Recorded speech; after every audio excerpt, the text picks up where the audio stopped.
Howdy, folks. Hope everyone's doing good. We are ready to go. Just need to drop these replays in, and we should be all set. Are these all the ones? Oh, these are all the ones. Okay. So we can just jump right into it. I played in a tournament a few days ago, and I had some really good games from it. Probably going to do a little bit of casting on that front about it. They were really engaging matches, so I think y'all will appreciate them when the time comes for me to show them off. For now, though, we can just jump into our new player tournament games. We have a fairly smallish tournament today, but we've got a lot of relative newcomers. People I haven't seen around. I think I've seen CHMO play before, but not for a little while. And Mr. Mouse I don't think I'm familiar with at all, so... Bretonnian player, new to the scene. Let's see how he does, man. It's a fun faction, and honestly, they do pretty well into lizards as of late. Especially after all of the cavalry changes, turn speed caps going up and them being more maneuverable. Bretonnia has been a very solid mid-tier at the least. This map can be a little tricky for them because there is quite a bit of tree cover on this map, but they should be able to move right out and still be able to scrap fairly well. It's going to be a little bit tough to get rid of all these Temple Guard, and there are an awful lot of Saurus. Like, just a boatload of Saurus running around is definitely going to be a little bit hard to break down for the Bretonnians, because Battle Pilgrims are a very solid unit, and you can always poke with your Peasant Bowmen. And Peasant Bowmen can very actively trade well into Saurus and Temple Guard. It is a little bit of a pain to get through all the HP and the armor and shields. Saurus are a little bit less heavily armored than Temple Guard are, and these are actually unshielded Saurus too, so okay, the bows are actually going to be able to feast a little bit here. There are a couple of Saurus shields here. Those guys are going to be a little tougher for the bows to get through, but they should still find some success at the very least. Knights of the Realm are just jumping out and grabbing the number 3 objective, which is always a good thing to do if you can get the mobility edge early.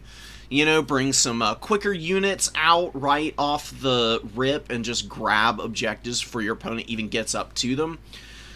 Even just getting a single cap. I mean, you can see, like, it's 10 points to 0, and it's going to slowly rack up over the course of the game. If you can just delay your opponent from getting to this point by cycle charging with these Knights of the Realm for a couple minutes here, it's feasibly possible for Bretonnia to be able to lock the caps down. It's really close, so the Lizardmen are not going to grab the number 1 objective. And Peasant Mob, Spearmen at Arms, some Battle Pilgrims all getting up here. Really important that the Battle Pilgrims are the ones getting up on this point, too. Bretonnia has fairly poor cap weight on their infantry. Look at the damage on the Saurus Spear, though. Hold on 1 second, real quick. What a sandwich. Beautiful job with a little bit of a hammer and anvil. Just with the mobility, takes a Saurus down to half HP. The Battle Pilgrims getting up on this point, as I was mentioning just a second ago, is these are one of the few affordable units for Bretonnia that have full cap weight. All their other infantry are expendable, so they have 2 cap weight, which is really rough against the lizards specifically, because skinks have the exact same cap weight as Battle Pilgrim, for example. And a single skink can pretty easily outcap a Spearman at Arms that's like sitting on a point, and they do tend to beat Spearman at Arms, unless there's decent support for the Spearman. So it can get a little tricky for Bretonnia in terms of trying to lock down objectives in this matchup. That is a disgusting Burning Head.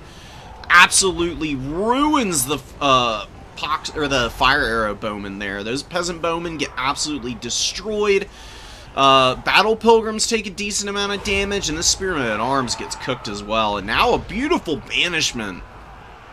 So while we had a nice little charge in here from the Knights of the Realm into the Saurus Spears, you can see the Colossal Hunters are actually running a lot of these guys down. There's been quite a few casualties over here, And CHMO is starting to pull away a little bit. I mean, he's also got a beautiful opportunity for another Burning Head as soon as that is online. But even if all he does here is have his Temple Guard and Saurus fight, that alone would be a pretty good outcome. I'd definitely be able to occupy a majority of the Bretonnian infantry here, but he's got more spells in the bag. He's not just rocking Burning Head here. This guy knows how to diversify a spell kit. He rocks Flamestorm up in here and immediately deletes another 100, 150 Bretonnian peasants. And has 1,400 value already. Really nice that the Flamestorm rotated away from any of his own infantry. Definitely going to help keep them a little bit more intact here. Saurus Spears, honestly, at this point in the game, man, you just park both these spears on those objectives. Keep your spears on the 2. And you just keep sending troops up to try and occupy Bretonia's attention here on the high ground. The longer they're fighting over their own objective and just desperately trying to cling on to that, the easier it is for you to be able to lock down the others. Just by slowly reinforcing with a handful of mobile units to back up the Saurus Spears, Bretonia wouldn't really be able to do a whole lot. I mean, you get a couple Feral Cold Ones out, and anytime Knights of the Realm want to try and engage the Feral Cold Ones, you just kind of hide them in the Spear unit. And then if they try to charge the Spear unit down, then you can just pull the Feral Cold Ones around behind and just immediately pin all the Knights in. Probably not even really going to be necessary, though. Bretonia is just in full flight right now. They are down big time on the value. Alberic has not really found any opportunities to land and get any damage off either. He is a very powerful duelist. His Braid of Bordalo is an exceptionally strong item and a really smart one to bring because it imbues Strider, which gives which removes the leadership, or not the leadership, the speed and melee attack malices that large targets get from being in forests. The problem, of course, being that the infantry, though, for Bretonia is just not finding any opportunity to hold any ground. Temple Guard are fairly healthy on the high ground here, and these Knights are functionally useless. Given the current state of the battlefield, there's a bunch of Colossadon Hunters and regular Ripper Dactyls flying around in the air overhead. Slan Mage Priest is being protected very nicely by the Saurus Spear blob here. One Saurus Spear rotates back to the number 3. Very good control from CH. I'm gonna call him Chimo from now on. Chimo has brought the Bretonians to the brink here. If he can just continue to rally and punish Bretonia wherever they try and take up space in the front line fights, either with the magic like the Slan has been throwing down all game, doing a good job of hammering the Beast Slayers of Bastogne here. A lot of friendly fire on the Saurus Spear here, though. This is one of the few problems that you can run into with Flamestorm. Sometimes it can just rotate into your own guys, just really brutalize them. Kind of painful to lose that much HP on a Saurus Spear, but I think at the end of the day, it's not the end of the world. It's only about 400 value that you've kind of given away, and you're still accruing a nice value lead here. Do lose a few skinks, but what are you going to do about that, you know? Alberic and a bunch of Knights of the Realm just dogpiling on top of them is a little much to handle for any low-tier unit. These guys don't have any ITP, they've got fairly low leadership, so it makes sense that they kind of get overrun here. Coldwind Spear Riders need to find their way forward. They need to be getting up here to keep any Knights off the back of the Saurus Spears. Battle Pilgrims get hit by a really nice Blood Statuette of Spite there. It's just a baseline ability that the Slan all have. It's a little, it's a Melkoth, like double strength Melkoths, which is a nice ability to have in the back pocket whenever you need to just remove something from the field, put your opponent in a position where they are missing out on a mobile unit that's taking an unnecessary amount of damage. It's usually how you want to try and utilize it. Colossadon Hunters get a pretty nice land here, but don't seem to be doing a whole lot of damage. Trying to attack Alberic as he's landing on top of the Slan Mage Priest, and instead get sandwiched themselves by the Knights of the Realm here. Bretonia immediately getting about 2,000 value just from a couple of engagements, and now they've got some Battle Pilgrims and the Beast Slayers of Bastogne up on the number 3 objective. They did yield the number 1, and it is a pretty foreboding situation still, especially in terms of the objectives. You can see the Lizards have really started to rack it up. Ooh, and the Spear Riders jumping out of the trees here and getting after the Bretonia Knights, who are trying to escape desperately now, but probably a little bit done here. Sometimes when you get caught out like this, the best thing you can do is just grind out whatever value your units can possibly gain. The more these Knights of the Realm try and run, the harder they're going to die to the Spear Riders, because these guys, they're fairly close to the same speed as the Bretonia Knights. Bretonia Knights are a little quicker, but Coldness Spear Riders have a great charge speed. Their speed and charge speed. When the charge speed gets triggered on the Coldness Spear Riders, they can typically keep up with just about any cavalry unit. Ripperdactyls, not really doing a whole lot. The Lizardmen are trying to break down this Blessed Field Trebuchet. Flying some Pterodon Fire Leech Bolas over the top here. They do have their rocks. You can see them holding on to those. See if Chimo's got the micro to utilize that appropriately right now. Fire Leech Bola is slowly whittling down the artillery. Does get the rock drop off, but it is a little off-center and doesn't do a tremendous amount of damage. But not the end of the world. Honestly, the Fire Leech Bola should just stay up in the air. Landing here, you're just going to lose out to the Knights Errant. Although we do get a very fortunate route on the Blessed Field Trebuchet crew. They're so close to the edge, they might just run off immediately. Oh, that is a brutal loss for the Bretonians, man. They have just had no luck so far. Oh, Beast Slayers of Bastogne and the Battle Pilgrims on the number 3 have been overrun. A lot of beat-up Saurus over here. I'd probably start unsummoning all these beat-up spears. It's not really a point in keeping them on the field. Keeping them out on the field at this point. Better to recoup the money and start to build up their HP in reserve. And then instead of having skinks holding the point, you can use the skinks to like run interference in trees, and then you can have the Saurus just waddle back up onto the objectives and make sure to lock this one out. But Bretonia is pretty much gassed here. Alberic is very low HP, he's taking quite a pounding here, and he's really not done that well. Only 1,100 value on our boy. You compare that to the Slam Mage Priest over here, he's got 411 kills, 2,900 value. It's had a few things to say about the Bretonian peasant battle line.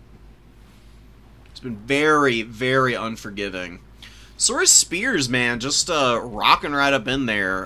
Down to 700 HP, 25 models, still holding on with the good leadership. And Spearmen at Arms just getting ground down by them. Very nicely played by our Lizardman player here. Clean engagements. Good decision-making with the magic. Sort of Scar Veteran didn't really do a whole lot. Just a really good build, man. I mean, it's really not even a bad idea to just max out on anti-large against Bretonia, no matter what the circumstances or who you're playing. Because Knights are almost always going to be a part of their plan in some respect. Even if Bretonia wants to go for Peasant Tide, it's kind of hard for them to cap points if they don't at the very least have some like Knights Errant and Mounted Yeomen. Both of which should be very weak to all of the Temple Guard and Saurus Spears, obviously. So even if you ran into like a Foot Squire front line, your Saurus Spears can kind of hold the momentum of the Foot Squires up while you drop magic on their head. And then just bring out like Ripperdactyls and Bolas, and a Rev Crystal would have been really nice to bring out, I think. I honestly probably would have brought the Rev Crystal out a little bit before the Spear Riders, just because the Colossadon Hunters and the Ripperdactyls were out so early. That's more than enough mobility with all these spears to kind of pin units in if they try to dive on you. The Rev Crystal just to heal stuff up and, you know, keep your Saurus healthy, or your Slan Mage Priest alive against any Alberic dives. Source Scar Vet can stay in a fight if he gets beat up by Alberic if he got caught out. There's a lot of utility in these Rev Crystals. They are amazing units. One of my favorite on the Lizardman roster, in fact. The heal is a 10% heal over 20 seconds. It's on a pretty short cooldown of 60 seconds, and you get 7 uses. It's one of the things that makes running a character like Krokgar viable, because Krokgar can sometimes be a little bit hard to utilize depending on the matchup, if he doesn't have any heal support, and the Skink Oracle is the only other caster that the Lizardmen have that isn't a Lord that can heal with Earthblood. All the other casters that the Lizardmen have are just the Skink Priests, and they don't have any healing magic, so there's definitely times to run those Rev Crystals. I think they're pretty viable if you just want to run like one in most of your builds. Very rarely is healing ever going to really be like a bad thing to have.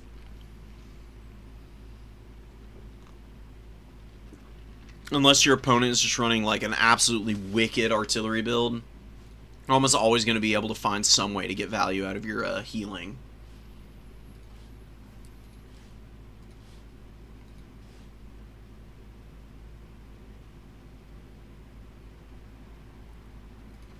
Okay, let's close that. We got a couple more replays. I'm going to go ahead and drop them in here. We'll get around to them eventually.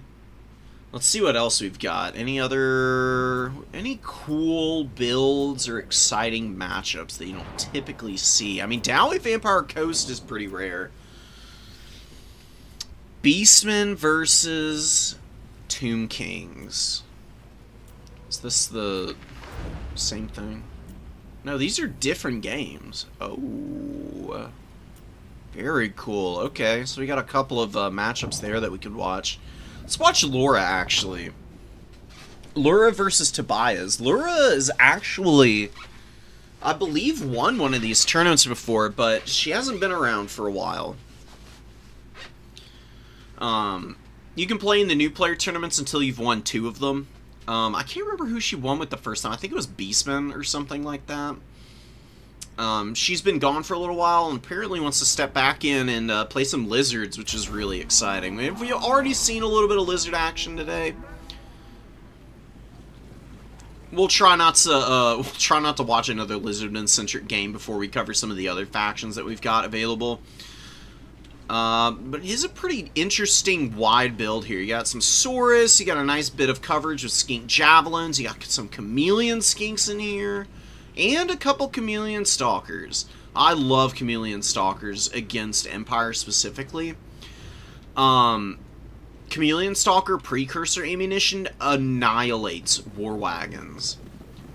Something that does not really get talked about enough is just how powerful these guys are as a counter to those things.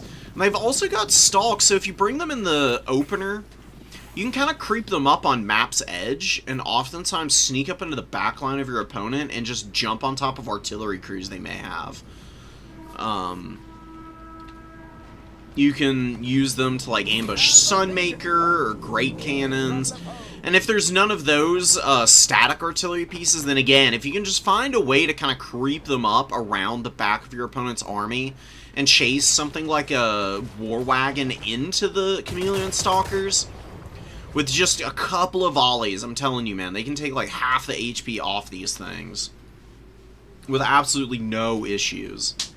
Chameleon Skinks are poking. They are getting shot up a little bit by the engineer. This guy has got Mercurial shot, and he just absolutely smacked them right in the face with it. Solar Engine is trying to find its way in. It is going to be pretty good against the War Wagons. They've got about the same range, and the Solar Engine does debuff accuracy, which does really hurt Hellblaster Volley Guns specifically. Because they fire a multi-shot artillery piece, the lowered accuracy from the Solar Engine and the blinded effect can cause some very errant shooting from these things. There's a limited amount of ammunition on the Solar Engine is the only problem. So the engineer, once he starts throwing down these restocks, if he gets an opportunity to, the Black Lions are going to be out all game and able to contribute. And while the Lizardmen might be able to get away with some stuff in the opener if they're able to blind these guys and kind of keep them on the back foot, the second the Solar Engine runs out of ammunition, the Black Lions can fire uncontested. These Saurus are not going to stick around very long.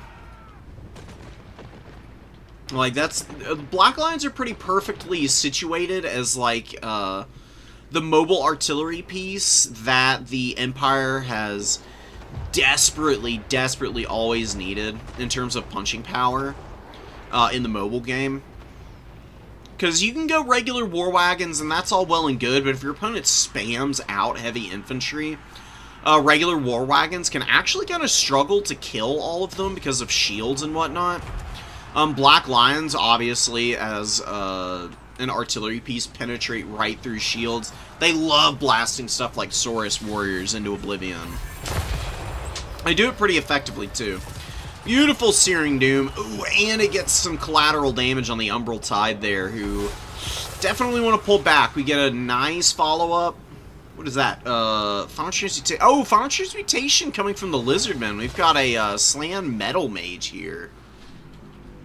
Honestly, I think a Burning Headcaster might have been a better decision. It's hard to know what to take into the Empire sometimes. Metal Magic is definitely a good call against heavy cavalry a lot of the time.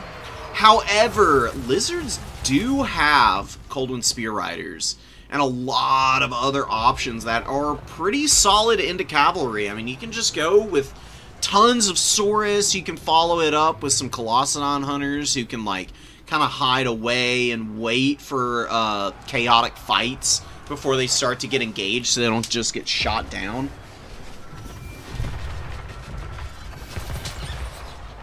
Going with the Metal Magic does mean that sometimes you can be a little bit defenseless against, like, a Mantide build.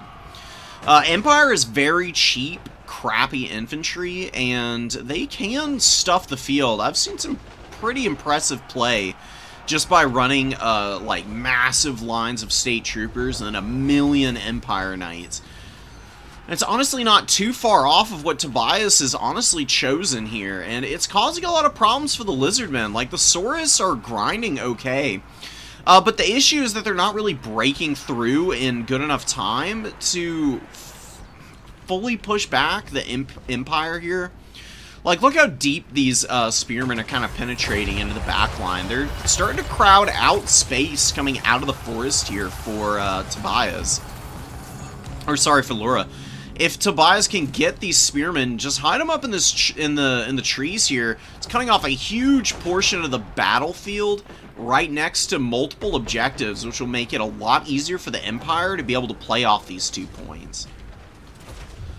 Empire is starting to fall behind a little bit in terms of the objectives. Laura has grabbed 2 points here. Number 2 and the number 1 are held by the Lizards right now.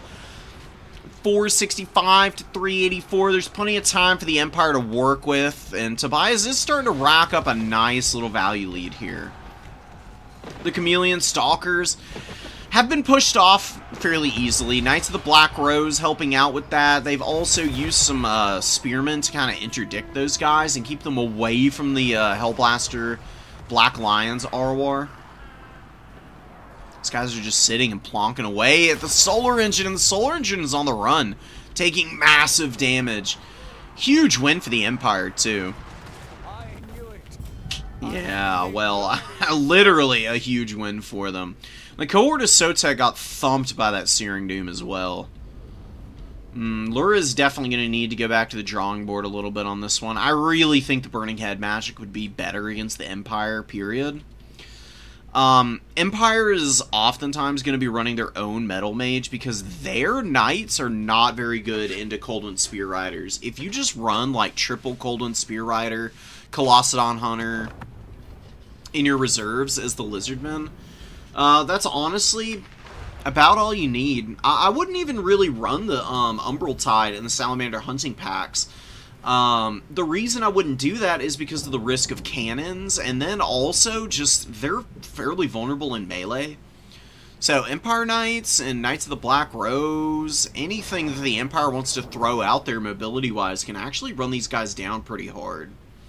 And if you're spending all your time microing them away and not really fighting anything down, that's going to favor the Empire, who can just spam out halberds and spearmen behind that. It's honestly a fairly unorthodox build, all things considered, from Tobias, but he did a really good job of executing this. And the Black Lions just being able to maneuver away from the hunting packs and avoiding the Chameleon Stalkers very expertly. It's able to just blast everything down. Saurus got wrecked by it, shot off all the Chameleon Skinks and the Bastiladons.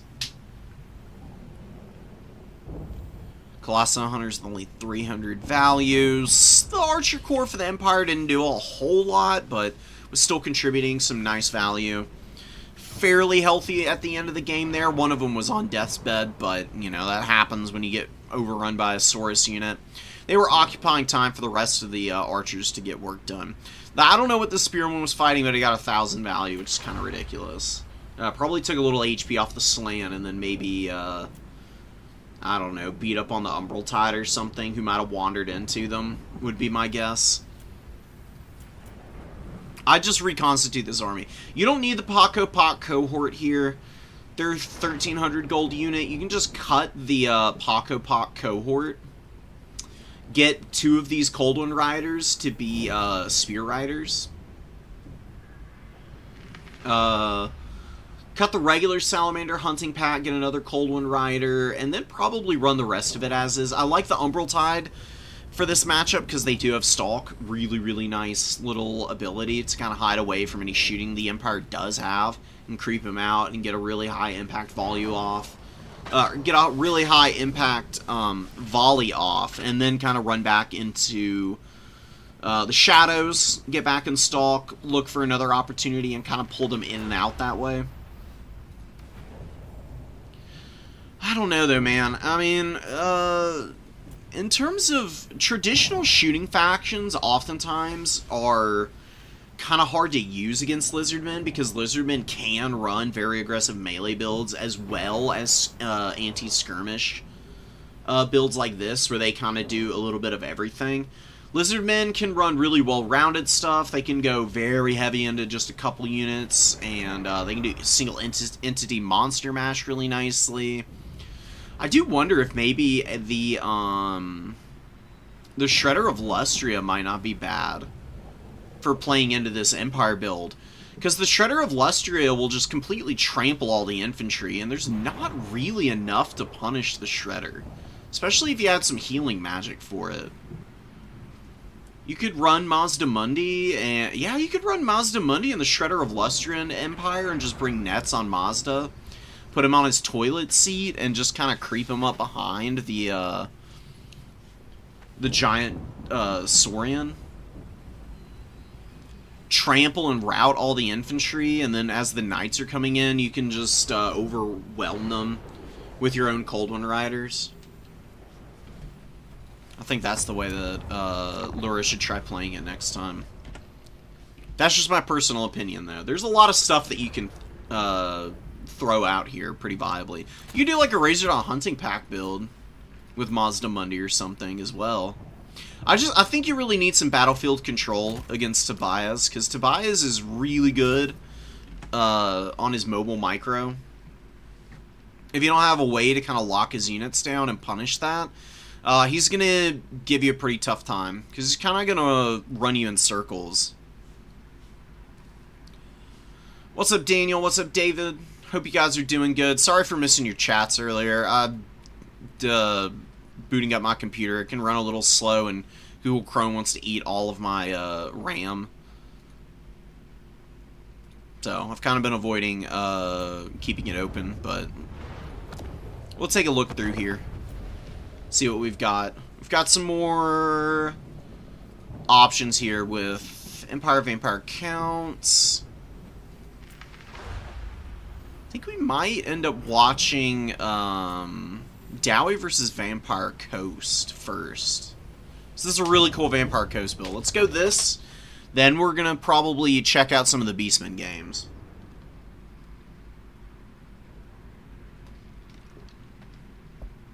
We've got Eat the Rich here. Yes, please. Yummy, yummy in my tummy.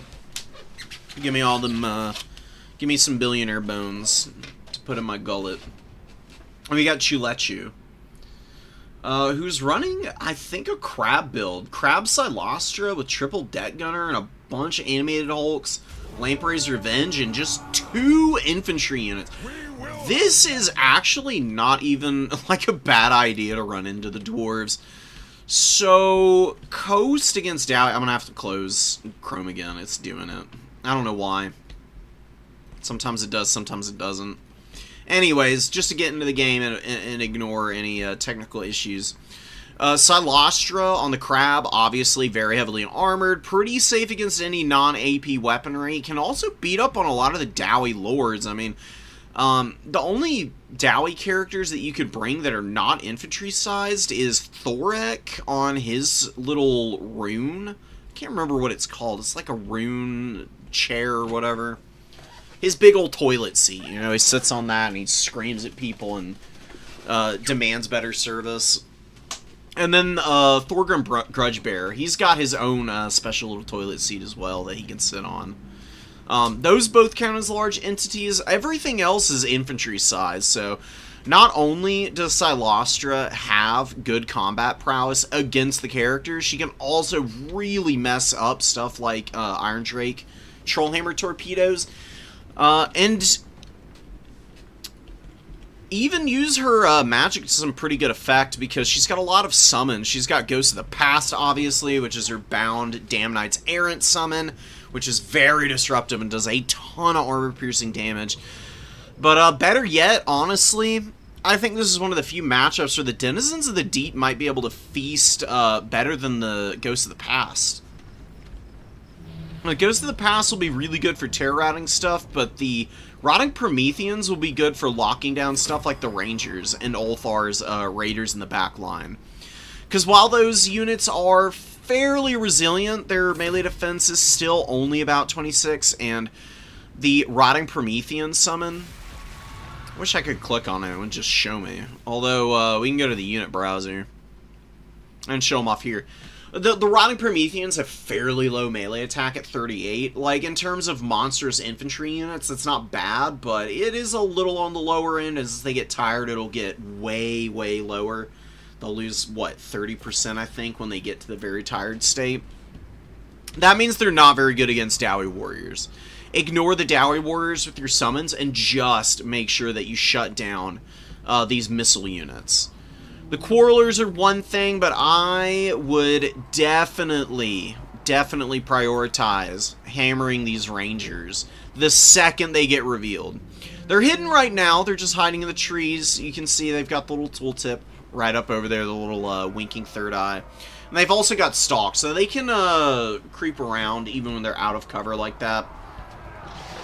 Going to be really painful to lose the Night Terrors here, potentially.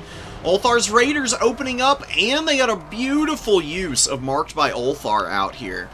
Lowering the missile resistance, block chance, and armor of the Night Terrors. The Night Terrors are pretty resilient with the hunger, but if they're under a bunch of missile fire, they have terrible, terrible armor stats, so they will just get absolutely deleted here if they stick around any longer.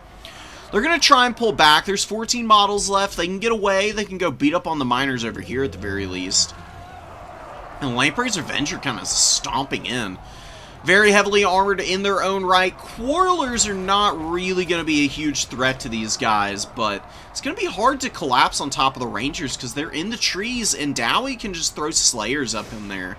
And while Slayers don't have great AP values to get through the Lamprey's Revenge armor, they do hit very consistently because they have a bonus versus large of 24, which is gigantic. Very few infantry units have a bonus this high. Even some of the tougher ones are only around like 18, which I think is Temple Guard and Saurus.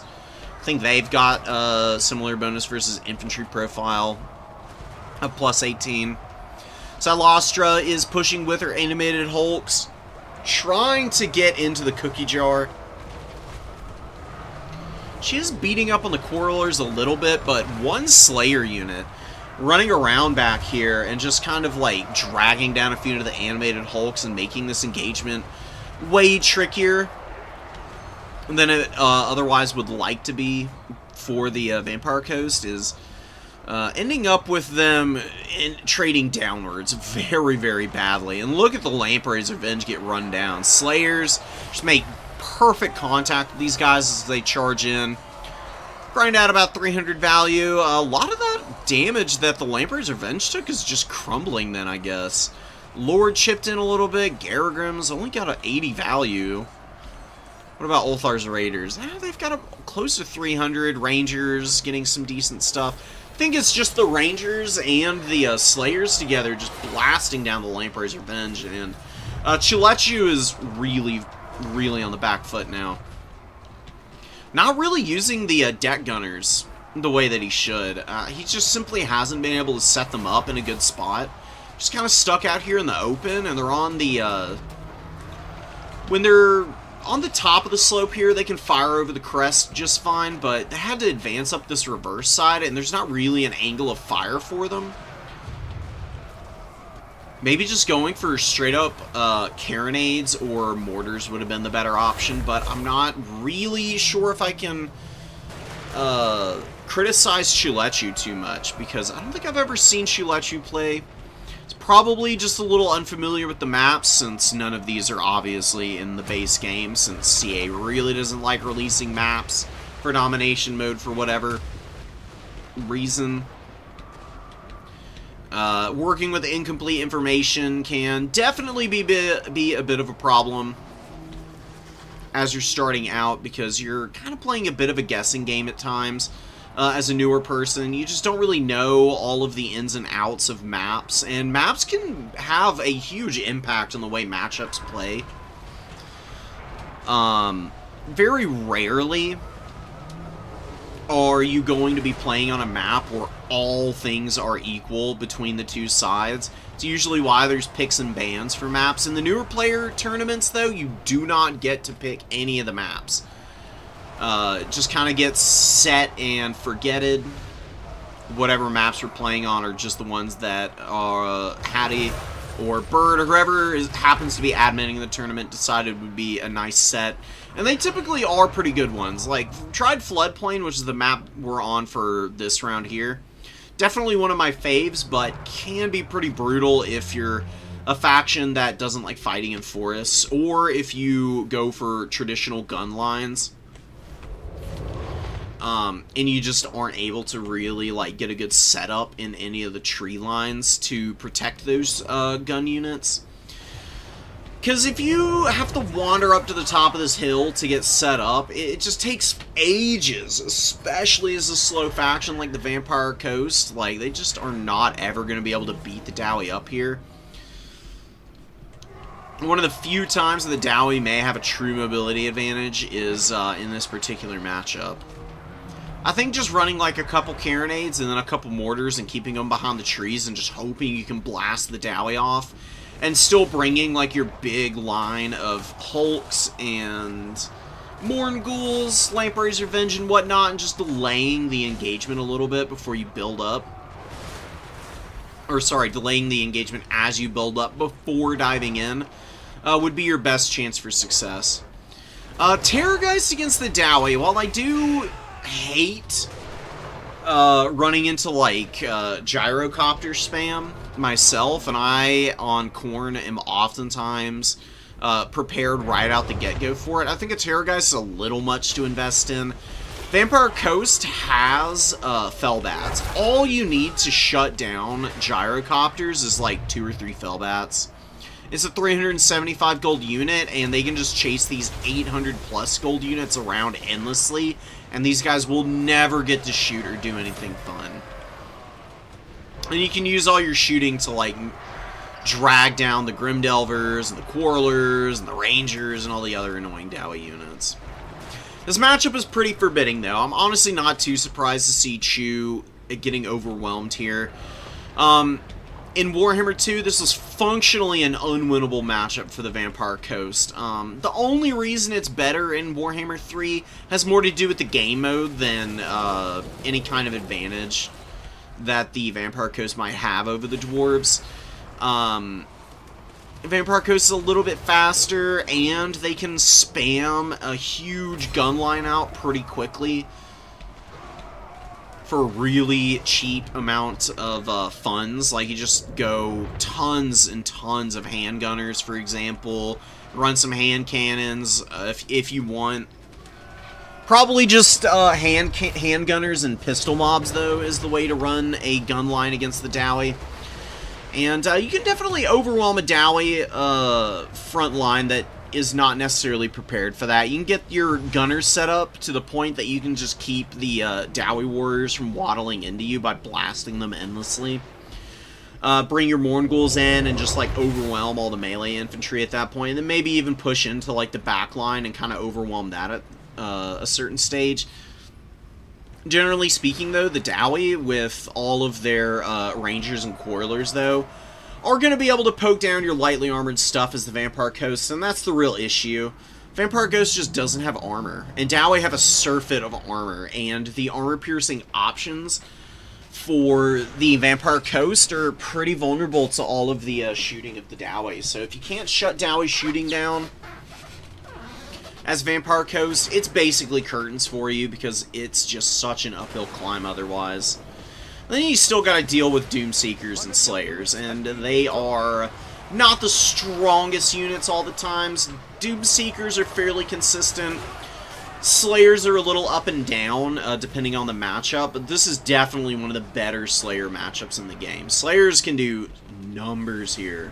They rip animated Hulks to bits, and they brutalize Mournguls as well.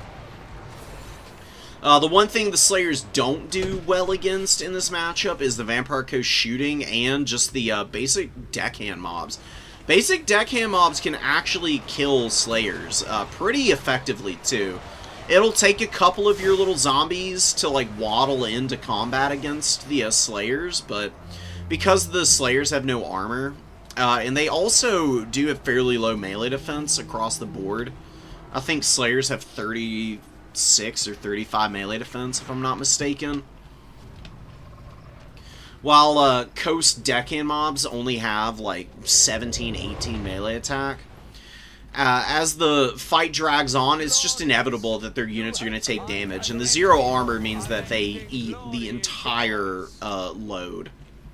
You know, the Slayers want to get in against really expensive stuff. You just deny them the opportunity to do that, which should be fairly easy for most factions, but is a little tougher for the Vampire Coast. You got a pretty winning play there.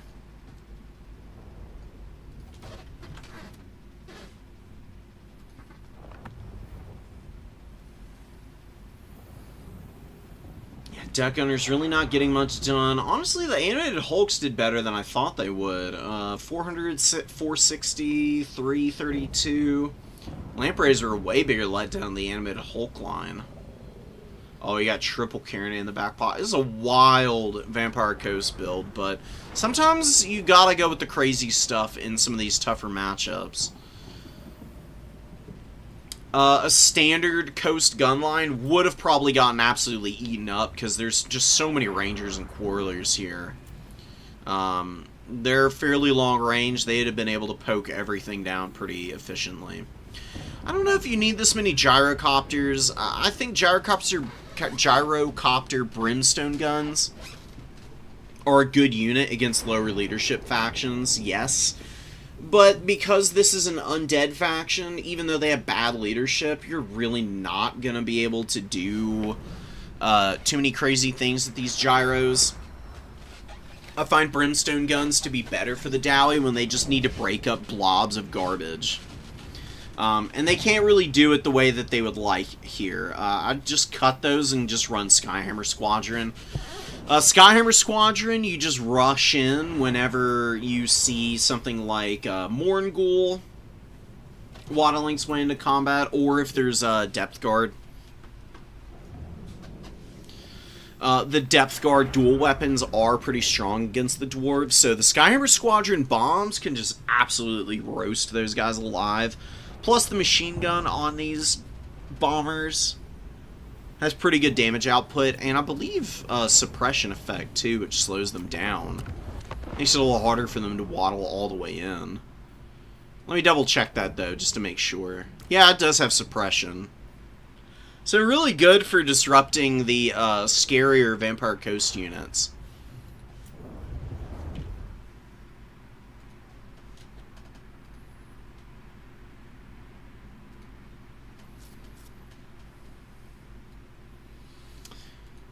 Boo, yeah, Dowie can be a little divisive. I love some dwarves, but playing against dwarves can be a bit of a pain. I play Khorne, though, so that's probably one of the most lopsided matchups in favor of the faction fighting the Dowie in the game. I usually start salivating whenever I see the dwarves, because I'm fairly well versed into playing against them. And most of my factions have like a built-in edge against them, generally speaking. Any Coast player, though, will tell you that a good Dowie player is somebody that they are just never, ever, ever wanting to run into. It could be Galju. There's a good chance that our boy Tobias is going to get his win today. He made it to the finals last week. So, if he made it to the finals this week, and he's been improving every week, surely, if we're just going based off of historical trends, Tobias is the favorite for this tournament. There's always stiff competition, though. There are never any freebies. There's a cool little inclusion of an Incarnate Elemental.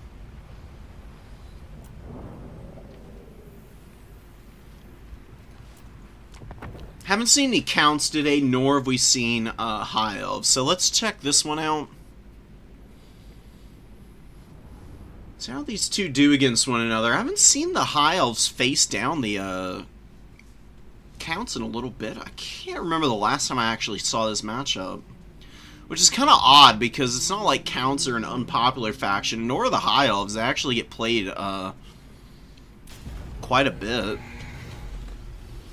I do think counts are probably favored in this matchup just because they have zombie summons, so like basic archers and Sisters of Avalorn even can get locked down pretty easily by the zombie summons coming out on top of them. That can be really frustrating and annoying. Got a Von Karstone Lord, which is pretty sick. He's got his Flock of Doom, which is a very strong spell against elves. They have fairly low HP pools for their infantry, which means that Flock of Doom is pretty good against elven infantry if you just want to spam it on them. Whereas other factions, Flock of Doom is not really that strong against their front line. It's one of the exceptions that proves the rule. Also really good against Cav, obviously, as well. And Cav is another thing that the High Elves bring a lot of, so this guy could feast here. I've seen him get some pretty ridiculous values in terms of damage dealt. Storm of the Night is another really good ability. It should be fairly effective against this Archmage. I mean, it's going to be able to target her, lock her down, slow her down by 60%, and it does Spirit Leech damage. So it'll take about 400, 500 HP off of her at the very least. On the upper end of it, it'll be close to 1,000. A little bit over 1,000, actually. 67. If it high rolled every single time on 22 seconds, it would be a little over 1,200 damage.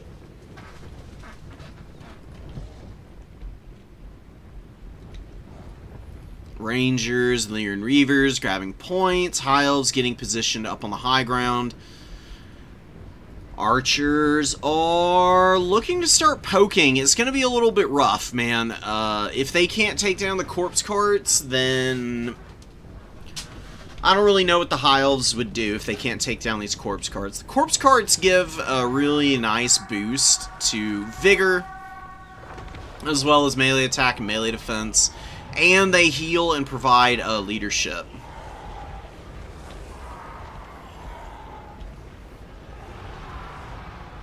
Definitely something that needs to be prioritized. It does look like right now we're just going to get some nice burning head damage from the Archmage. This Archmage, though, takes a really bad fight. Lands to try and pop the White King in the face, but then gets hard countered by this Storm of the Night, taking ruinous damage, and got hit a couple times by the Zombie Dragon.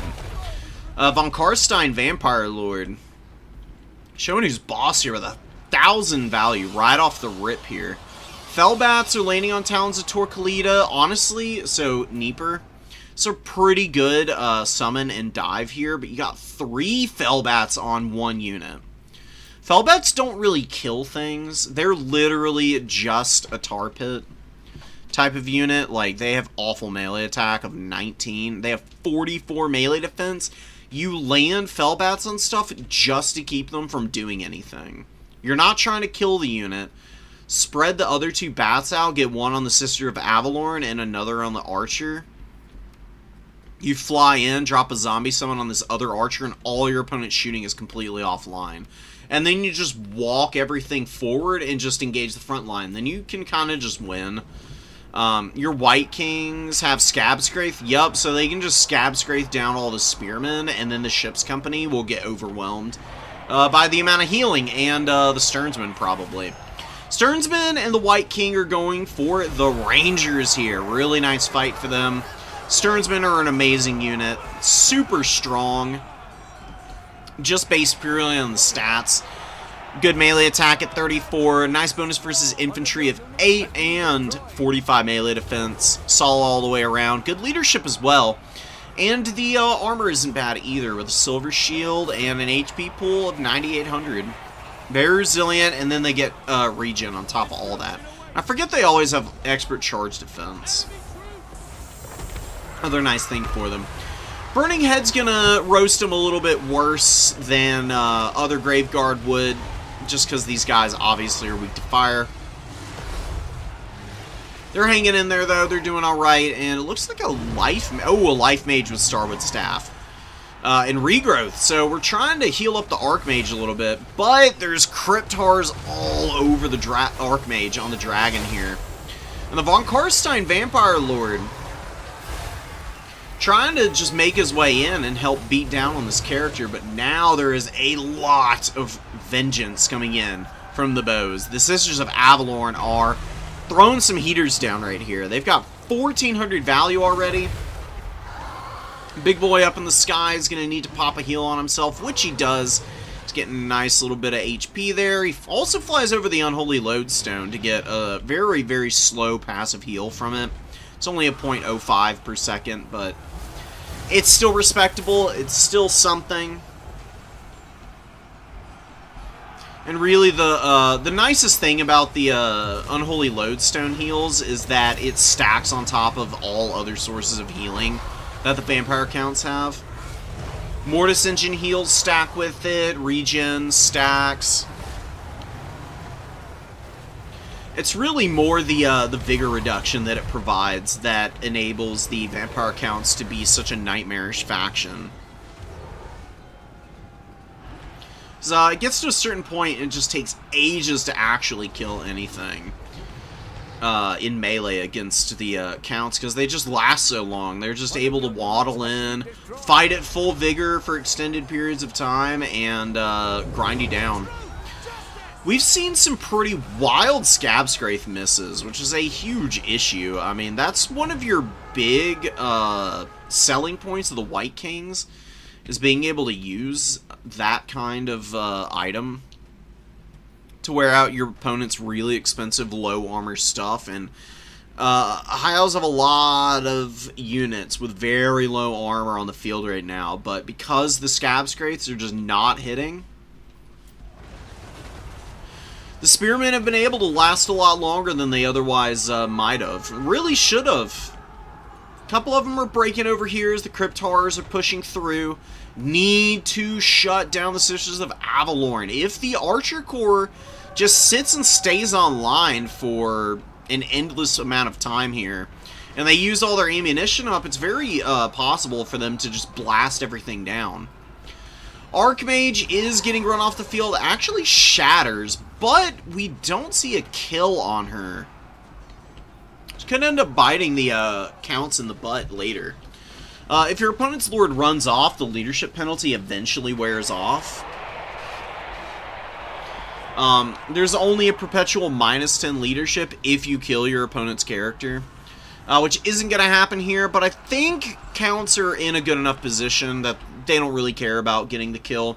They've got some Blood Knights on the outside that managed to pull away from the Illyrian Reavers and getting caught on top of them and the company of the Calendyrian. Now they get a beautiful rear charge as the leadership penalties kick in, and they just insta-break both those units. Huge win out here for the counts.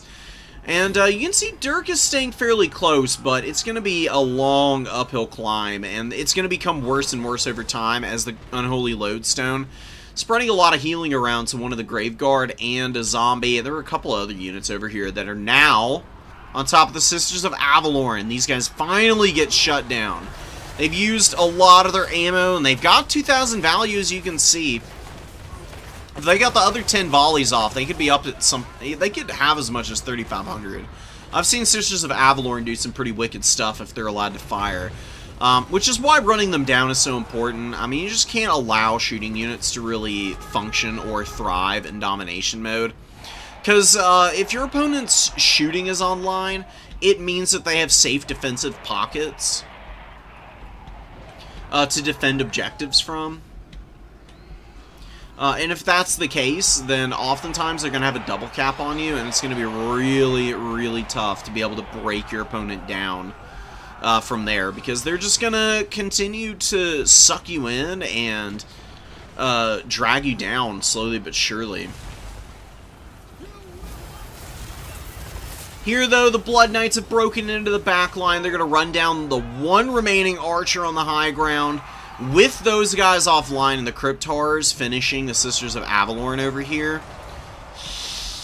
I think it's pretty safe to start thinking about calling it in favor of the Vampire Counts. Get a nice Storm of the Night just to lock down the Lothern Skycutters, lowering their speed, making it harder for them to pull out of this engagement.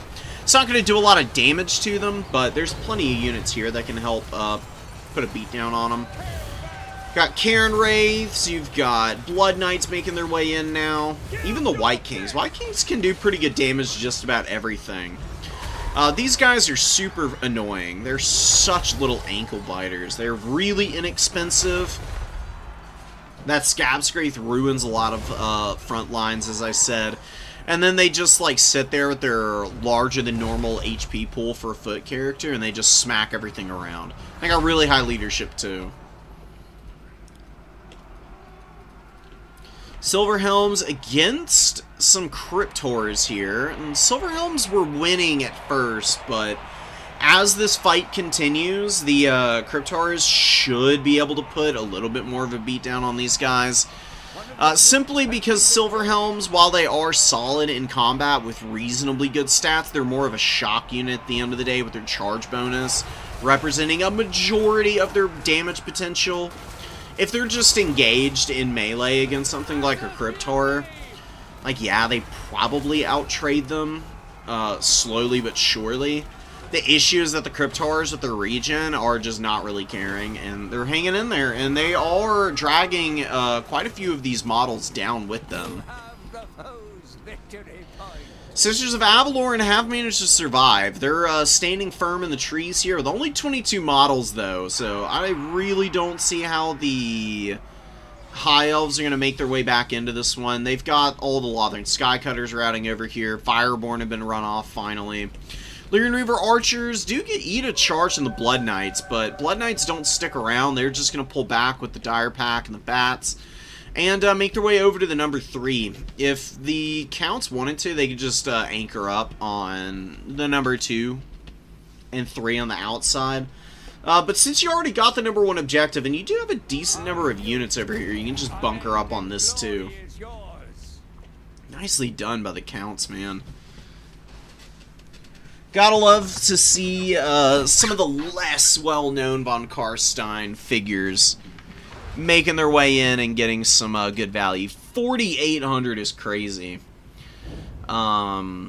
It's definitely on the upper limit of what I've seen from this guy. The most I've ever gotten out of a Von Karstein Lord.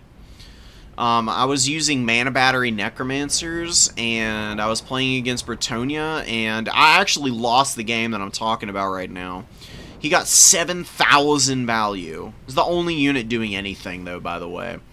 All of my other stuff just got completely overrun by, like a blob of Grail Knights and Grail Guardians with the Fey Enchantress, which I wasn't quite ready for. It ended up, I ended up losing that one because I just couldn't, keep everything out on the field as long as I needed.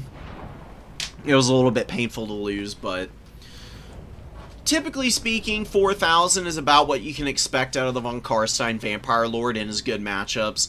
High Elves, Bretonia, honestly not bad in the mirror match, if I'm being honest. He is pretty good at shutting down Manfred at times, in my personal experience. Where else is he good? Good against Tzeentch. Tzeentch is actually really vulnerable to Storm of the Night, because Changebringers get destroyed by it. Their Heralds get absolutely owned by the Von Karstein Vampire Lord. If he hits them with a Storm of the Night and gets a couple of swings on a Tzeentch Herald, he'll just kill it in a couple seconds. And I think he's also got... Does he also have Gaze and Agash? I always forget if Von Karstein Lord does or doesn't.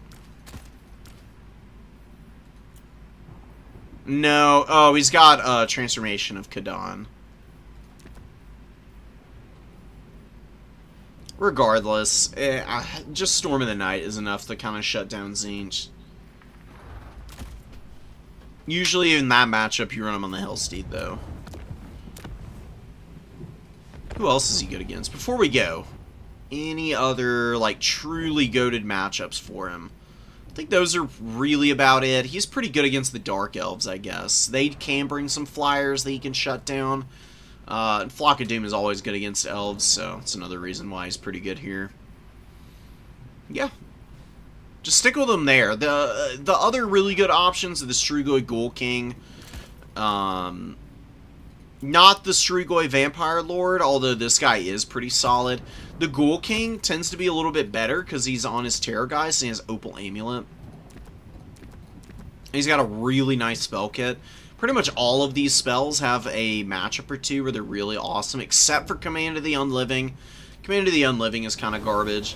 If you want to use it for the Cryptar summon, it can be alright, but I don't really think it's all that great. He's got Bloodlust, which is a nice armor-piercing weapon strength buff. It gets him up to about, what, 670? No. 640.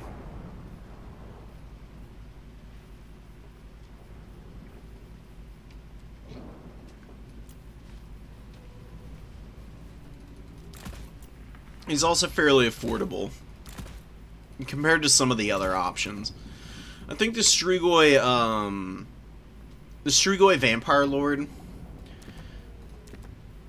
so he's got a lot of the same spell kit, which is awesome. Oh, he does have that Opal Amulet as well. And he's got a Power Stone. He is more expensive, though, because his abilities are a little bit of a money sink. I guess if you want to run this guy, why wouldn't you? I don't know why I haven't seen him more now that I'm really thinking about it. This is pretty solid stuff. Ghoul King of Ushuran is also a really massive heal if he gets beat up early. He's just like 500 gold more, so the Ghoul King is like the budget option, which I guess is why people run him more often. For like 500 gold, you can get, you know, maxed out zombies on the field, which tends to be pretty good, so that might be why he's not used nearly as much.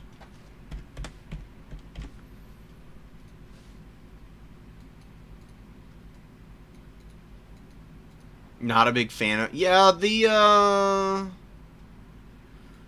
some of the maps can look a little janky. I can't lie. What's up, Neeper? Using this guy right now? Hell yeah. Yeah, the elite infantry of the High Elves is really good against the vampire counts. A lot of people seem to think going cheap against Vampire Count's a good idea, but I actually think elite builds tend to work a little bit better against them. Just because the elites in the game tend to be pretty high armor. You just want armor so that Scabscraith can't ruin you. If you can bring that to the table against the Counts, they tend to struggle. Unless they just have really sharp magic play out of their caster. Sentis are going to grab the point, and Slangors immediately grab the number 1. They might even be pushing for the number 2 here. Brandinator's running the Warlock Master, and we've got Howling Warp Gale, Flensing Ruin, and Warp Lightning. Nice little spell kit. Flensing Ruin and Howling Warp Gale will be good against Malagor. Malagor is very squishy. He's got 4,900 HP, which is pretty good for an infantry-sized character, but Flensing Ruin lasts for ages. Especially if you overcast, and it can be really, really awful to run into. We'll see how it gets used here, though. What is happening over here? Some kind of AoE radius on the ground here, but I have no idea what it is. It's not actually showing any effects on these units. It's just baiting me. It's bait, guys. It's bait. Goreherd getting hammered by the Warlock, or not the Warlock, by the Poison Wind Mortar team. Warlock Master drops a Warp Lightning. Does nice damage to the Cynagors, but the Wolf Rats get overrun really quickly here. Wolf Rats are not a bad mobile unit. They're not really meant for taking face-first fights like this. There needs to be more support for the Wolf Rats if they're going to engage Cynagors. Front line, though, is going really nicely for the Skaven, actually. They're beating up on all these Slangors. They've got a really nice Brass Orb going down, and the Mutant Rat Ogre is causing a lot of leadership problems. Terror outs all over the place currently. Goreherd just get absolutely dunked on here, man. Those Rat Ogres, and then just basic old Skaven slaves. Really all there is in the front line. Able to take down this entire side of the Beastman formation. Just collapse in onto the back of these Slangors and make sure that your weapon team doesn't get overrun by the Slangors. Should be really well set up for a win here. Ooh, Cynagors penetrating through into the back line and surrounding the Poison and Mortar team. It's going to be a big loss for the Skaven. Definitely something that they can ill afford. Morskatar's Hellion is beating up on Sentis out here. Skaven Slaves. Spears were helping out a little bit as well. Now we got some Doomflayers on the way up. Doomflayers will be strong against the Slangors, no doubt.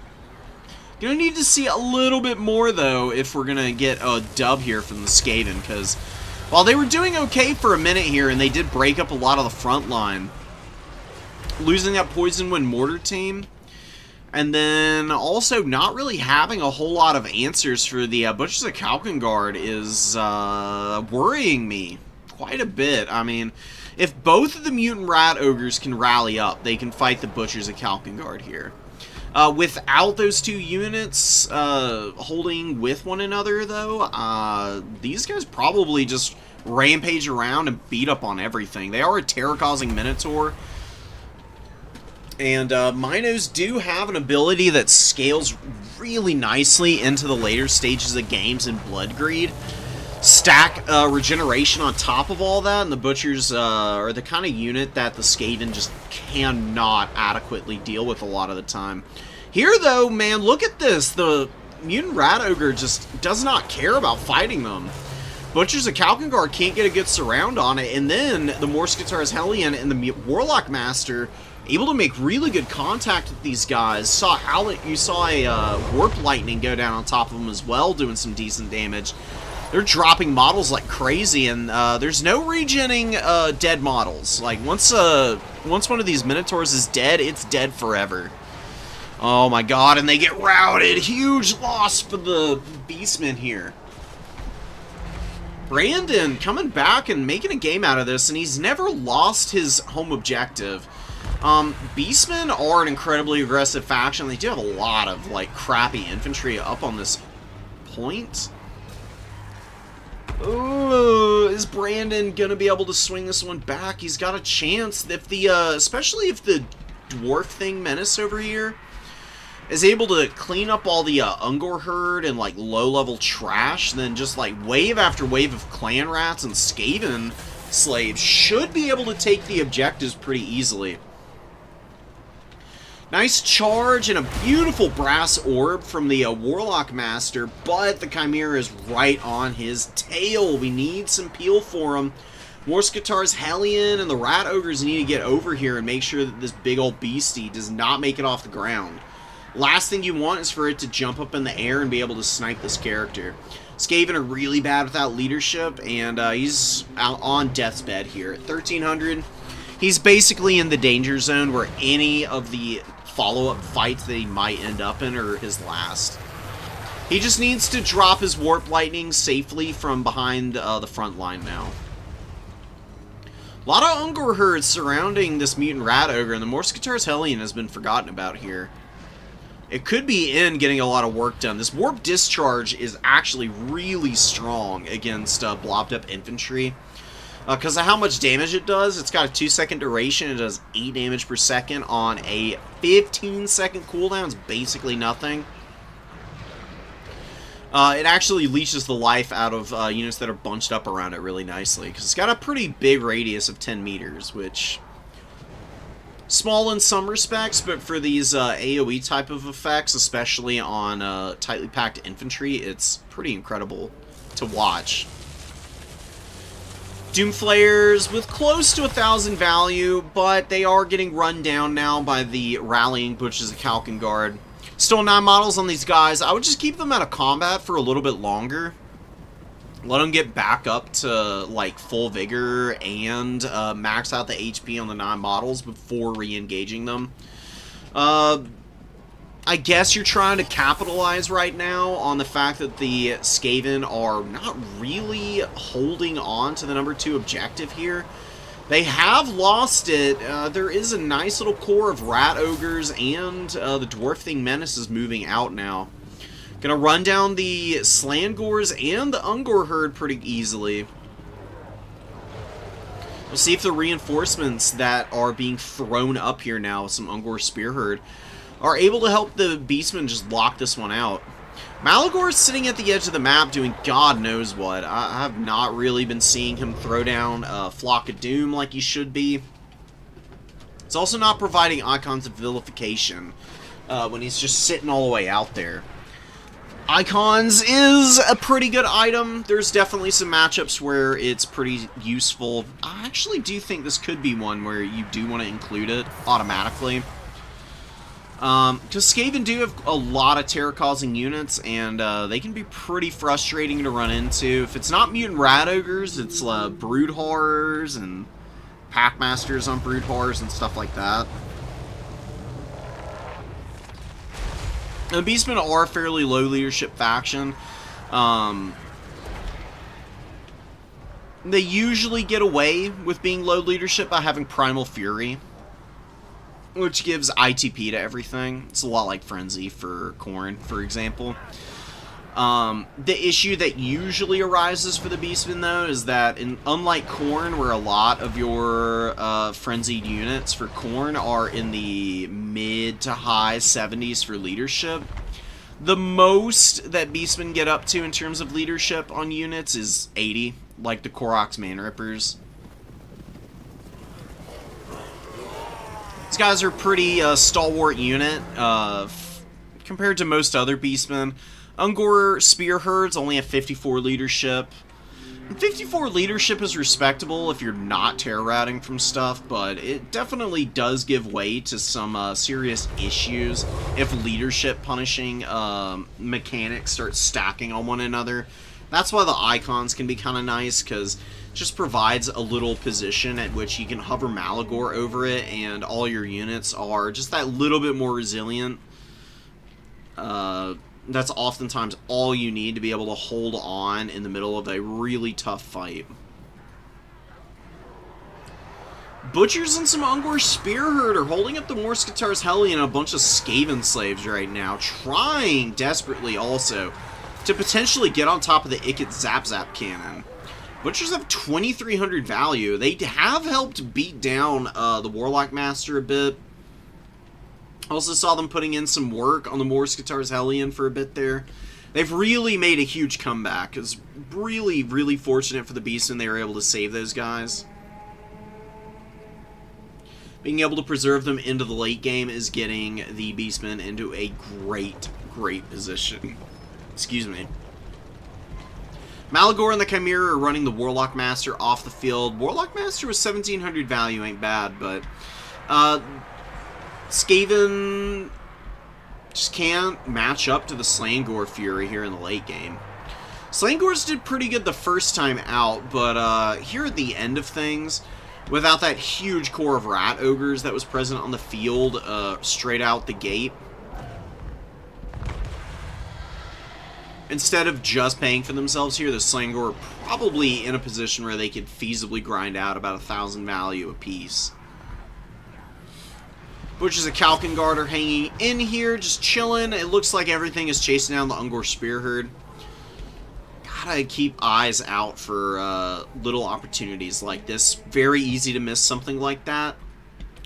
Because, you know, like, you look away, you're, like, clicking over here, you're like, blah, blah, blah, blah, blah. Oh, yeah, I've got a unit in the back line. What's going on? You look over and you're like, oh, well, they're, like, completely blobbed up like they were a minute ago.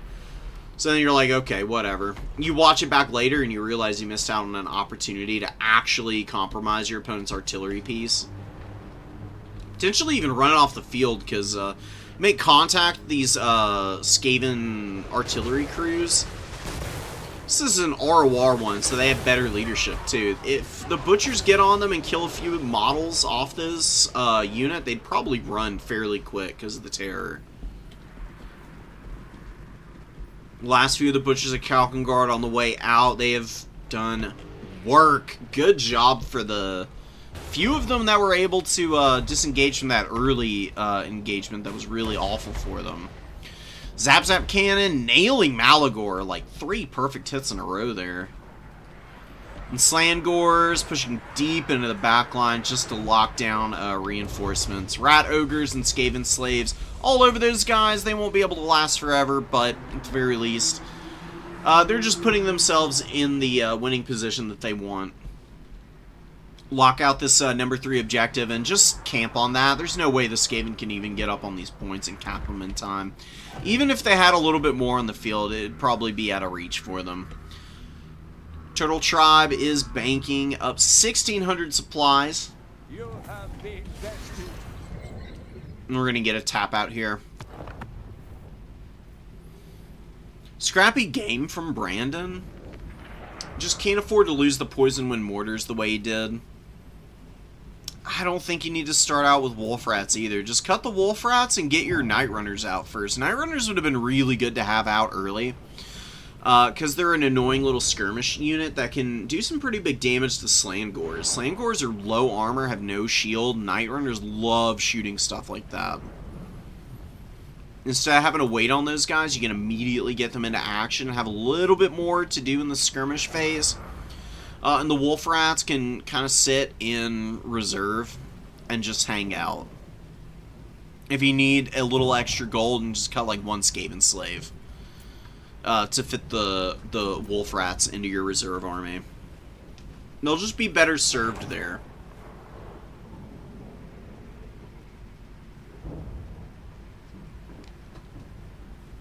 There may not be a true meta in domination mode, i.e. these builds always work and this is just what you run to win games. There's not really a lot of that. There's like a couple factions that have limited rosters that need to do it, but that's because they don't have a lot of variety. Most factions have enough variety that you can kind of run whatever you want, but there are 2 things to keep in mind. Primarily, that not every unit is good in every matchup. That's the number 1 thing. Even if a unit can farm like crazy amounts of value against one faction, doesn't mean they can do it against every single one. 2, some units are response units. And when I say response units, I just mean that they are not primary army summons. Like, you don't put them in your starting army because they are situational, or they're just really fast units. They can get up to the frontline fights quickly and they don't cost a lot of money. So it's better to have them in reserve, because you respond to your enemy bringing something out by bringing your own units that counter those units in. Wolf Rats are one of those response type units. Don't waste your time bringing them in the opener, where they're gonna not really be doing all that much. If you want to bring Wolf Rats, then you have to use them at capture points. It's the only thing that they're gonna really be useful for. And it's honestly not a bad roll, but for 550, I just think that you could just throw a million Skaven Slaves at a point instead and save yourself the bother of even caring about the push. Because if your opponent kills like 3 Skaven Slaves, you've lost 375 gold. They kill 1 Wolf Rat that's trying to cap a point early, you've lost 550. It's just not a very good deal.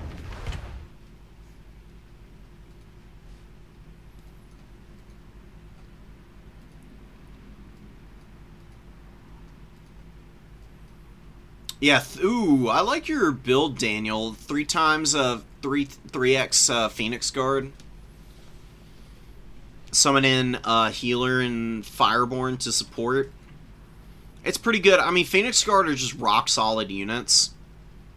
The only worry with bringing Phoenix Guard against Counts is, while Counts don't have great unit answers to stuff like Phoenix Guard, they have crazy magic. A couple of things that can really ruin Phoenix Guard's day in terms of magic is stuff like Gaze and a Gash from a flank. Overcast Gaze and a Gash does disgusting damage to infantry, especially if it hits them down the length of their formation. And then Purple Sun of Xerius, which is fairly common on... Which casters have that for the Counts? I know Manfred has it. Manfred has, you know, all of the death magic and vampire magic.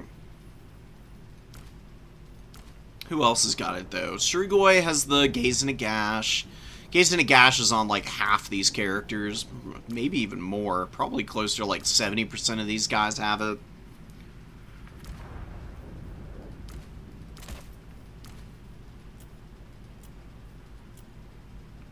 Necrarch, and that's really it. Just Manfred and the Necrarch Lord.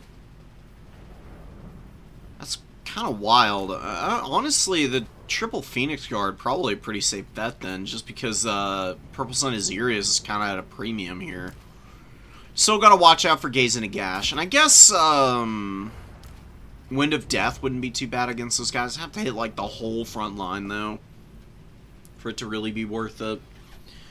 Penumbral Pendulum and Pit of Shades can be really good against the Phoenix Guard as well, though.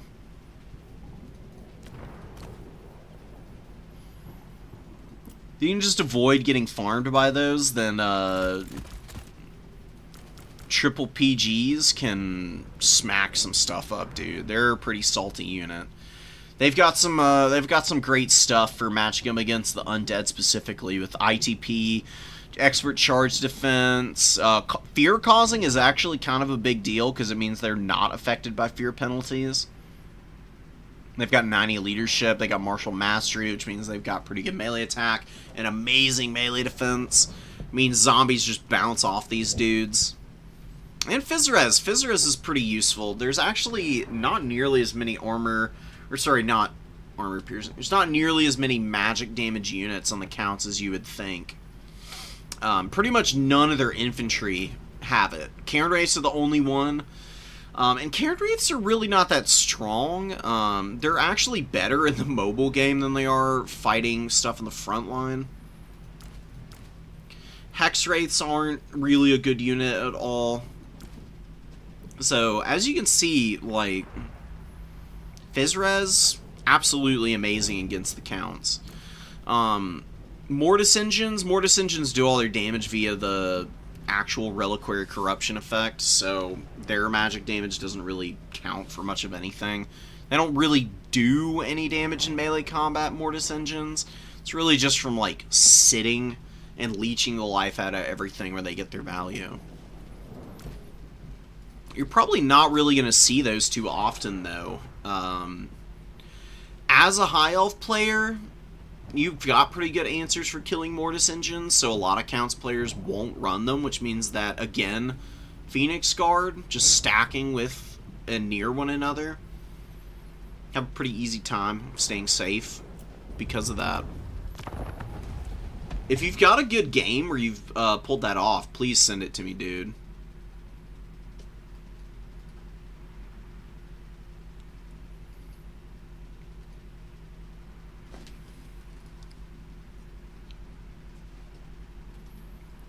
Yeah, Dragon Breaths are a little scary, definitely. That's just true for all elite infantry, though. And honestly, Dragon Breath attacks are dodgeable. Way more than Purple Sun is. Purple Sun is just scary because it's a vortex with a huge radius and a crap load of damage that it does pretty quickly. So, if you get nailed by it, there's really nothing you can do about it. You can try and run, but you're just as likely to run more into it because of how quickly it moves around.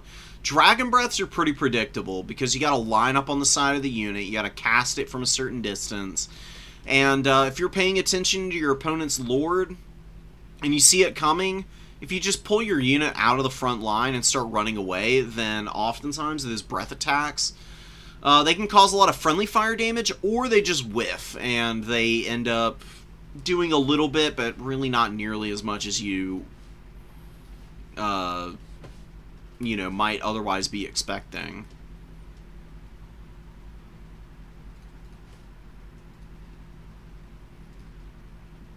Skaven versus Coast, Counts versus Wood Elves. Get 3 Beastmen Tomb Kings games, really? It's a lot of Tomb Kings.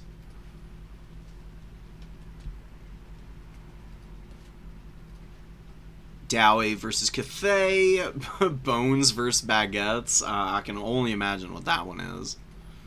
Lizardmen, Beastmen, Tomb Kings, High Elves, Slick.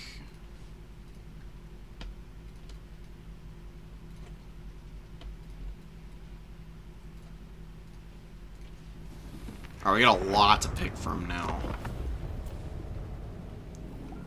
Cool to see Techless. Is this Peckless? No, it's just Horse Techless. Okay. Another crazy build with all these deck gunners, man. Where do we want to start, though? We got Yiffer. Oh, Yiffer is on Beastman today.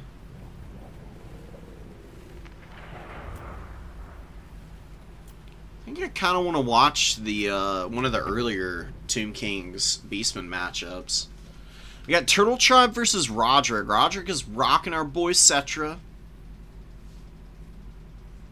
Wait, is this horse Cetra? Ah, oh, missed how much HP he had. Cetra, lots of Spearmen, a couple Tomb Guard, which I do like. Tomb Guard are pretty good into Beastmen. Especially the Sword and Board variant, because they're pretty stalwart. They've actually got pretty good stats, so... they can definitely struggle against stuff like Slangors, but they offer a stiffer fight at the bare minimum. Crown of Nekara is here and available. I don't really like it. I think it's a pretty bad item, honestly. For 200 gold, it's just not doing that much for you. If this gave, like, increased charge speed or something, then maybe you could throw it in to a couple builds if you're going, like, Chariot heavy or something. Otherwise, I would just avoid it. Synagores get thumped there. Chosen of the Gods doing a bunch of damage, but then also the Screaming Skull Catapult really chunking these guys down. One more follow-up shots. These guys are going to break and run right off the battlefield here, I think. Something you got to be careful of when you use mobile units on the map's edge like this is just stuff like that. I mean, it's 400 gold worth of Sentis that just walk off the field for nothing.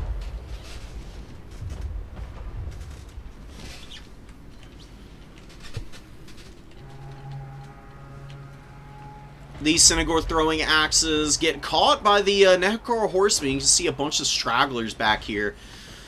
Not able to escape, and it actually causes the rest of the unit to kind of panic. And they just end up sitting there and eating a bunch of return fire. Skeleton Archers getting some good damage. More shots from Chosen of the Gods, ruining those poor guys. Slangors and Goreherd, though, are engaged in the front here, and they are cleaving through the Skeleton Spears, which I don't envision lasting too terribly long. Tomb Guard are creeping forward, and we get a Skeleton Chariot up. Super fun. I love the Skeleton Chariots. Honestly, a little surprised that they aren't a more regular unit for Tomb King's players, because they are just exceptionally strong at clearing out infantry, and infantry are oftentimes one of the trickier things for the Tomb Kings to deal with, because they obviously don't have very good options of their own. Mostly Skeleton Spears and Warriors. Nekar Warriors can be okay, and then Tomb Guard are a nice little mix-up, but none of them are, like, truly amazing units. Cetra's running around on horseback here, just chipping in where he can. Does a good job of breaking up the Slangor pressure here. One of them is running back. The other two Slangor, though, are holding fairly well, and it's going to become a bit of an issue as to whether the Tomb Kings are going to be able to defend their backline once this Slangor push continues to put pressure onto the Archer line. If the Archers all go down, then it could be a case where the Slangors are able to kind of just like rampage up into the forest and just completely stuff the Tomb Kings off of the objectives. Feral Manticore lands on Chosen of the Gods, but then immediately gets countercharged by the Skeleton Spearmen, which is awesome to see. Oh, the Slangors! They got punished by the Skeleton Chariot, and then a beautiful rear charge. The Nekar Horseman fully puts them in the grave there. You can see 68 models and counting. Starting to really melt off these guys. Dropping in a 58, and, I mean, should be a pretty easy cleanup back there. Skeleton Archers running away from Goreherd. There's really not much that can peel for them. So you can summon out, like, an infantry unit from your spawn point back there. Maybe find a way to hang in. Kefirgard take a decent amount of damage from that pendulum, but it is a regenerating Tomb Guard unit. Super badass skellies here, man.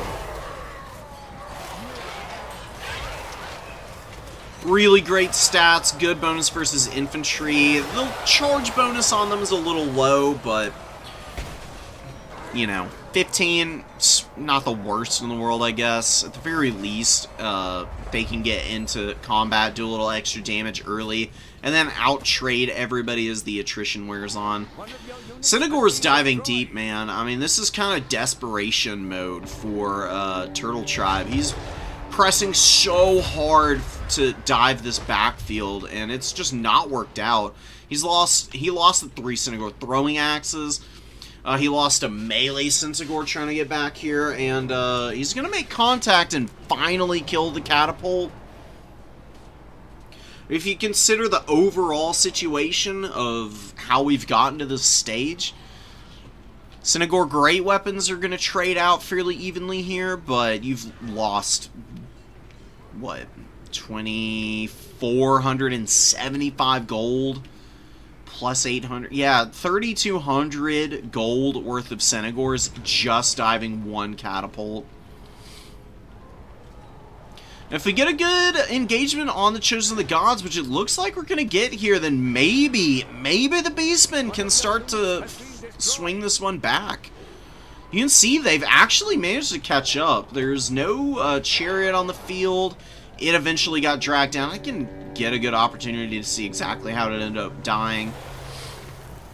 The Tomb Kings only just now capped their first objective. They are way behind. They need the triple cap, and there's really just no other consideration they need to make right now, except locking down another point here. Within the next minute, if they can do that, then they should be able to find the time to press up onto the number 2 objective and swing that back. Carrion landing on the Feral Manticore. The Manticore has held up really well here, and the Centaurs and the Manticore did actually kill the Necgar Horsemen and the Chosen of the Gods that were piled up on top of one another there. Butchers the Kalkengard fighting and struggling. Cetra is probably feasting on these guys. He is pretty good in combat on his little horse here.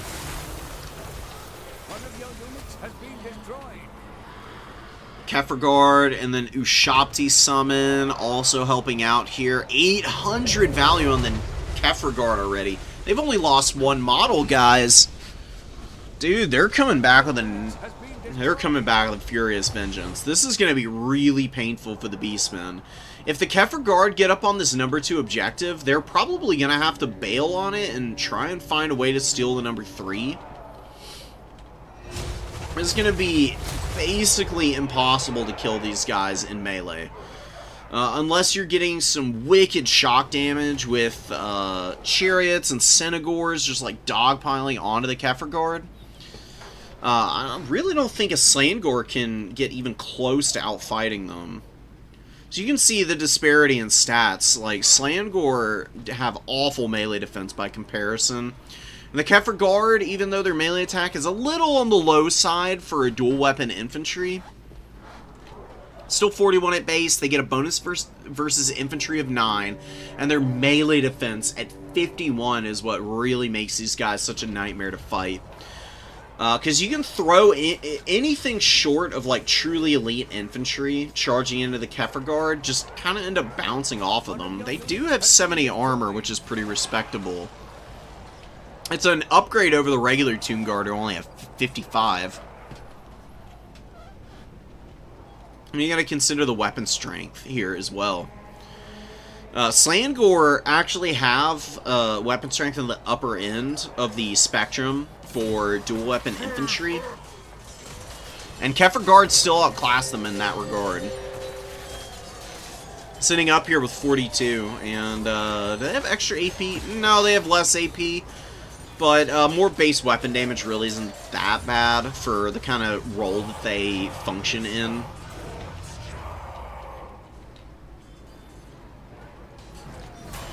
Cetra and some Skeleton Horsemen doing their thing. Got Jaff's Incantation of Blessed Blades, or Cursed Blades. Stacking with the Crown of Nehakara, I mean, yeah, giving them an extra 10 weapon strength is not bad at all. Maybe I'm underestimating the Crown of Nehakara. I've just never really felt like it was all that good. It's kind of hard sometimes, though, to track the value of these kind of items. Because nothing that it's doing here is reflected in terms of damage dealt. Only evidence if you're keeping a very close watch on your units and how much damage they typically get in just 1v1 fights, and then comparing that to how they do when they've actually got the crown active around them. Spear herds are getting jumped on by Carrion, and the defense on this side point has honestly been handled pretty effectively. Get the horse archers back over and the skeleton horsemen to just pile in to the Slangors here. Kind of like loop around and get onto the side there. Or I guess you've got some from this angle, so you can kind of loop around on this side instead. Kefirgard are fighting the Incarnate Elemental of all things. The Incarnate Elemental theoretically could do some good damage to the Kefirgard, but it is a monster that wants more units to be surrounding it so that its little passive AoE damage can really be truly effective. In a 1v1 environment against the Kefirgard, these guys are actually beating the snot out of the Incarnate Elemental. Death by 10,000 cuts here, seemingly. You've got it completely surrounded and just chopping at its ankles over there. Good charge at the Skeleton Horsemen. Slangor's looking a little flimsy on the leadership. They're not really having the best time. Ooh, and a beautiful use of Blessed Blade of Petra here. Lowering the stats of the Ungor Spearherd and the Slangor. 16 melee attack and 3 melee defense. Looking like a zombie unit out here all of a sudden. Whew. Yikes. Kefirgard are losing a lot of models, but by the end of this fight, man, the Incarnate Elemental might not even kill the whole unit. Not at the current pace. Kefirgard are going to kill the Incarnate Elemental guys. All by themselves, like, lonesome little fellas just ripping this big old monster to bits. Kind of going hard in the paint down here. I have to say, the skeleton, like, attack animations are some of the goofiest things that I've ever seen in my entire life, and I love it to death. Like, a lot of the skeleton models in particular have the same, like, kind of stop-motion looking animations as you'd see in, like, the old Jason and the Argonauts movie, or, like, something a little more modern, Army of Darkness. I think a decent number of people have probably seen that. They move fairly similarly in that movie as well. Incarnate Elemental goes down. Back to the warp with you, beast. 2600 on the Kefirgard, too. Crazy stuff. And Cetra's just wailing away on stuff. I mean, his value at 1400 is not that great, but hey, he's been everywhere he's needed to be and put some pretty dangerous units in the trash can. Just by running around supporting all of his skeleton horsemen and spearmen. Ushopti, oh my god, a 1500 Ushopti summon. How the hell did they get here? Running up and just fighting tooth and nail to take down some Senegors out here. Just a big pile of bodies around them. They've been cleaning house, too. Horse archers plinking away at the remaining butchers at Kalkengard. We got skeleton horsemen coming up. Kefirgard 65 models are just chilling. Just hanging out. And almost heal cap. They got 200 more HP that they can regain, I guess. Truly isn't all that much. Skeleton Chariot on 2 summons with 1400 value. Fairly efficient. Getting a little bit stuck on top of the Slangors here and going down a little rough. But it's not the end of the world. Crazy triple cap out of the Tomb Kings. Roderick was very pinned up for a majority of this game. And now in the later stages of it, able to just keep the Beastmen at bay. Just steady, consistent reinforcements to all of the objectives that he's interested in holding and not really letting off the gas. Good maneuvering. He's able to lock down his outside points. I got the Kefirgard on the contested middle. Took the contested middle and then punished his opponent by just ripping the Incarnate Elemental to bits with his dual weapon infantry. Which isn't really something you'd expect, you know. On paper, you'd look at that fight and you'd think the Incarnate Elemental would just win outright. Those elite infantry showing their teeth, though. Just absolutely full-throated domination against one of the scarier monsters in the game. Incarnate Elementals are no joke, man. They're pretty disruptive, and their Mortis Engine effect can cause some real issues.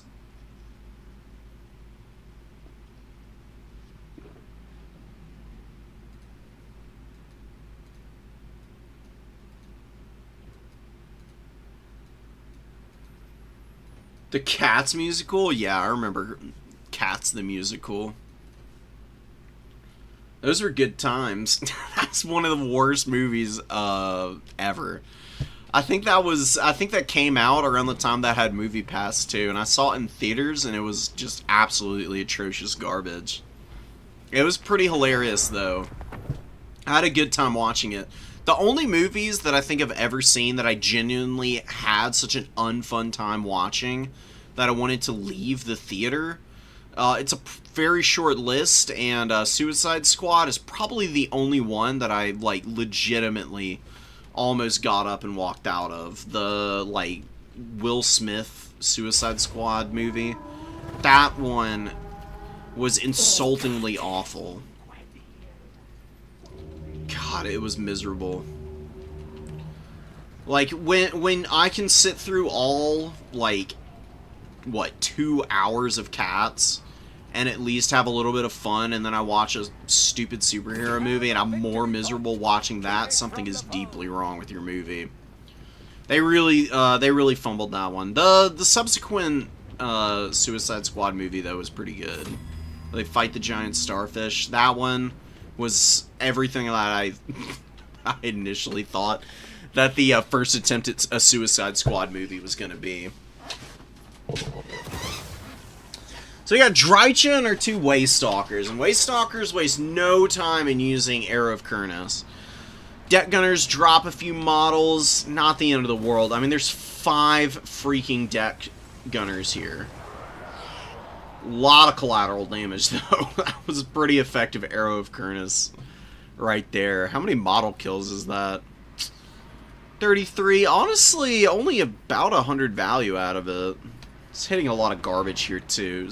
Deckhand mobs and a handgunner. Handgunner is a little bit higher value than the deckhand mob. Deckhand mob is 400 gold unit. Really not all that impressive of one either. One Ghoul Haunter is trying to creep up around the outside. The Glade Guard are going to interdict, though. They clearly saw this guy get summoned in. Just because he's gone into stealth doesn't mean he's not there. So, pretty good follow-up. Drycha is getting smacked up right now by the Deck Gunner fire. It's a little too many guns for her to sit in front of and try and dodge, so I would just loop her around, get her behind the pillar here with her Waystalkers, and just wait for your opponent to have to do things.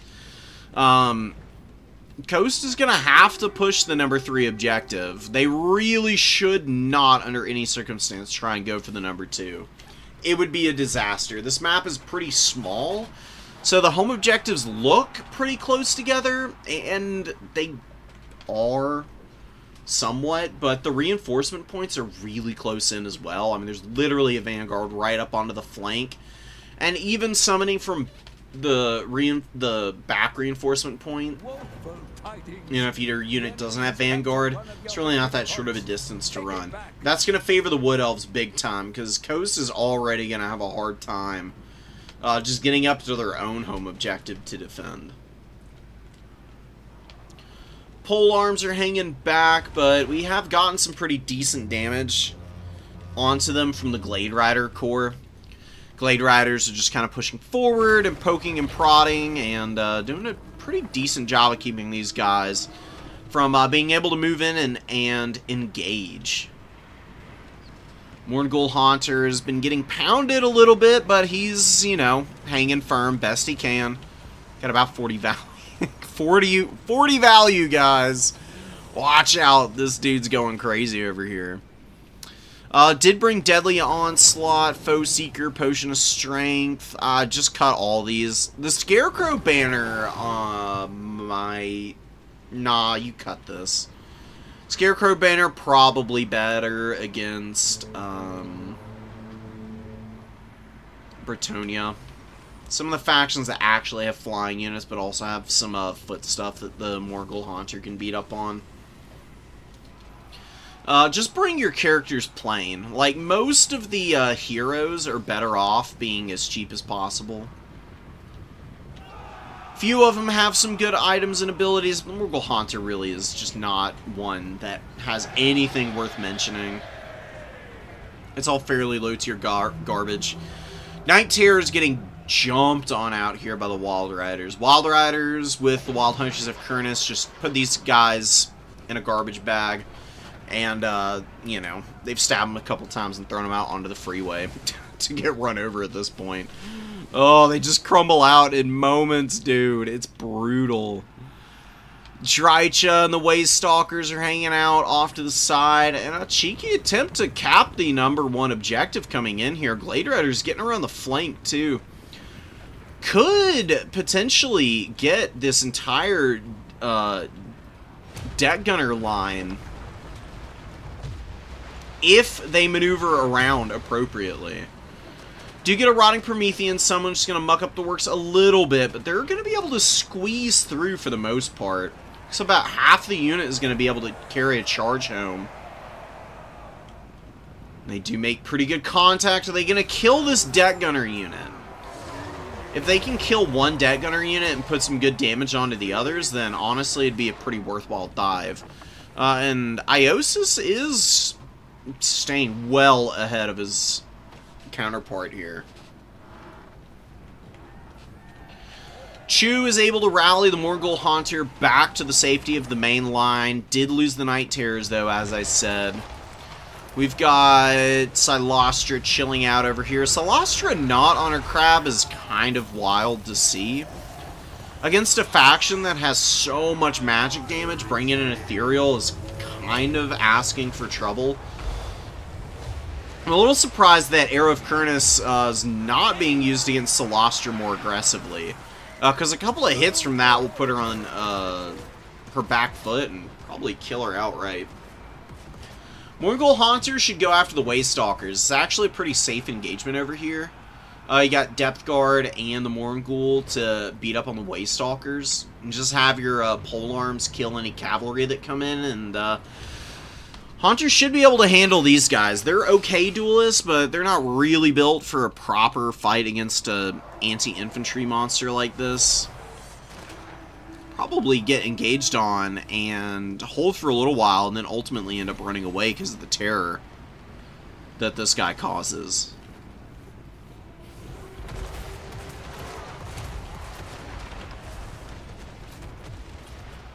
So, yeah, this is... oh, man, this is just kind of what the Wood Elves do to people, isn't it? The Dead Gunners have pretty long range at 245, but Glade Guard, they've got 170 meter range, and they're dirt cheap. It's on a per-cost basis. They're 500 gold, I think. Maybe 550 at the upper end. The Glade Rider dives, not really working out, but the Deck Gunners have to move up, and then the Glade Guard just light them up and finish them. Lamprey's Revenge coming in, and they are able to help clean up some of the Glade Riders with the bows here. But Wild Riders and the Wild Hunters of Kurnus waiting in the wings. Coast is very, very pinned right now. Damn Knights Errant are doing their thing, cleaning up some of the units that were diving in the back line here. Got about 20 seconds. Maybe they can get a charge off in the Race of the Frozen Heart and the Dryads here.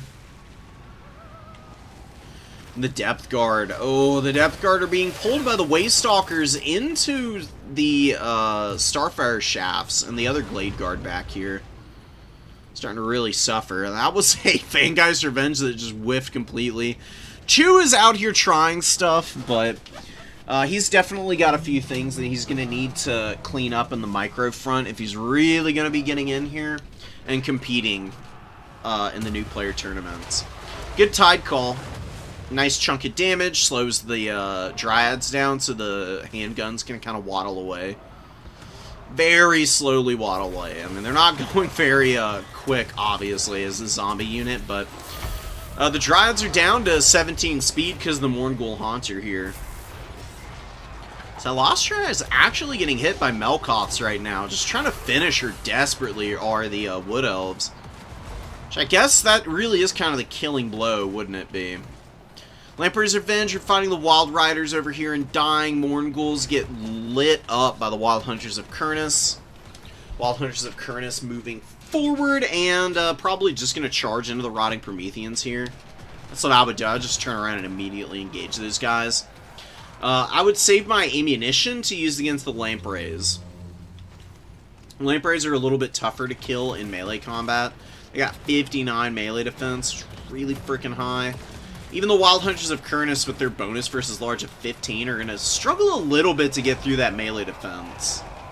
Easier to always shoot like hyper elite stuff than it is to like actually engage in melee against them. Eternal Guard with shields are just sitting on the #1 objective here. The Wood Elves have been so patient. Iosis has really not given a hoot as to what his opponents wanted to do. He's been alternating between patience and aggression really well, depending on where his forces are built up to. Slowly building up supplies, bringing out Glade Riders and whatnot, using the Waystalkers to poke early and get some effective damage off on some of the shooting units. Full committing his cavalry, forcing deck gunners forward, and then moving all of his archers in to kind of clean those guys up. It's just been great use of combined arms. I can't believe I'm actually seeing Zotes, though. Zotes are fighting Lamprey's Revenge right now, and putting some damage down on these guys. Getting them nice and low.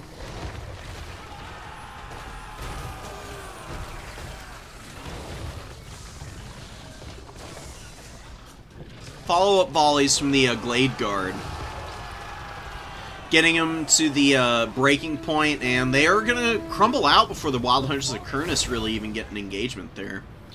Nice Earthblood. Really nice Earthblood. Wild Hunters of Kurnus and the Zotes getting hit by that. Great timing on it.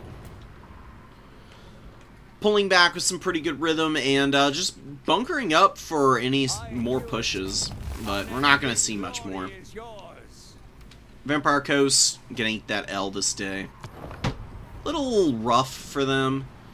I like the experimentation, but defending a gunner line like this is a little much to ask for such a small army.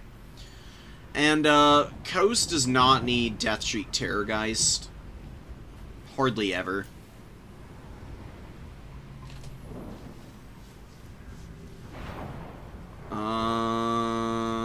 Man, I'm still... Wood Elves are really tough for Coast. Coast does not match up well into Archer factions, and,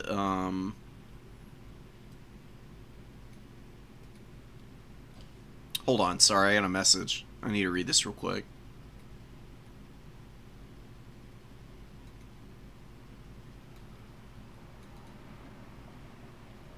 Okay. God, where was I? I'm completely sidetracked. Yeah, it's a really bad matchup for Coast. Wood Elves have some of the best bow units in the entire game, and all of the bow factions are already a bit of a stretch for Coast because of how bad their armor is. Honestly, I could not tell you where to begin as a Vampire Coast player to win against the Wood Elves. Wood Elves have like every possible advantage that they could conceivably want against you. They've got Dryads who have ITP and a really good, like, chaff clear unit, so, like, your deckhand mobs just get run over. Depth Guard are a super solid unit, but they're kind of expensive. And, their 90 armor, it can hold up okay against Glade Guard fire, but the second your opponent brings out a Starfire Shaft or a Waywatcher, they're basically cooked. And there's nothing you can do to save them. Morn Ghouls are just weak against anything with high weapon strength. That can just clear through their 30 armor and 8,000 HP. So Glade Guard are good against them. Dryad's good against them. Zote's good against them. Wild Rider's really good against Morn Ghouls. The only thing Morn Ghouls are probably like actually good against here is beating up on Glade Riders. You don't really see Glade Riders all that much, either. The Rotting Prometheans are okay, I guess. I just don't know, dude. Somebody with a little bit more experience on Coast would have to advise. I don't feel like I can give a reasonably good qualified advice for it. I can tell you as the Wood Elf player, pretty much all you do is just run some Waystalkers, Drycha, and then the Glade Guard line, like what we saw that last game. It's all you gotta do. Coast has a really hard time closing the gap against all of your bows, and if you pace out your aggression against the Coast, you can just close a full net around them as the Wood Elves and just blast them to absolute smithereens. Beastmen, Lizardmen, pretty even matchup. Favored for the Beastmen, though, for sure. Not by that much. It's probably like a 55-45. The only reason I think it's Beastmen favored, though, is just because they have slight mobile advantages here. And Razor Gore Herd are really strong against Cold Wind Spear Riders. So, honestly, on average, I would say that the Beastmen kind of control the pace of combat in this matchup. They can, more often than not, pick and choose when they want to commence the frontline fighting. And being able to decide when and where engagements take place is a huge leg up for battlefield momentum, because if your opponent is stronger than you at the start, you just walk away. If they are weaker than you, you just collide right into them and start blasting them to absolute bits. Nice Chimera Breath attack. Huge damage on the Skink cohort there. And some collateral on Salamander Hunting Pack. 2 models on that Salamander Hunting Pack go down, as well as 36 of the Skink cohorts. Getting some nice fire in on the Ungor Raiders with all the hunting packs. It's not really a bad use of them, but really optimal, as you can see. I have a hard time making contact because of the way their missile works. It kind of explodes, and the explosion radius is actually fairly concentrated. It's actually, I think, a little bit bigger in terms of effects than it is actual AoE. Which can give you a pretty misleading idea of exactly what it is that they're doing in some fights. They really are kind of specialized anti-large units. So, what really needs to happen for the Lizardmen right now? Stop shooting at the Ungor Raiders. Like, you're going to have to kill these guys eventually, but the most important thing you can do right now is kill the Butchers of Kalkengard. Get rid of Butchers of Kalkengard, get your remaining Javelins who have ammo to shoot the Zangors in the back here. And then focus fire down the Chaos Spawn, while whatever Spear Riders you happen to have left can go after the Ungor Raiders at that point.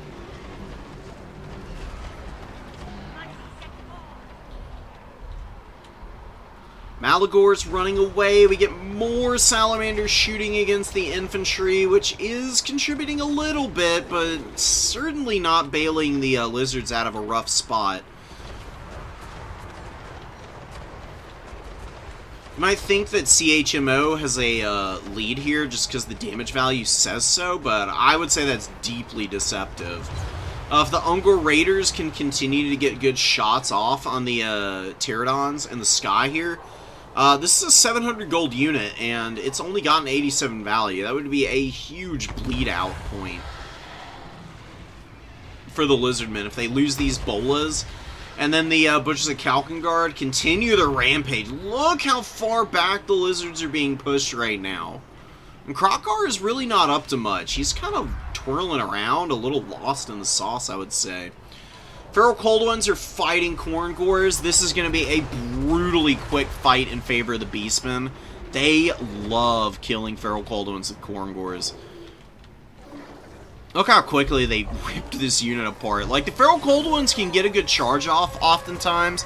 The second they stay engaged against these Korngors, though, for just a couple seconds even, they get torn to shreds. Nothing you can do to stop that either. The best that you can hope for is to get like a Skink or a Saurus onto the back of that fight, and maybe the Korngors are just stuck in combat in a really funky way, and they're not able to like fully kill the ferals. Zangors and Slangors stuffing back the Lizardmen Salamanders. Chimo is up in value, only by 900 though. And the Beastmen doing a good job of bringing out some solid counters. They've got some Spear Riders that they're chasing down with Razor Gore Herd and Centigores with great weapons here. Good value on the Razor Gore Herd. The Centis following that up. Ungor Spearmen chilling. Ungor Raiders are a little beat up, but a lot of them are rallying, and definitely don't want to forget about this Gore Herd. Might actually be worth moving it in front of the Vanguard. Anything that gets summoned out just immediately gets locked in combat against those guys. Really wouldn't be a bad fight against pretty much anything the lizards can Vanguard summon should be skinks for the most part. Chameleon Stalkers and Chameleon Skinks. Pock Cohort, I think, would probably be about the toughest thing that the lizards could Vanguard right now into them. Ooh, the bushes at Kalkengard are getting roasted right now, but they did get Krokgar. Krokgar and Grimlock only getting 1,000 value is an awful, awful sign for the Lizardmen's chances here.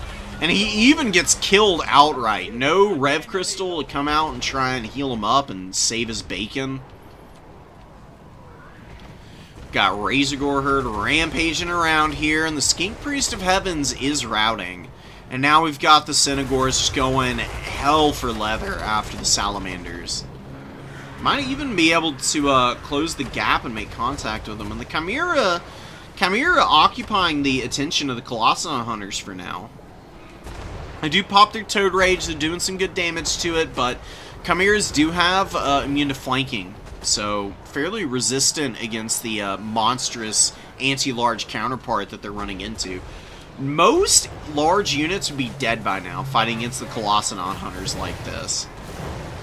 Because of the immune to flanking effect, though, this thing just doesn't care. It's got melee defense active, doesn't care about leadership penalties for being surrounded or anything like that. And it's just absolutely rampaging through and dragging the Colossodon Hunters around behind it, and just leaves Lizardman units that are isolated to just get blasted to pieces, as they're completely alone and cut off, fighting against all of these really affordable and cost-effective Beastmen options. It's like the big selling point of the Beastmen as a faction, is that their units value trade so well. It is so rare in a winning game for the Beastmen to have their units be out on the battlefield for an extended period of time and for them to not, at the bare minimum, pay for themselves.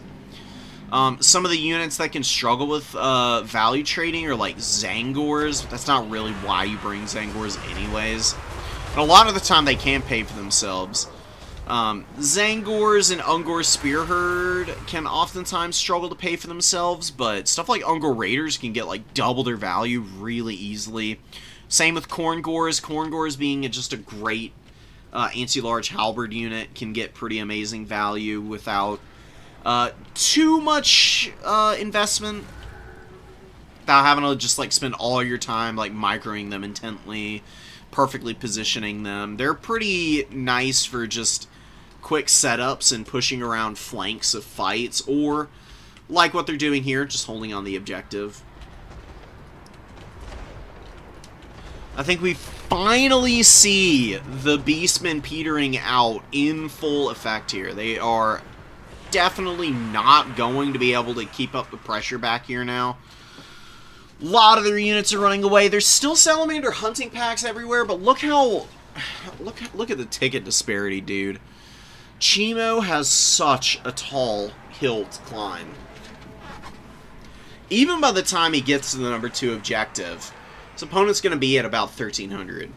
It's going to take him about 20 seconds to cap this. He's got to get the number 3 objective, and then he's got to find a way to get the number 1. And all Yiffre needs to do is just spam Ungor Spearherds to get out here and help the Minos and the Chaos Spawn hold this point.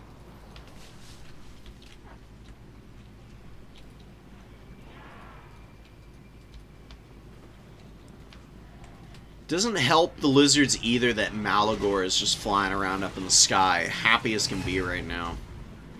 Skink Cohort Shatter here, no cheeky back cap for you guys.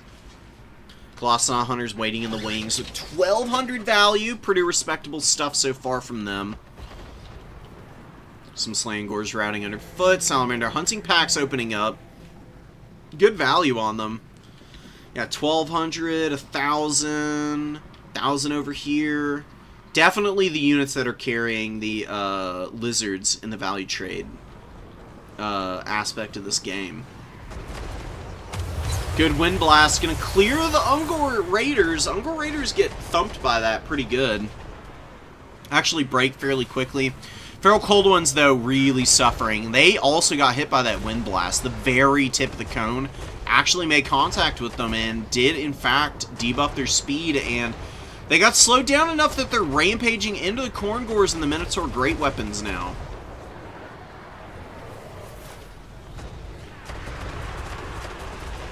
Great Weapons are able to take down the Colden Spear Riders. We've got Razorgore Herd getting onto the back of the Feral Cold Ones now. Skink Cohorts hanging in there. Mino Great Weapons are going to have to put a lot of work in to close this game out for the Beastmen. But I think they should be able to. You can see the ticket situation. It's just a little too much for the Lizards to hang on. If they had been able to hold their number 2, they would have more than enough time to push back out and triple cap. Honestly, Beastmen can be really tough to get a handle on how you play the matchup. Most of the time, the best thing you can do against Beastmen is just play off your home objective and skirmish with them. Do your very best to avoid getting locked into any early fights because they reinforce so fast. What you want to do against the Beastmen is get them into a long-range duel where you just slowly out-trade them. Shoot them back piece by piece, and then just attrition them down. Beastmen are pretty bad in just long, drawn-out, prolonged engagements. Because eventually they run out of magic. Unger Raiders use up all their ammo. Chimeras run out of steam on the HP front. And if you're able to pull that off against the Beastmen and you get them into these positions where you've held your home point at the bare minimum and they've just been throwing themselves at you wave after wave, there comes a certain point where the Beastmen are just completely gassed. Like, Bussy really didn't have much at the end of that game. He had some Minotaurs and some beat-up units just hanging out on that back point. But because there was so little time for the Lizardmen to work with, all he needed to do was just summon out a couple of units to rush up there and make sure that the few Lizardmen units that were on the home objective were pushed back, and then it's just a waiting game at that stage.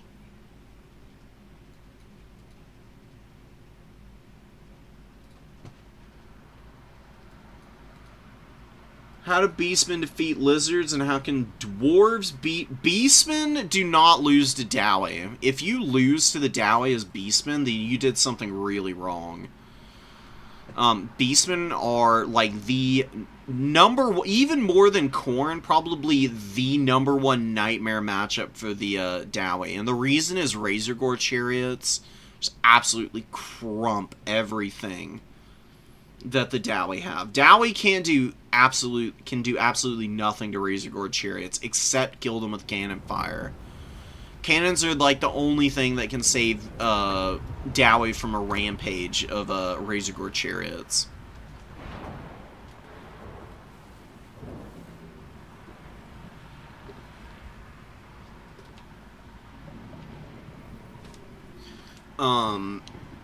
You might think Slayers would be good against Razorgore Chariots, but I can actually show you what happens to... I can try and show you what happens to Slayers a lot of times when they get run into by these things.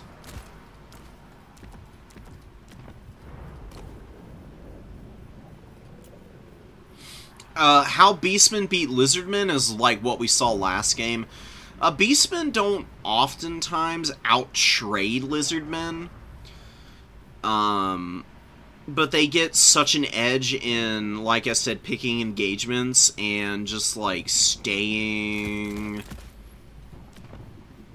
aggressive against the Lizardmen that the Lizardmen just aren't able to outlast the Beastmen ferocity in the early stages. And then by the end of the game, they don't have enough time to recap points.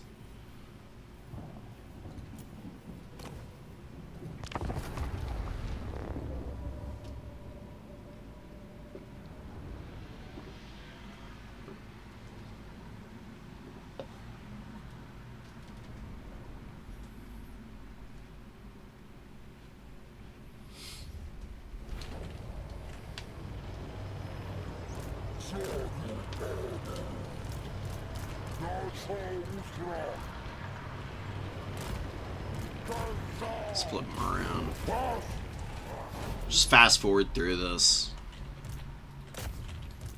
I mean, all I want to do is just kind of show what Razorgore Chariots do against, like, one of the actual counters that is theoretically available against them.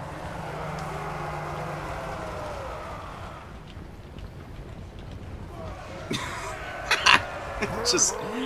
Oh, they just chunk Slayers for such a huge proportion of their HP.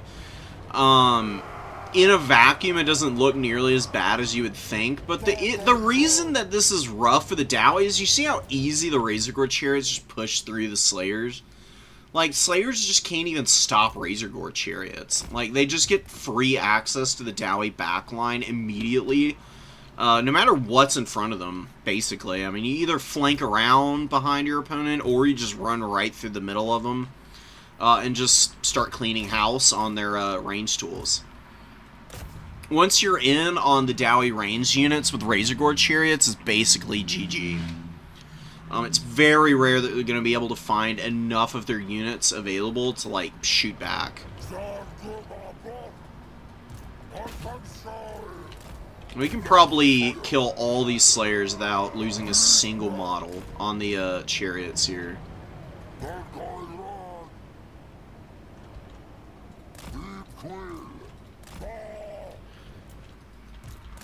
This is about what half of all Dowie Beastman games turn into, by the way. Is Razorgore Chariots just, like, rampaging through the entire Dwarf army, and Dwarf players screaming, crying, and throwing up about it.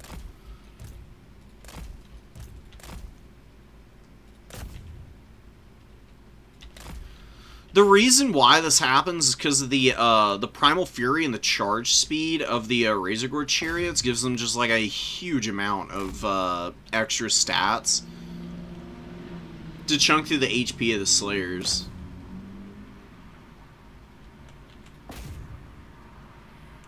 We'll just chill and hang out here.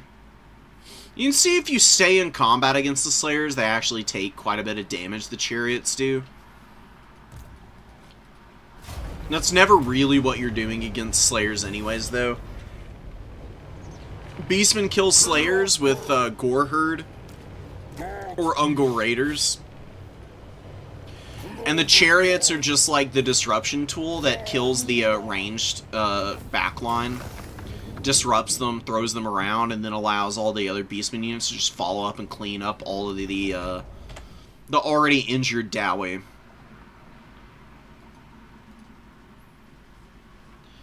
So, Gassium, if you want my advice, just Razorgore Chariots against Dowie, man. Don't bring any Centaurs against Dwarves, either. Maybe not none. I shouldn't go that far. I can kind of show you what I like to do. I actually do really love Malagor against the Dowie. Enfeebling Foe and Mantle of Gorok, I think, are both really good spells against the Dwarves. You can go Unholy Power and Bestial Surge. Because you want the Vigor reduction. You just spam Enfeebling Foe and Mantle of Gorok on whatever you can. Get a Chariot in the opener. Get some Ungor Herd. I mean, you can, like, run Ungor Spear Herd for, like, extra cheap stalk units, but Ungor Herd can actually, like, fight against Rangers and Quarrelers and stuff. Not well, but better than Spear Herd can, obviously. So, you want something. You want the stalk, too. I do like a couple Zangors here. And then you go Slangors in reserve. And a couple Gorher in the starting army. Some Ungor Raiders. And here's something that I really love doing. This is just me, though. I love Wargors. Wargors on foot are really fast. They've got Primal Fury, so they get 42 foot speed. They've got a lot of good stats. They got a bonus versus infantry of 20. These guys beat the snot out of Garagrim together. Garagrim gets absolutely owned by Wargors together. Since you got a little extra money, you can take the leadership debuff on Malagor. I do like 2 Cynagors in reserve. I wouldn't do any more than that. Get a couple Razorgore Herd, because they can be pretty nice. A couple Harpies for any other Gyro Swarms that might come in. Get a couple Bestigors, also a really good unit. Another Chariot. With 500, and yeah, just get like 1 Goreherd Shields. You don't really want to bring too much, like, too many mobile units. The best way to beat the Dowie is to just beat them at the attrition game, because their units are naturally slower than everybody else's. Like, Beastmen, infantry, will storm up to objectives way faster than anything the Dowie can throw out. Other than Slayers and Doomseekers. Slayers and Doomseekers are fairly quick with 40-foot speed, but god, dude, if they have to, like, waddle forward a bunch of Dwarf Warriors or Miners to an objective, they're never going to get there before the Beastmen. Beastmen are always having a mobile edge anyways. You just want to try and compound on that by bringing sturdy and reliable units that can actually cleave through the HP of a lot of the dwarf infantry, who are actually irritating, like the Slayers and the Giant Slayers and the Doomseekers. Iron Breakers are okay against Beastmen, but they're really expensive is the problem, man. Dowie just need to be better in melee. They just suck so hard at melee combat, they just lose to everybody. I don't know how their win rate is so high right now, to be honest.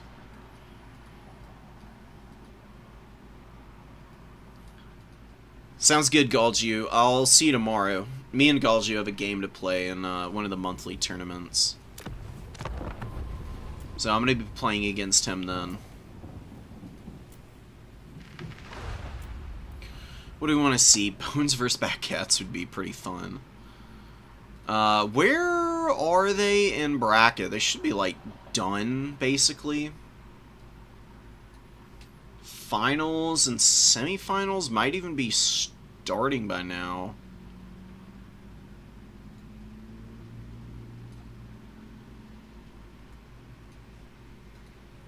Okay, they just advanced, so...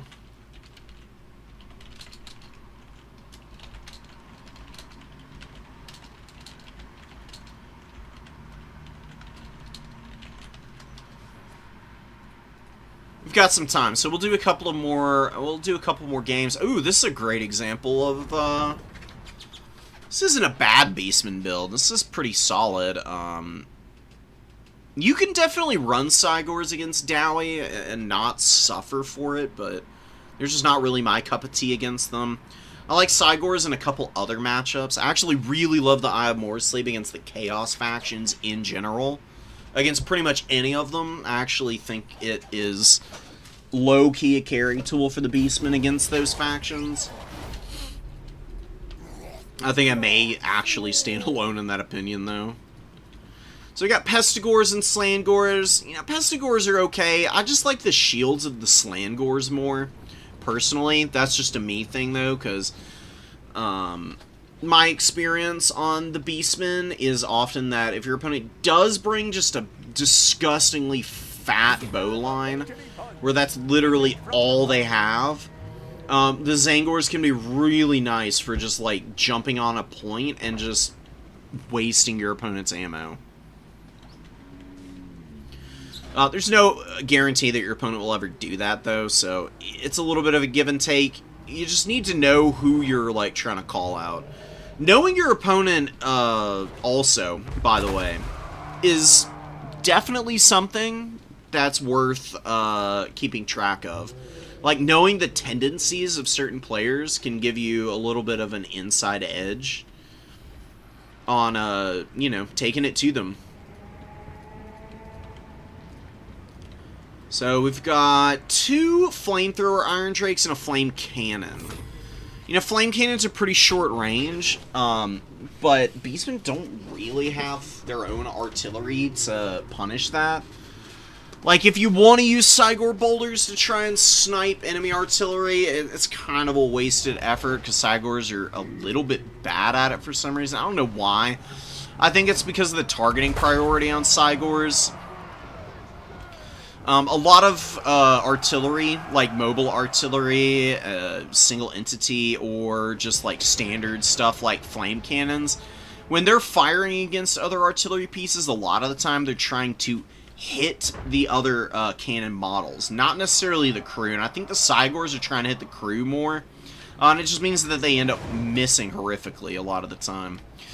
Good retreat from Bussies, just moving away with the Butchers of Kalkengard, just denying an opportunity for any kind of accurate fire against them. That is the most disgustingly well-thrown bowler I've ever seen. Dude.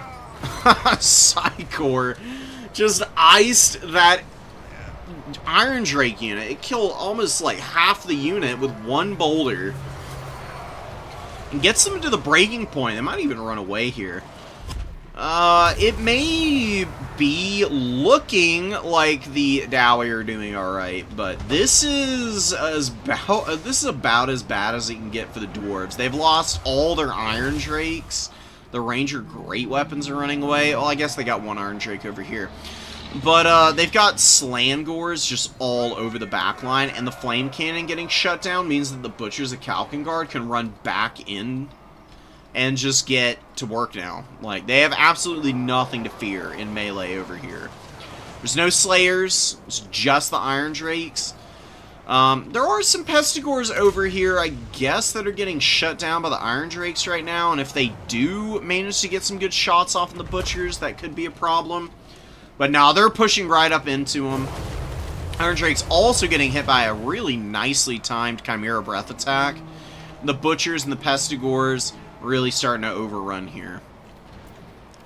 These Pestigors should just get on that Iron Drake. Razorgore Herd can come in and get rid of that Dwarf Warrior.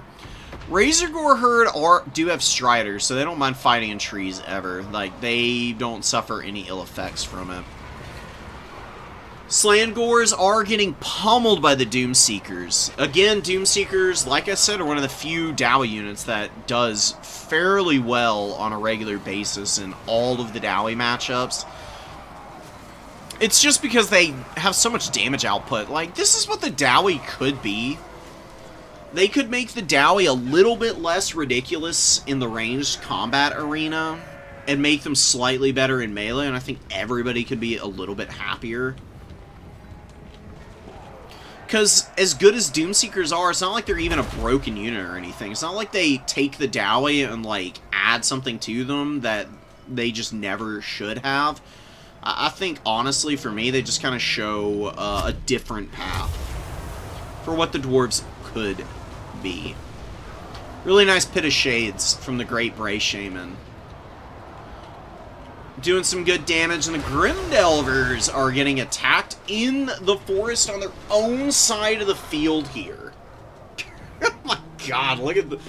Dude, look at this. This is really nicely done. Like, Yifford just is moving and maneuvering around the dwarves wherever they have strong points.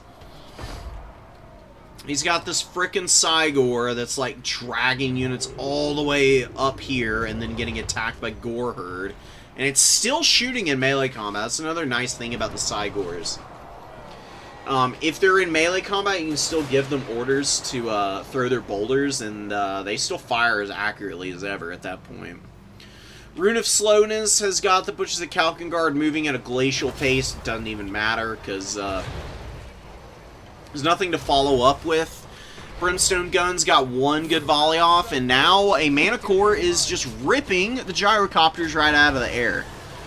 Mana Cores are really good against the Dowie because each attack... Oh, that's a Chimera, actually. Whoops. Lamau. Well, a Chimera works too. I wouldn't spend that much on the Chimera, though. I don't think you need one against the Dwarves. If you want something that can kill Gyros pretty effectively, you run a Manticore. If you just want to run the Gyros around and distract them, that's why I run Harpies instead. And Malagor, because Malagor is really quick. He can also fight the Gyro models. And Malagor has 121 speed. And he's a flying character. And he's itty-bitty, so he's very hard to shoot. But look, I mean, this isn't even like what I would consider an optimal build against the Dwarves. And you can see how genuinely outmatched the Dwarves are against the Beastmen. I mean, It is, without a doubt, unequivocally, one of the worst single matchups for a faction in the entire game. Like, dwarves just don't have answers against the beastmen. There's really not much that they can do. If they over-tech into options against, like, chariot play, then next time, if they did happen to take the game off of you, you can just throw together another beastman army that can just work around all of those chariot answers. And then you're right back to beating the snot out of them again. Semifinals? Okay. I'm just going to let y'all play the semis.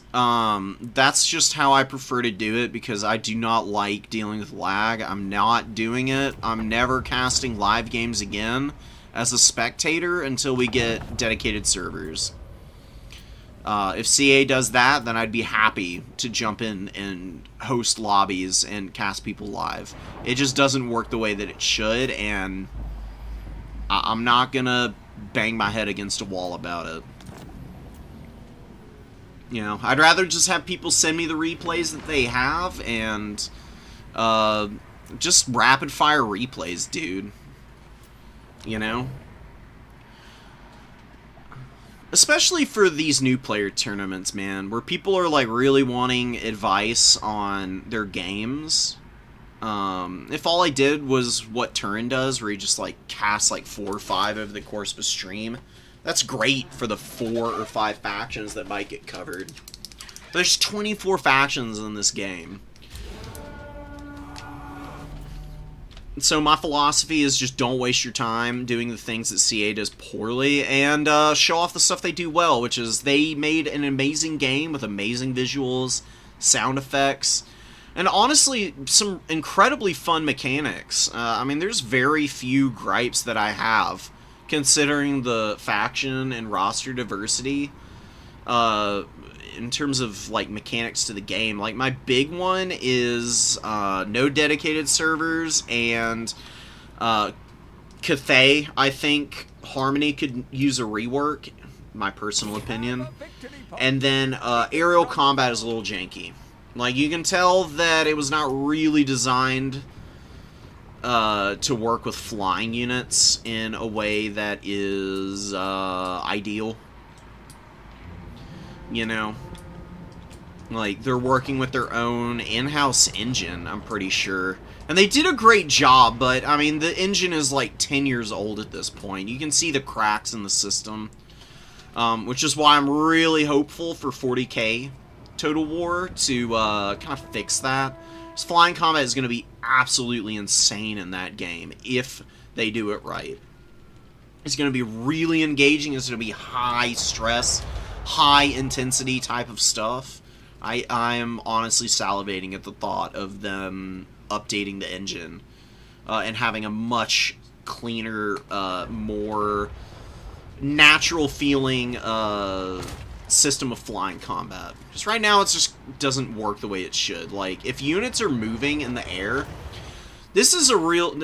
I'm getting off on a tangent, but I need to talk about this. If you have 2 units in the air, blue there is a flying unit. It's sitting still right now. Red line is a unit trying to attack that blue unit. If the unit just starts flying away, like the unit on the blue just starts flying away from their attackers, they cannot get hit as long as they are moving. It is really goofy. Even if a unit is markedly faster, you have to stop them in the air to hit them. It does not make sense. You can have stuff like thunder barges flying away from 5 or 6 harpies, and the harpies are doing 0 damage to it, despite being all over it. In Total War 40K, what I'm hoping is that they just have, like, a reworked system where flying units have different calculations for melee attack and melee defense that are a little less reliant on how it works for units on the ground, where it's just like a dice roll, and maybe it can be something a little bit more involved. I really don't know how they'll handle it, but all I can tell you is that it needs to change. Just that little bit. Jet Lion throws down a missile mirror, which is kind of cool. It does have a couple of these bound to it, but like you have to actually force these units to shoot for missile mirror to work. So we just we just kind of watch the Jet Lion get shot for nothing. I do like Jet Lions. They're kind of a cool unit, and they give yin harmony to like your melee stuff. The problem with the Jet Lions, though, is their attack animations are really weird. They have poor collision damage, too, so they have a really tough time killing infantry, and then they're not very good against other single entities. Because of their melee attack and melee defense split, like, they just don't hit very often. When they do, they disrupt in silence, which is really cool. But, something about them just doesn't really seem to work the way it's intended to. There's just a few units that are like that in the game. It's another thing that I would like to see them clean up eventually. That's going to be your Uranians Thunderbolt on top of the Thunderers, and the Cannons get completely overwhelmed because the Dowie were not defending them. The Dowie Warrior Great Weapon is a little far away, and the Onyx Crowmen just land right on top of these cannon crews and just kill them all instantly. Now they're even going after the Goblin Hewer and the Grimdelvers. One Onyx Crowman's going to crumble. The other is probably not going to be too far behind it, but at the very least, they've gotten some good work in. And it wasn't Uranians, it was actually Comet of Cassandora. Took a nice little chunk out of the Thunderer, which is pulling back and trying to get in position to shoot the Crowman, I would guess. Yeah. Goblin Hero over here has gotten some good value. It's got about 639 and a decent amount of ammo left, so it could get in here and help out.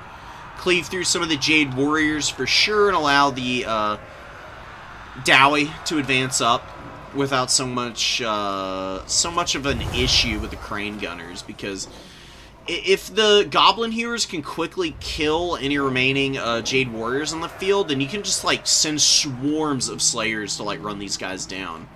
If Slayers make contact with the Crane Gunners, they'll just rip them to bits.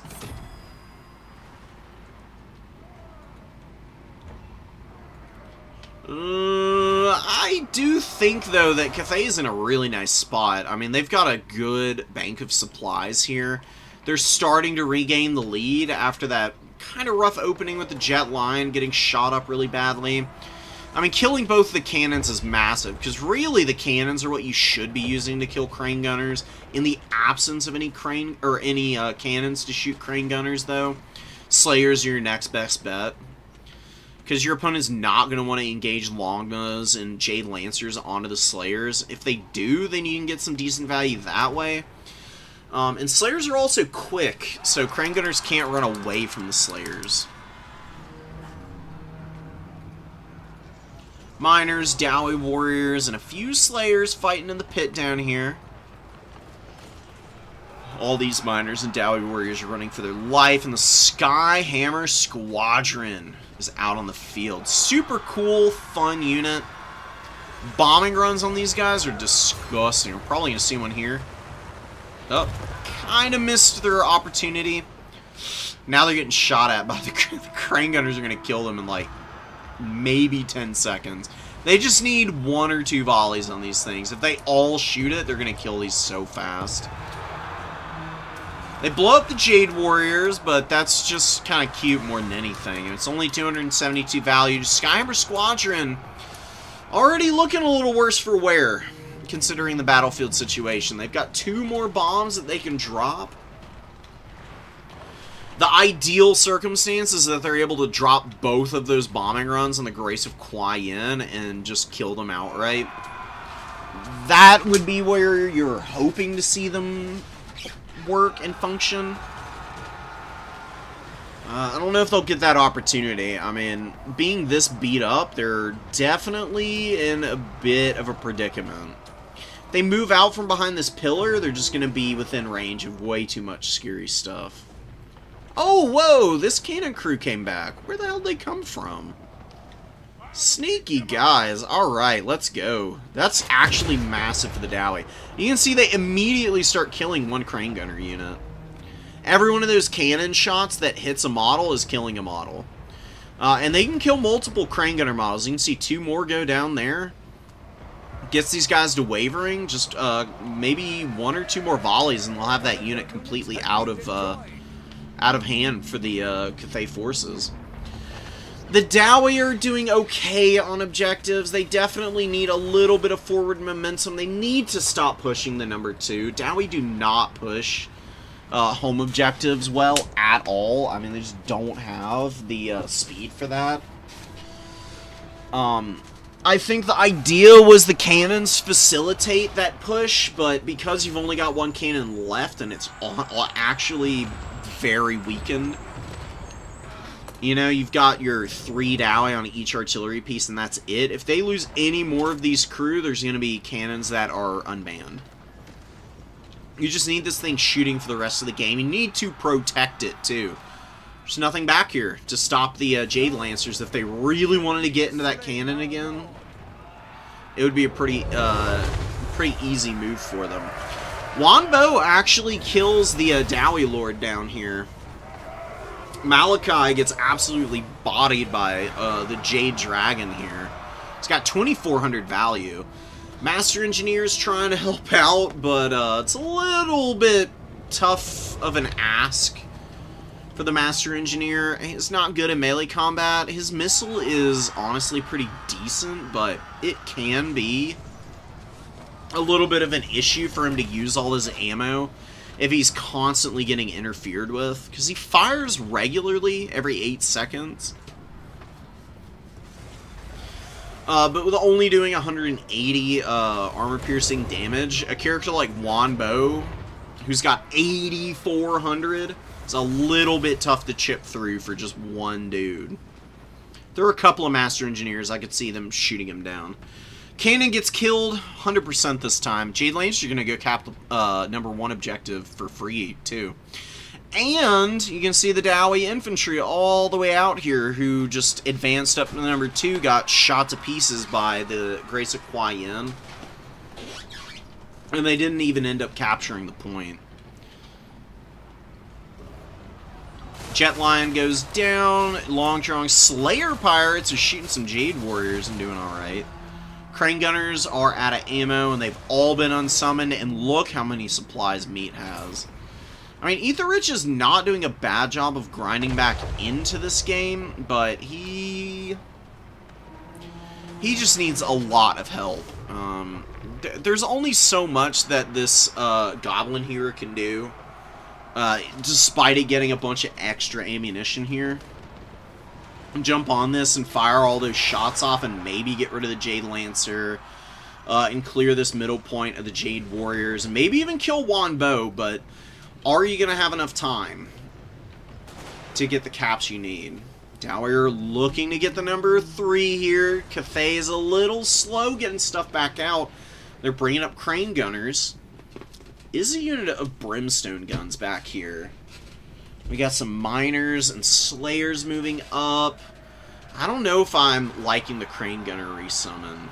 I actually think this might come back and bite Cathay in the late game. Because the Dowie just overran the number 3 objective, and they're honestly doing pretty well in the tickets.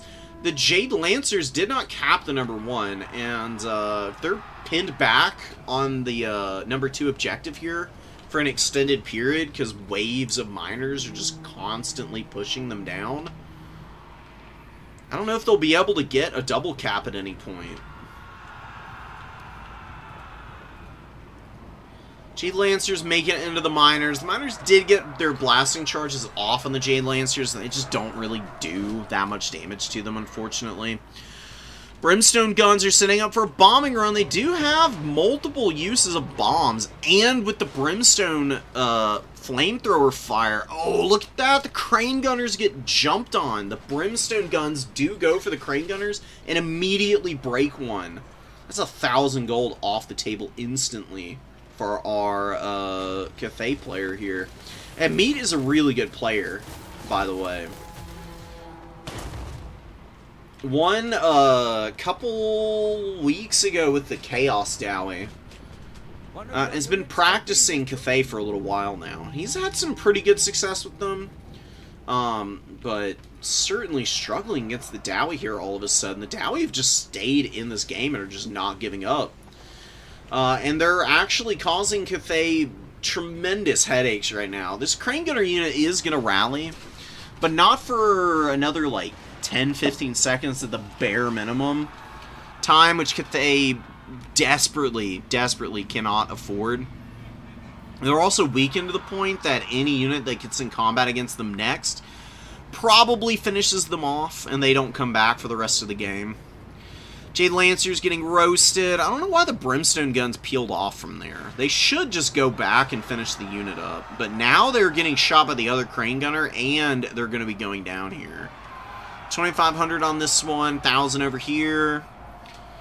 Dowie units, man, scrapping, doing what they can. There's a lot of Slayers over here, too. Even though they're not going to do amazing against the Jade Warrior at the bare minimum, they're roadblocking a bunch of cap weight for Cathay, making it really difficult for them to get what they want done. Grace of Kuai Yin actually gets collateraled pretty hard, and Long-Drawn Slayer Pirates are a pretty tough fight, no matter who they're up against. They've just got really good stats overall. A little low on the weapon strength side of things, but melee defense and melee attack being as high as they are, they tend to hold pretty nicely. Yeah, Slayers. Ooh, Jade Lancers get up on the point. They push through, but Dowie great weapons getting up here. Jade Warriors trying to push past. Oh, they're going to get collapsed on here from the rear. The Dowie are going to get a full surround on those guys. Oh, and look at this. The number 2 objective is wide open. Brimstone guns rallying. Oh, yeah, and they're going for the Crane Gunners. Onyx Crowmen are coming up, though. They're going to have to make a choice, though. They either save the number 2 objective or they save their Crane Gunners. You can see the Dowie slowly but surely creeping back up here, and the Jade Lancers do go down. The Jade Warriors pull back. Pretty good timing. They mostly are okay. The problem is that Cathay really is not finding a way to thin the Dowie out on the actual points. Like, they keep value trading well. I mean, Cathay has certainly killed a lot of dwarves. The issue is that it's not getting them anywhere because they can't actually scrap on the objectives with so many shooting units. They don't have any coverage with Jade Warriors and whatnot to actually round this game out to the end. That will change fairly soon. May 25th or whatever is the release date for the DLC. Bashiva is going to be freaking sick, dude. I'm so excited for the Tigermen. I might actually pick up Grand Cathay and play them for a change. I never play Cathay. I've got probably like 15 games on them in all my time playing this ridiculous game. I mean, I love Cathay's aesthetics, and I find them interesting in campaign, but God, are they boring in multiplayer, man. Their roster is way too limited. The Tigermen are going to add a new dimension that I think is desperately needed by them. I actually see a backcat coming for Cathay. I mean, they finally just said, okay, I mean, you've left it defended, we'll go take it. And they finally took the objective back. The problem, though, is they had to hollow out the number 2 objective to do that. And the Dowies still have a slight lead on the objectives. And the Dowie are going to pretty quickly recap the number 1 objective here. Like, Onyx Crowmen don't offer any cap weight. And this is an instance where the Dowie Warriors having bad stats with really high armor is going to help them out a lot, because otherwise they just get melted here. Instead, they can actually move up on the point and just sit and occupy the attention of the DPS units while 2 other units get up on the point, steal it back. Dowie also stole the number 2. They managed to take it before enough cap weight got here to keep them from occupying the territory, and the Slayers are ripping up the Longma Riders now. Wow, Meat's gonna have to tap out here. Eat the Rich with a huge comeback, dude. So what happens when you don't get discouraged by bad value trading early on. I mean, the Crane Gunner tripled its value, and the Dowie still won. The Dowie got the living snot shot out of them. This might be an instance where overinvestment into aerial units cost Meat the game. I don't think you need Righteous Lances. I think you really just need the Onyx Crowmen for dives. I don't even think you need this many Jade Lancers. Just cut the Righteous Lances, cut a Jade Lancer. What do you bring instead, then?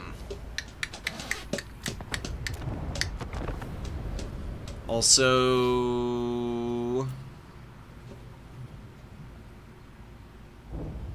it's got 5 Jade Warriors, 1 Peasant Long. I would also cut the Peasant Long Spear because they have bad cap weight.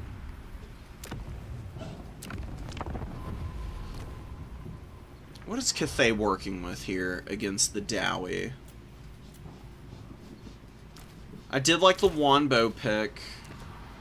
I don't think you want Net of Amontok. I think Common Endora and Jade Shield is better. The reason is that Jade Shield is a crazy damage resistance buff. Like, 11 seconds seems like a fairly short time, and you might think, but Net is like an actual snare. Like, it's so strong, right? And it's like, yeah, okay, if you net something like Gyro, that's amazing. But you don't even need to net Gyros half the time. Gyros are really short-range units. Just run Roiling Skies and a couple of cheap spells, and your opponent is not really ever going to have a great opportunity for their gyrocopters to, like, push through and run over your Crane Gunners. So the minus 25% speed is enough to be able to allow you to shoot them down. Gyros are not that sturdy. You over-tech into other stuff to counter gyros, and you leave yourself thin on the ground, and that's how the Cathay army lost that last one, right? Had plenty of Jade Warriors. You do definitely want to max out on those guys. I actually think... I know a Celestial Dragon Guard sounds silly. They're a halberd unit. Why would you bring them against the dwarves? The reason that you bring them is because they just simply put actually have armor-piercing damage, and they have good cap weight, 95 armor and a shield. They can actually stand their ground pretty effectively against the dwarves. And they won't struggle nearly as bad as you might initially expect out of them. You can cut the Dragon's Fang, Power of Yin. It's a pretty big aura. That is pretty good against the Dowie. Probably want to hang on to that. And yeah, Armor of the Dragon's Gaze, keep that too. I just wouldn't bring a Jet Lion. That was another unit that was kind of like, what? If you really want to, you can bring a couple Jade Warrior crossbows. Because the Crane Gunners are going to be way behind the front line, and the Jade Warriors are not going to have great access to Harmony. You bring forward some Jade Warrior crossbows, and now they've got the bonus melee attack and melee defense, which is really aces for Jade Warriors. They need it desperately. Plus, these guys can shoot Slayers up, and then the Crane Gunners can focus on the Armored Dowie Warriors, who are like the real pain for Cathay to deal with.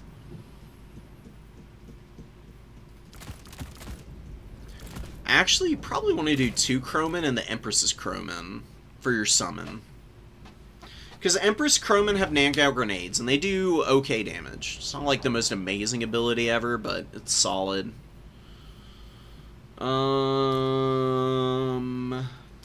Righteous Lance is 1650, man. No thank you. Fire Rain Rocket could be cheesy, but probably not that good. Grace of Kwaiyon is a good call-in. You do go,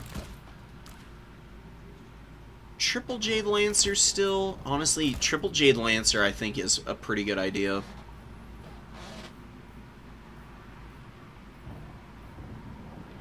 It's just a question of what do you fill the rest of your army out with here at the end. Maybe just something as simple as this.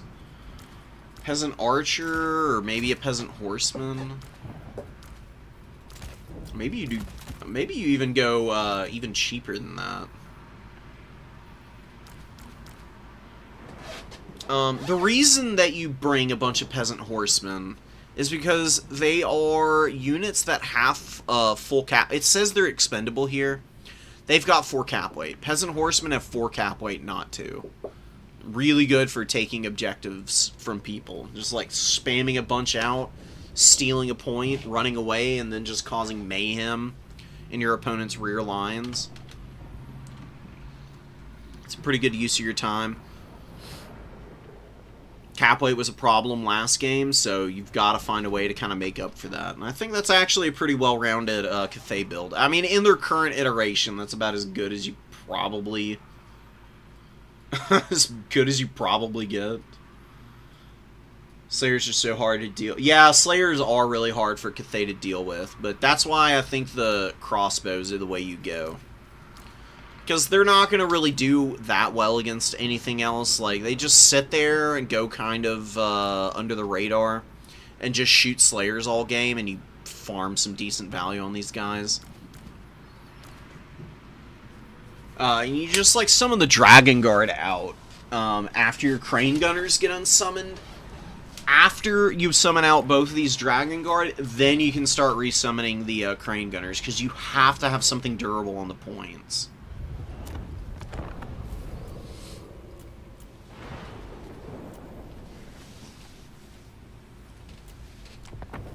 We haven't watched really any Tomb Kings games. We've seen one with Roderick today.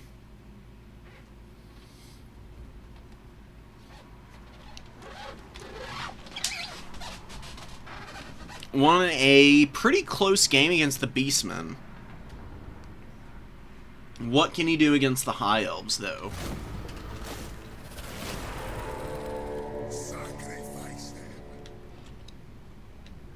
Wow, alright. Well said. Well said, Cetra. Whatever, bud. So, Teclis is running Soul Blight, Flock of Doom, and Regrowth. Does have Sword of Teclis, Potion of Koroi, and Bound Fiery Convo. I don't really know why you're bringing Soul Blight against Tomb Kings, to be honest. I guess 0 armor on everything is pretty awesome. And it does lower weapon oh yeah, for Ushapti spam. That's actually, I'm starting to see it now. That's pretty genius. Because if you lower the armor in the Ushapti, they go down to, with what, 29? Oh, minus 34 freaking armor. That's crazy. Goes down to 56? Dang. Yeah, archers can just blast through Ushapti if they only have 56 armor. Super fun. I love Teclis, dude. Teclis is a really fun lord. Sometimes he can be a little bit not good, depending on what you're who you're playing against. Eltharin is probably just straight up the best lord for the High Elves right now. But I do think you can mix Old Boy in a few matchups and get some pretty good value out of him. So, Screaming Skull Catapult wastes a couple of volleys shooting at Teclis here. High Elves have done pretty well. Looks like they did actually get hit by the catapult here. The Illyrian Reaver archers are looking a little beat up. They lost a few models. Nothing crazy, but certainly is a bit painful. Great Eagle on the way in. Oh, man. What did Teclis get hit by? What the heck? What did he get hit by? Did a catapult point? Catapult must have hit him or something. I don't know what caused him to take damage there. That's so bizarre. He took a lot of damage, too. Almost like 500 HP. Cetra doesn't have any spells that can reach out and hit him. Chosen of the Gods haven't shot any of their ammo. Just now opening up. So baffling. Oh, the Lyran Reavers here getting cooked. Oh, man. Punishing volleys out of the catapult there. Get the Illyrian Reaver archers screaming forward, and they will definitely be able to poke the Necrosphinx a little bit here. You just have to figure out a way to get rid of this catapult. Well, I guess if you really needed to, you could just kind of ignore it. It's just the fact that there's multiple catapults out now. Like, if there's one catapult out, it's pretty easy to ignore. Multiple catapults, though, tend to get a little bit hectic. They do a lot of damage, man. I mean, Screaming Skull catapults, not just the damage, but also the leadership debuffing that they contribute to. With the take cover effect, and they get the base damage by artillery modifier, too. See it here. You get minus 10 and minus 8. That is a huge chunk of leadership on any units that get hit by it. Flamespire Phoenix over here is putting some work in on the catapult crew now. Necrosphinx coming over to try and fight it off, and it does look like old horsebound Cetra here. Putting in some good work against that Great Eagle, which is taken to the sky and getting the hell out. One of the actual artillery models has died, but the crew is very healthy. And with 3 catapults left, they should be able to put down some pretty good damage. Over here is a little bit more of a problem for the Tomb Kings. They've lost 3 of the catapult models on this crew.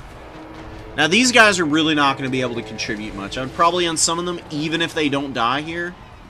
Flamespire Phoenix is going down. Not really a great trade for the High Elves. They really need a little bit more mileage out of those guys. Gonna get a really nice Fiery Convocation here. Pretty good damage to the Skeleton Spears. It's just, you know, a bit of a shame that it's super garbo, awful nonsense tier units that you're hitting with that. Bound Fiery Convo tends to be a little bit better if you can bring Net of Amantok and net something and then use the Fiery Convo over the top of that. Which I have seen work many times. It is a little bit of effort to try and pull off, but I think it's effort well expended. Especially if it's a faction that has like fairly elite infantry. Which Tomb Kings don't have, so that is part of the reason why I was a little confused to actually see that spell available. Just plain old unit Ushapti are chilling back here. Look at the Tomb Kings just stealing this point away. Just completely didn't notice this. Just snag the number 2 objective back there with their skeleton spears. Who then waddle back to support the Ushapti against the noble here. Cetra's trying to get in there too. Cetra's a little caught up on the Illyrian Reavers though, on the outside of the fight here. Just zoom on in. You can kind of take a little peek. Cetra's just trying to kill all the support for that noble, and if the noble gets surrounded by the Ushapti, then Cetra can probably kill him in just a few decisive swings. Cetra hits really freaking hard, especially when he's got his Blade of Petra and like a little bit of a buff to himself with Japs. Overcasted Japs on Cetra right now would be really strong. It'll give him all the stats he needs to just absolutely pop this noble down. So we got a new Ushapti summon coming out. It's on top of the Illyrian Reaver archers and the regular old archers with their light armor. Definitely suffering a bit right now. More Illyrian Reaver archers out. More Ushapti rushing in. This guy's getting off that fight between Cetra and the noble. Yeah, and Cetra's really putting this fight on his back here. He's just pummeling this poor High Elf noble there. And High Elves are holding, but they're definitely struggling on the value front. These catapults are still pummeling them. And the Great Eagle was able to take down the other crew again. Fully took them offline, and the Shopti are fairly healthy, and the Necrosphinx is rampaging. It's actually routing a lot of stuff, too. See all of these horsemen retreating now.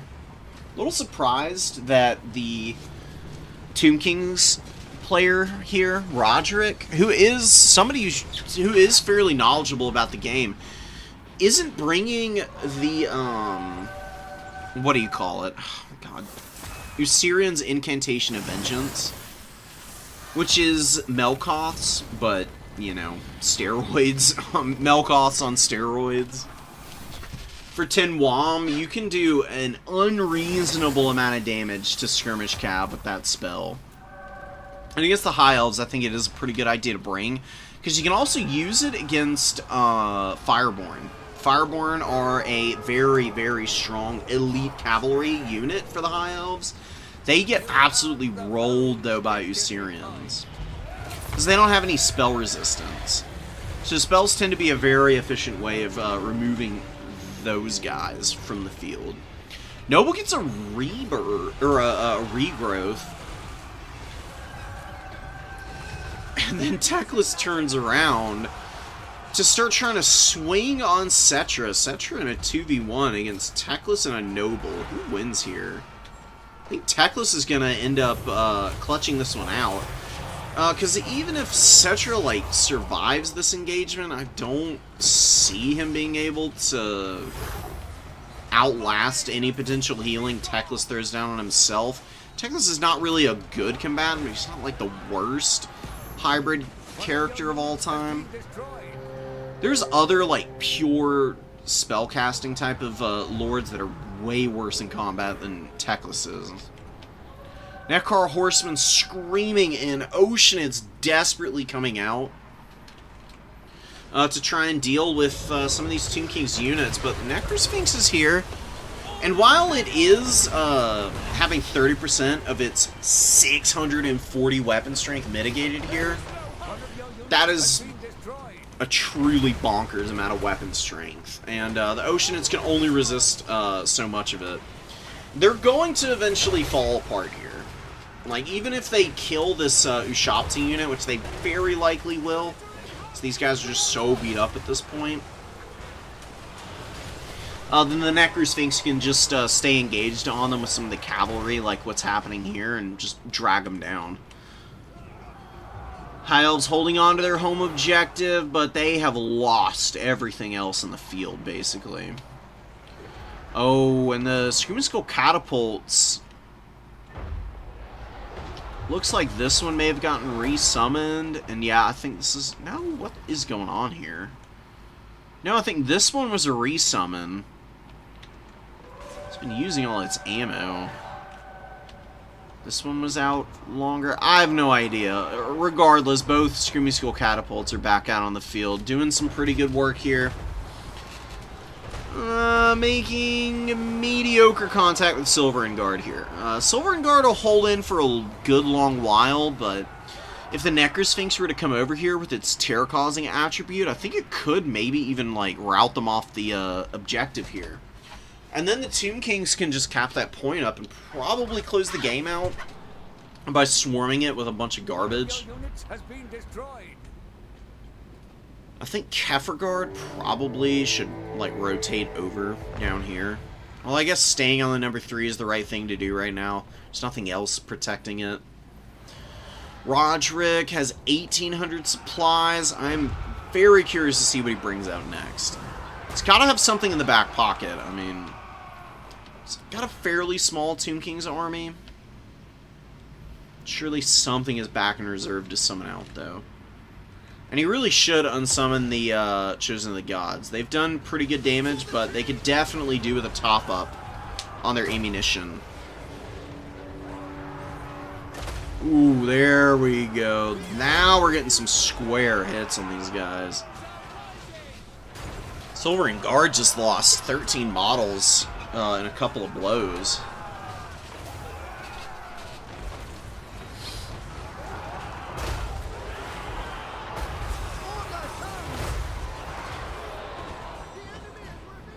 Shopsy is just not giving up the ghost, is it? Doing pretty good. Oceanids against Sepulchral Stalkers is going to be a massive win for the Sepulchral Stalkers, dude. These guys, normally a fairly mediocre melee combatant, actually finding an engagement where I think they'll be able to just straight up overwhelm the Oceanids in decisive fashion. They're ignoring the Fizz Res. There's no fire resistance that's coming into play here.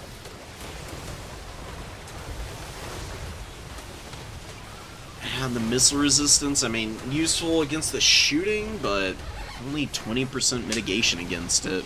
These sneaky snakes hit hard, man. Sepulchral Stalkers are amazing at distance. A little less so in close combat.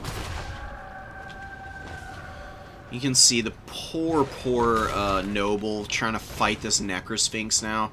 Sphinx has not gotten a single heal this game. It has just been going absolutely bonkers against all of the single entities. And cavalry that's been running around so far this game.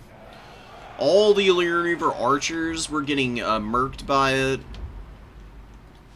Noble got beat up by it a little bit earlier and escaped, and he got healed up to fight Cetra, and then now he's back out on the field as a fresh summon after all that effort, and he just gets absolutely stomped here. More Silver and Guard getting pummeled by the catapult. 1,000 value on this thing. It's gonna be a razor close game. Looks like the Eyes of the Desert don't win this as decisively as I thought.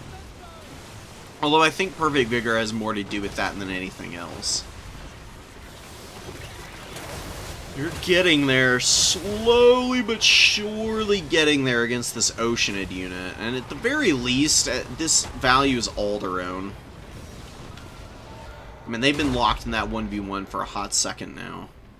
Skeleton Horsemen take a little collateral damage, but the Rangers are the ones suffering the worst here. Now, Hekara Horsemen versus Illyrian Reavers. Lots of units swarming up to get on these objectives.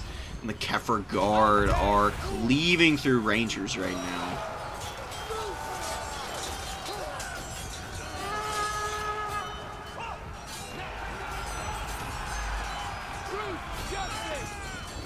Actually able to take a couple limbs off this guy here. More Rangers get up on the point, and the High Elves are flipping this, and they're flipping it pretty rapidly now at this stage.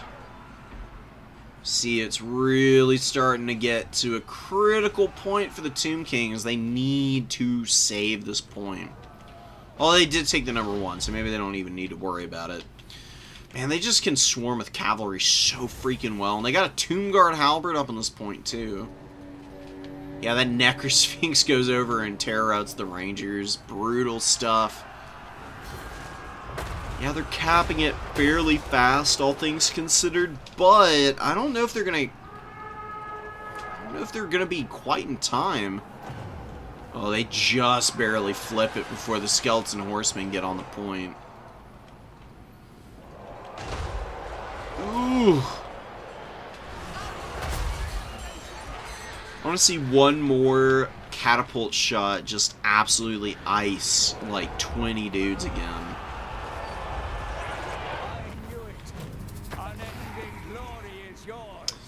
Rough stuff. Poor High Elves, man. Get triple cap there at the end. Really nothing that they can do to punch back in the late game.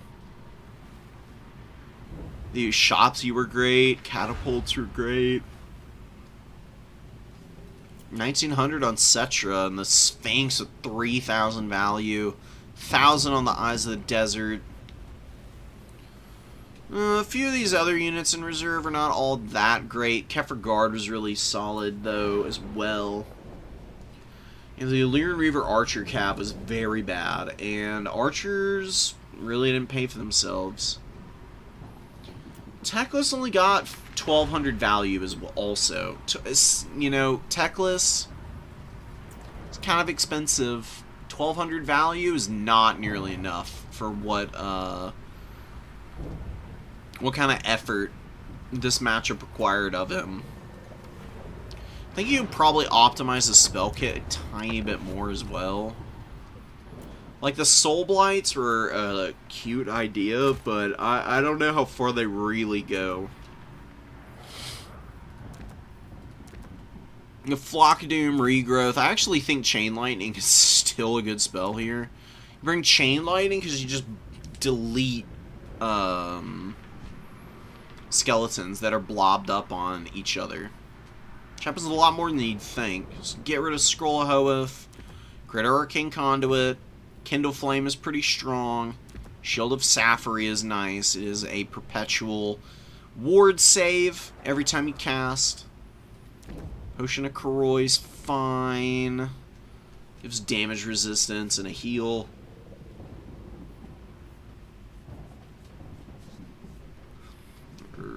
I don't know about the bound Fiery Convo. If it were a faction with better infantry, Fiery Convo could work out. Not very good against the Tomb Kings. Might want to just do a Burning Head caster. That's like the tried and true method against the undead. You just Burning Head them to death. Or run a Metal caster. Gonna Archmage of Metal with Searing Doom and Final Transmutation. I think Armor of the Stars is fine. Put it on the Eagle. And then you run a Life Mage with Starwood Staff behind it. You Starwood Staff and you use your Final Transmutations to punish big stuff.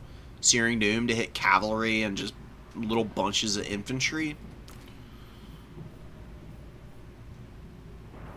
Regrowth whenever Archmage is like on death's door or something.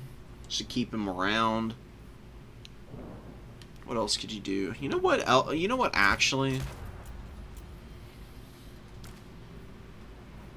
I do wonder about this. Imric on horse with his abilities, Lord of Dragons, Dragonhorn, and Star Lance. Dragonhorn is a Wa type effect. I mean, 24 melee attack for 16 seconds is pretty good. You can get some value out of that. And the Star Lance is really nice against Tomb Kings, because they already suffer weakness to fire. This gives him flaming attacks, imbues flammable onto Imric, which means he lowers weakness to fire by 20% on anything he hits. Huge charge bonus increase, charge speed increase, and armor piercing weapon damage increase. He can do some fighting with that kit, and then you run a Mist Mage.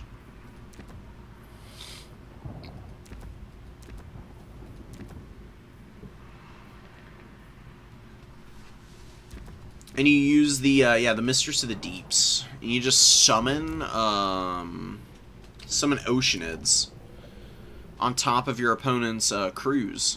The Screaming Skull catapults can't do anything to stop this guy from flying in and summoning Oceanids on them. And honestly, I think that's really all you would need magic-wise to get rid of those. Just a couple Oceanid summons, and you just walk away, and then you can bring a like a stupidly cheap mage at that point on foot with whatever lore of magic that you wanted. Like fire magic would be sick. Life magic is always good with Imric. Imric doesn't have a way to heal naturally, so maybe Life Mage to Earthblood and regrowth him and whatever else you want.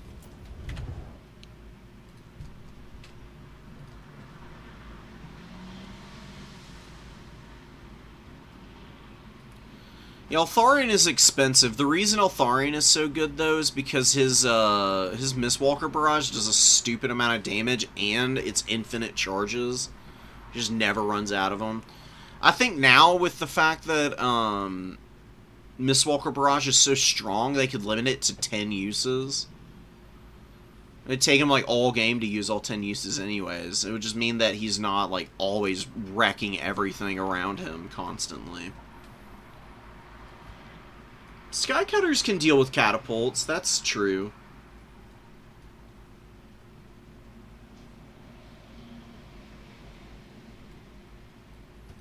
I'm gonna have to actually try that, Jimmy, because I didn't know that. I mean, I knew they beat Carrion, but I didn't know that they were, good for taking out artillery, but it makes a lot of sense. I mean, flying chariots, rampaging around in your opponent's backline. What's not to love about that?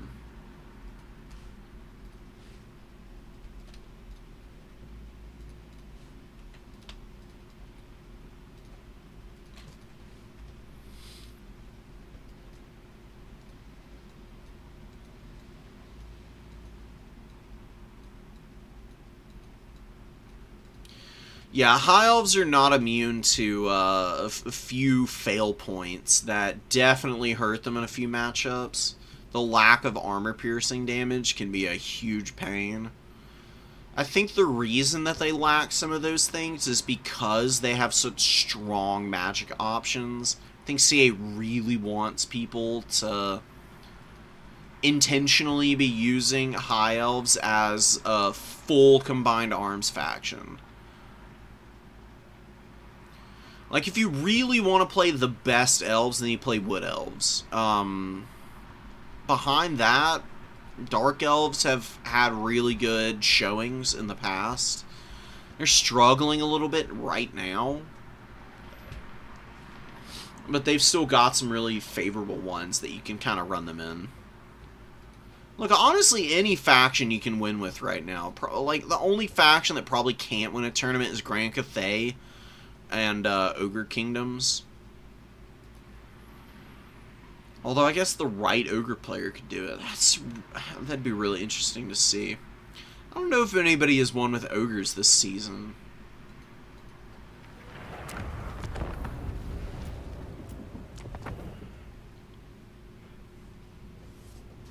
No point in puzzling over it so much. We're just going to jump right into this one. We've got Blood Dragon Vampire Lord on the big ol'... He's on the dragon, too. So, fully committing to the bit with the Lord here. Then we've got Eat the Rich. He's got a Lord, Garagrim, Master Engineer. A lot of abilities. I do like Flash Bomb and Artillery Master. Restock is always solid. Stationary artillery can be kind of hard to actually get restock onto, though. I mean, it does require them to survive all games, so that's a little bit hopeful. We'll see how it plays out. Banshees, which you never see Banshees, dude. I can't even think of the last time somebody unironically ran these. They are good duelists. They have pretty good stats, and their HP pool is not insignificant. Compared to a lot of foot characters, it's actually fairly high. Yeah, zombies getting chomped on by the cannon fire, which is whatever. I mean, they'll be fine. You can drop a summon. You can like heal them up in a little bit if you really wanted to. With like an invocation of Nehek. Once the frontline fighting starts, just like drop it over the area that they're in. Give them a little bit, resurrect a few of the models, give them a little bit of extra HP to work with while they like tire all the dwarves out. And then the Dowie are going to like struggle into all of the Graveguard great weapons. There's 2 of them on the field right now. Got some Blood Knights coming in. Sword and Board Blood Knight, surely, indeed. Very cool. The Blood Dragon Vampire Lord needs to just keep the Brimstone guns at bay. Avoids a bunch of the fire there from the Brimstones. Now twirling away and out of the firing arc of the Rangers a bunch. Doing a good job of kiting out the ammunition. Being patient and building up. I mean, the Vampire counts have their home point. They can just hang on to that as long as they need to. The cannons are getting some value. Definitely killing a few models. Still nothing, nothing too wild. Wait, how'd those things get... Wait, how did they get magic damage? What does Garagrim have here that's giving him magic damage? Oh, yeah, Whale Mourner. I always forget about this. Really, really cool, imbuement. People bring Garagrim all the time against me as Khorne because they want to get this active on as many of their units as possible. He should probably just be sitting with the Rangers that are back here, though. For the time being, because the Rangers are where your opponent is going to focus a lot of their effort here in a few minutes. As soon as the vampire counts are in, they're going to be trying to get zombie summons off here. Big Boy is going to try and land on the Rangers as well, probably. Banshees don't really want to fight Garagrim, and Banshees probably would be one of the stickier units you could get on the Rangers. I have a hard time, though. Garagrim is stopped in the middle of all of these zombies, and now skeletons are blobbing up on them. Ooh, good blasting charge. Miners chunking them in. Ooh, getting some roasty toasty action there for sure. Fellbats are on the field. Not up to a whole lot. Man, the Blood Dragon Vampire Lord. Down to half HP. Just a few accurate shots from cannons doing a lot of that work too. A couple of good consistent volleys brings those guys real low. And Blood Knights killing the Rangers, but look at this triple or double brimstone gun and one steam gyro. And now Slayer's looking to push back here and keep these guys occupied. Tons and tons of zombies just chilling in here. Unholy Lodestone is getting a lot of healing. A lot of units are in here, so you can see them slowly contributing some of the HP here. Generation rate is cut in half right now. So the hunger and the Unholy Lodestone effect is looking a little bit less than optimal right now. These Blood Knights, man, oh, they've just gotten absolutely rolled. Rangers are standing pretty firm against them. Downward Great Weapons are getting up on the number 2 objective here. Blood Dragon Vampire Lord, I think, just chased a gyro off the back of the map there. While the other 3 out here are just circling like absolute vultures, dude.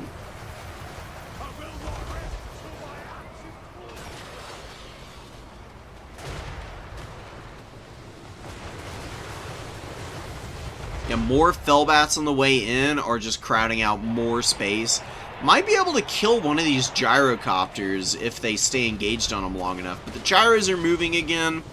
As I said, whenever stuff is flying, even if like the units are in base contact, look how close these bats are to the gyros. I don't know how they're not hitting them.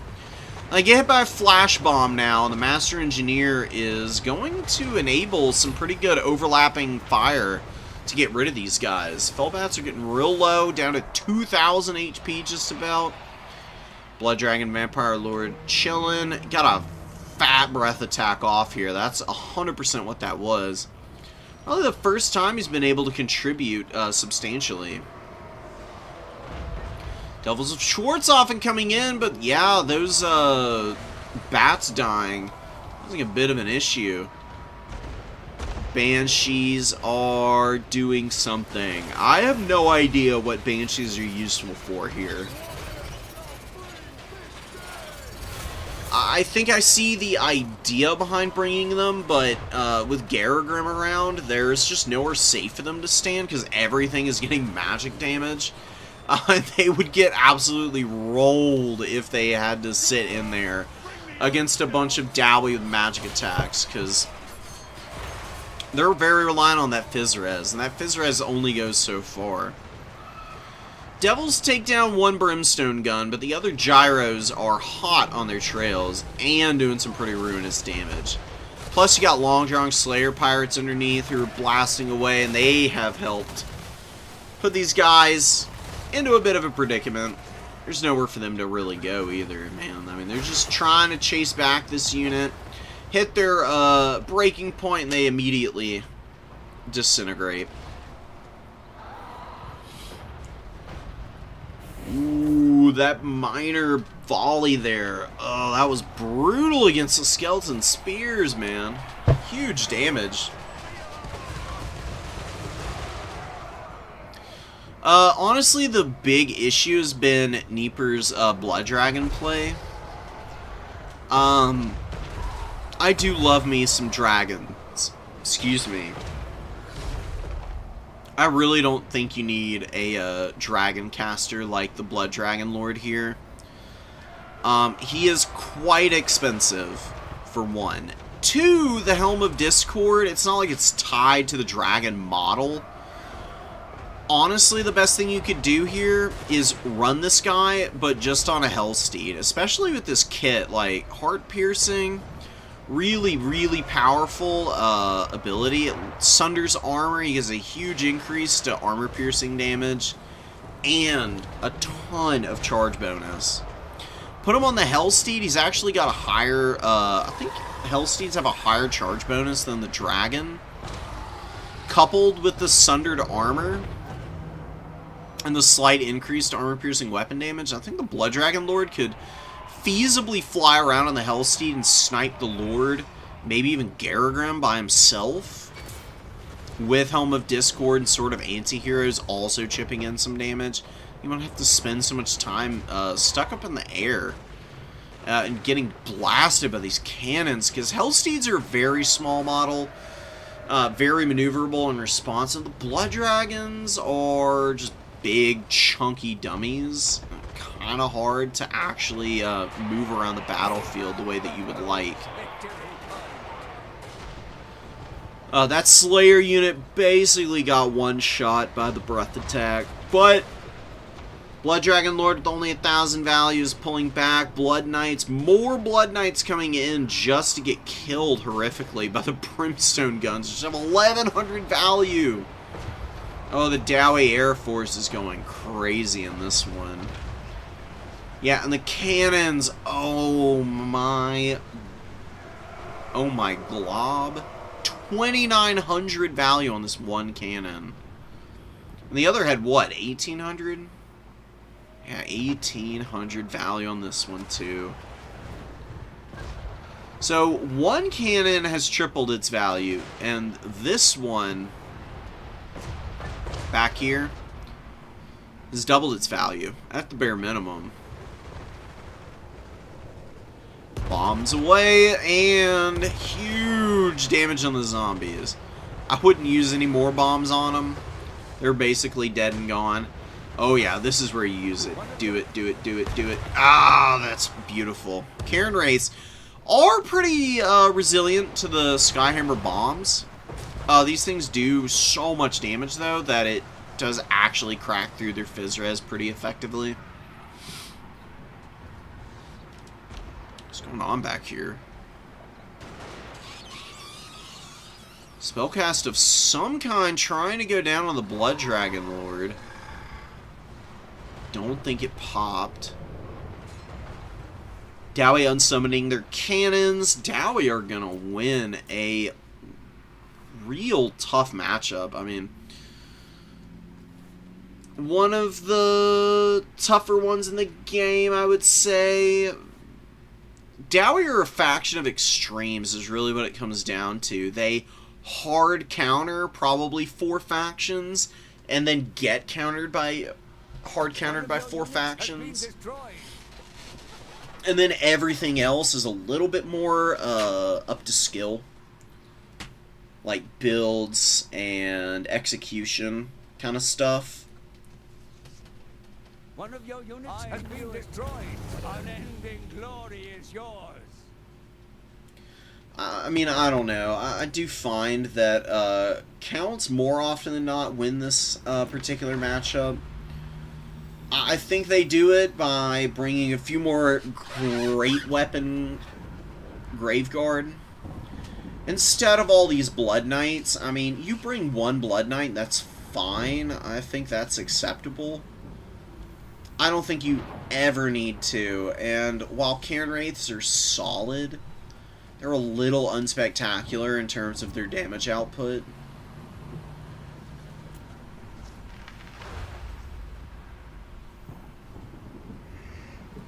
Two Cairn Wraiths, one Blood Knight. The money that you save, you spend on 2 Graveguard Great Weapons. It'd be really cool if you could add a Black Coach in here too. Black Coach is really strong against dwarves. It's a super fast unit with good mass and a bunch of fun effects that it gets as it kills units. And down we bring a lot of infantry, so the Black Coach can actually really feast and charge up its abilities quickly and early.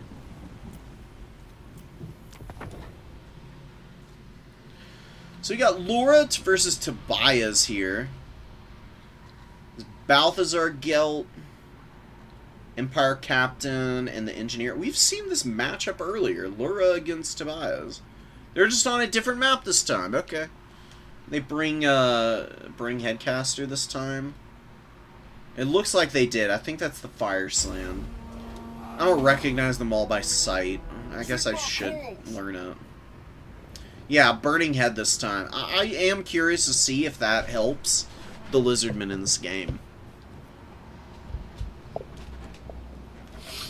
Because last time we watched, it was pretty much the exact same build. There's no Chameleon Stalkers in the opening, and it's Chameleon Skinks instead of Chameleon Skinks. Solar Engine is waddling forward. We got 2 extra Saurus and a Saurus Spear in this build. And the Cohort Javelins. So, a little bit of value farming for the Black Lions early. They got 43 kills and 149 value already. Good shot from the Solar Engine onto the Engineer. Engineer not loving that, I'm sure. Gonna be able to open up, though, and still get some pretty good damage off. And yeah, that Solar Engine Bastillodon, dude. It's getting bullied by the Black Lions again. It's already lost about a full third of its HP just in a couple of shots. Coleman Spear Riders are being developed out. Lizards are being pretty patient. Definitely don't want to over-press and over-pursue right now. Ooh, the Empire Knights get a clean charge off in the Skink Cohort. That is really nice. Well done by Tobias. Like, really utilizing the artillery to push units away from his own stuff. And then following up with a good counter. Looks like Mercurial Shot got used on the Skink Cohorts here. For how tightly packed they are, I mean, that's fine. That's pretty decent value. I'd prefer to see it used on Saurus, but those Skink Cohort Javelins are really dangerous to the Empire because they just wreck State Troopers. Like, State Troopers have a bronze shield, okay, but they got 30 armor, and these guys have 3 volleys, which is enough to really, really ruin a Spearman's day.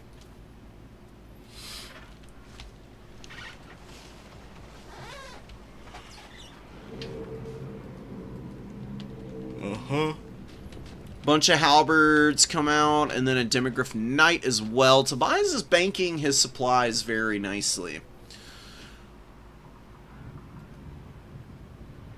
And I do think bringing stuff out in bunches like this is the safe way to do things against the Lizardmen, because Lizardmen do have pretty aggressive units that can sneak into the back line. Having a couple halberds and a Demogryph to potentially peel for them definitely makes it a little less tempting of a target. Spearmen are holding the map's edge. There's some skinks that could move up and start poking. Honestly, I wouldn't be opposed to Laura rotating over here and starting to try and poke down the Spearmen on this front. So the Black Lions are a little occupied. They're not really paying attention to this side of the field. I think you can get away with moving units over there. Kind of harrying them down. Empire Knights are just brutalizing the skinks. And now that the skinks are all pretty shot up, I guess there's two fairly healthy ones here.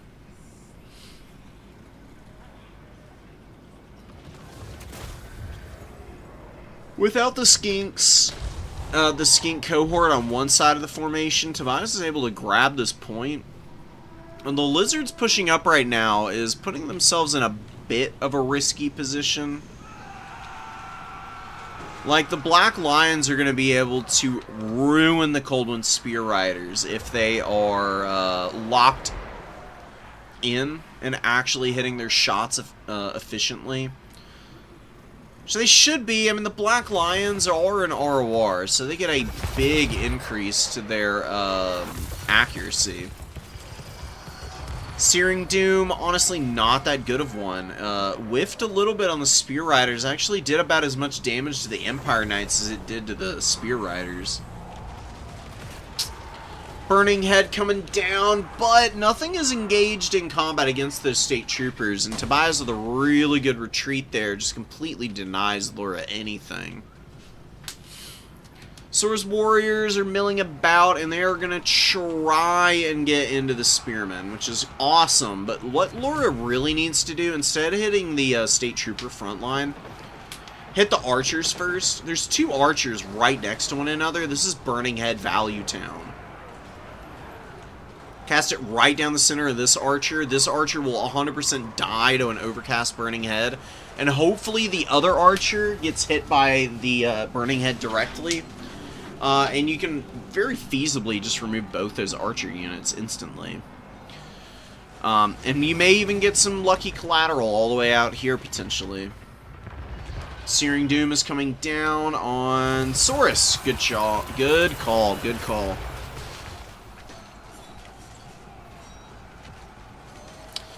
Here comes the Burning Head. It's actually going to hit these spearmen. It hits them flat across the entire formation. And they are going to insta-run.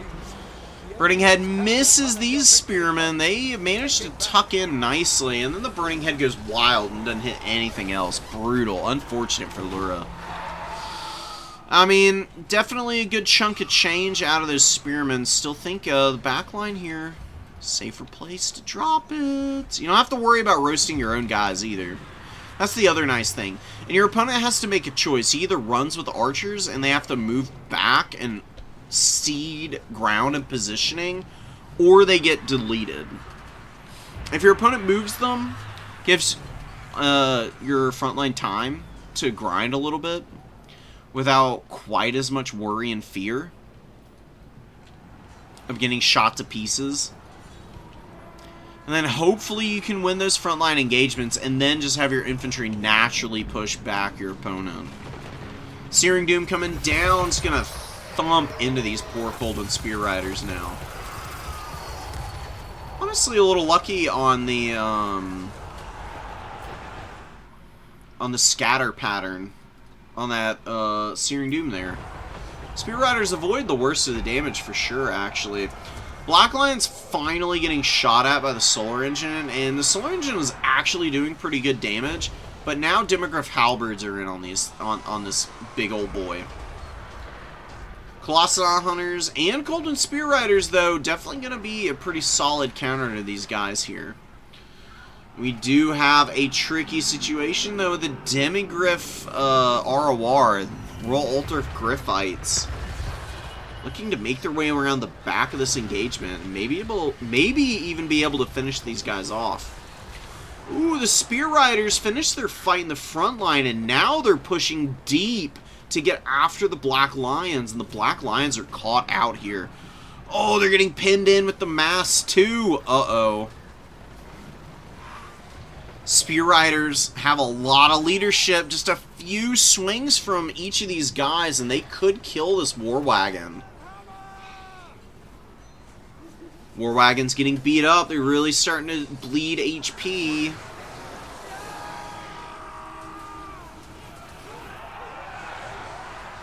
Alright, looks like they charge into the infantry. They refresh their charge bonus now against the Black Lions. They take another one of the War Wagon models out. Looks like the other two are going to slip away, though. Lizardmen's still in this. Empire's still in this. Crazy close game. This one working out to be a heck of a lot closer than the last time around. I did see a burning head hit the archers. One of the archer units got absolutely spit roasted by it back there. Ooh, and the cohort of Waddle. What a great summon in. Last game, there was a lack of true, true defensive units for the Slan to sit by. And the cohort of Waddle is pretty resilient to Searing Doom because they're monstrous infantry. Really don't take any kind of substantial damage from the spell. So them stacked on top of the Slan just to discourage any dive attempts is pretty well called. I would say that's definitely a winning play for the Lizards. One Hellblaster War Wagon left. That's all we've got to work with for the Empire. Engineer is way off in the trees. Kind of got forgotten about. He's rallying back now. Has plenty of restocks, but not a lot of ammo. Laura's going to need the triple cap is the only big problem here. She has done a great job this time around, though, of sticking with it. She is not out of this at all. Royal Altar of Griffites are chasing the Ancient Salamander, but the Ancient Salamander is pretty quick. It's no slouch in terms of speed. It's actually the exact same speed as the Royal Altar of Griffites are. Griffites are closing ground, though. We need to see a, that's certainly a summon. Chameleon Stalkers coming in. King Skirmishers trying to clean up this Demogryph Knight. Actually shatters them. That's perfect. You can just run away now. It's going to take him a little bit of time to run off. Like 10 seconds. They'll go back into the reinforcement pool, but I am honestly not too worried that they'll be back anytime soon. Tobias has a lot of supplies, but he's losing momentum on the objectives. Desperately needs to reinforce, and the cohort of Waddle is beating the snot out of the halberds. Demogryph halberds are not in a good spot right now. That Searing Doom didn't help him any either. Yeah, that's going to be a huge win for the Lizards. Wow, look at the Slan. Slan does not want to fight an Empire Captain.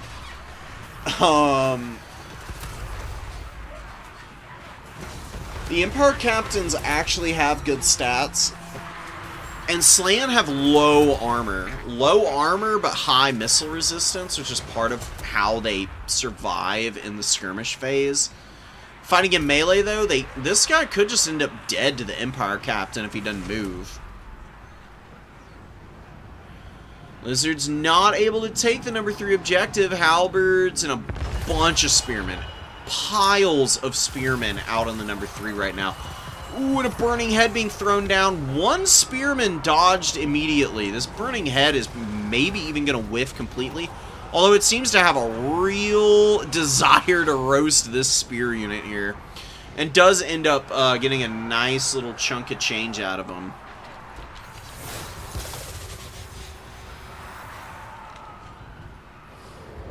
Does force the other spearmen pretty deep in. Not really avoiding anything crazy. Final Transmutation is overcasted. It's just the cohort of Ploddle and some Chameleon Skinks, though, which is not bad damage, but I don't think that's going to be enough to do the heavy lifting to remove these guys from this point. And the Lizards do grab this point. Are they going to be able to get the number 3, though? They just don't have enough time, I'm afraid. Oh, the Feral Cold One's in the way in to get a rear charge. It's awesome. Cold and Spear Riders over here, though, forced to frontally charge these spearmen for the most part. Not really getting great damage, and Empire able to round this one out. Just a little bit more time. If only Laura had been able to hold her back point for the duration of the match, things could have been different potentially. Tobias was a great game. I mean, just absolutely clutch Empire stuff there. Black Lions did die, but they ended up rounding it out with 2,300 value. which is not bad at all. Knights the Black Rose with mid value there. All these halberdiers. I mean, the halberdiers did not do a lot of damage, but they held really well. And demogryphs are kind of a lackluster unit here. Archers all got okay value. It was really the engineer, Balthazar, Black Lions, and the archers. With some assistance from the Sternler's Revenge in getting the good uptrades that Tobias was desperately looking for. I think the Ancient Salamander may have been an overinvestment. I mean, cool unit, not really something that's well suited for killing state troopers. Its shots are armor piercing, and these guys just don't have armor. I mean, honestly, cutting the Ancient Salamander and getting another Spear Rider, or fitting in 2 more Feral Cold Ones wouldn't have been a bad idea either.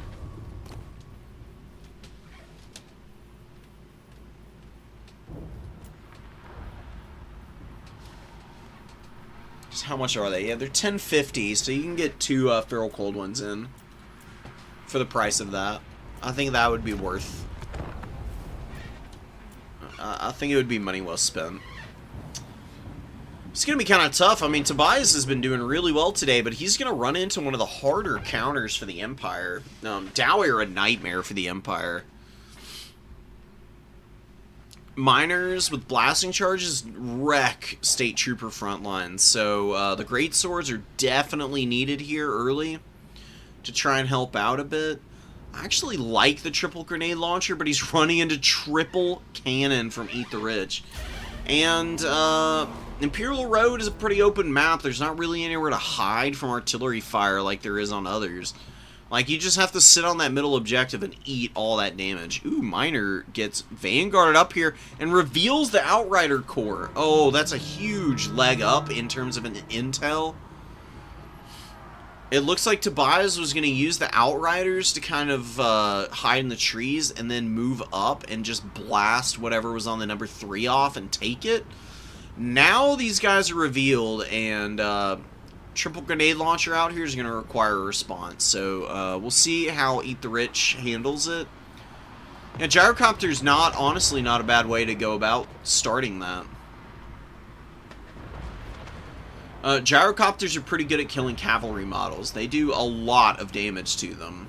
They just have really solid damage dealing values here anyways.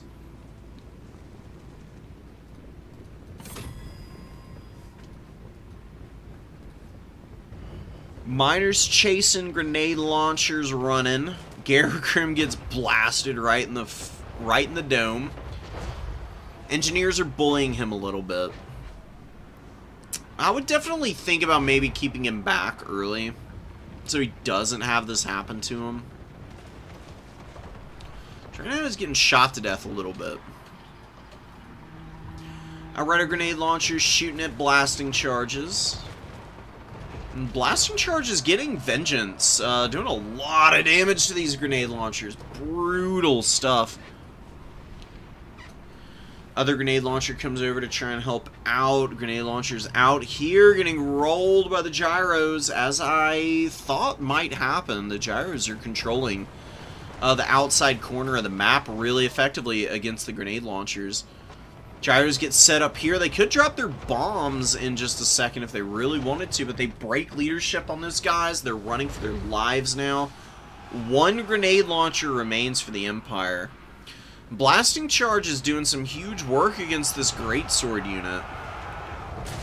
Artillery as well, taking models out slowly but surely over time. The cannons of the dwarves are pretty accurate, but even they can fire a little high on occasion.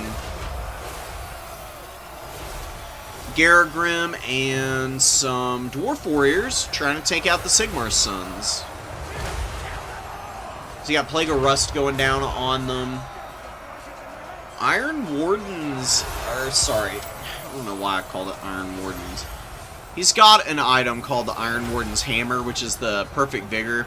Star Metal Plate is the other item that he has, and that was debuffing the Sigmar's Son's melee attack by quite a decent amount.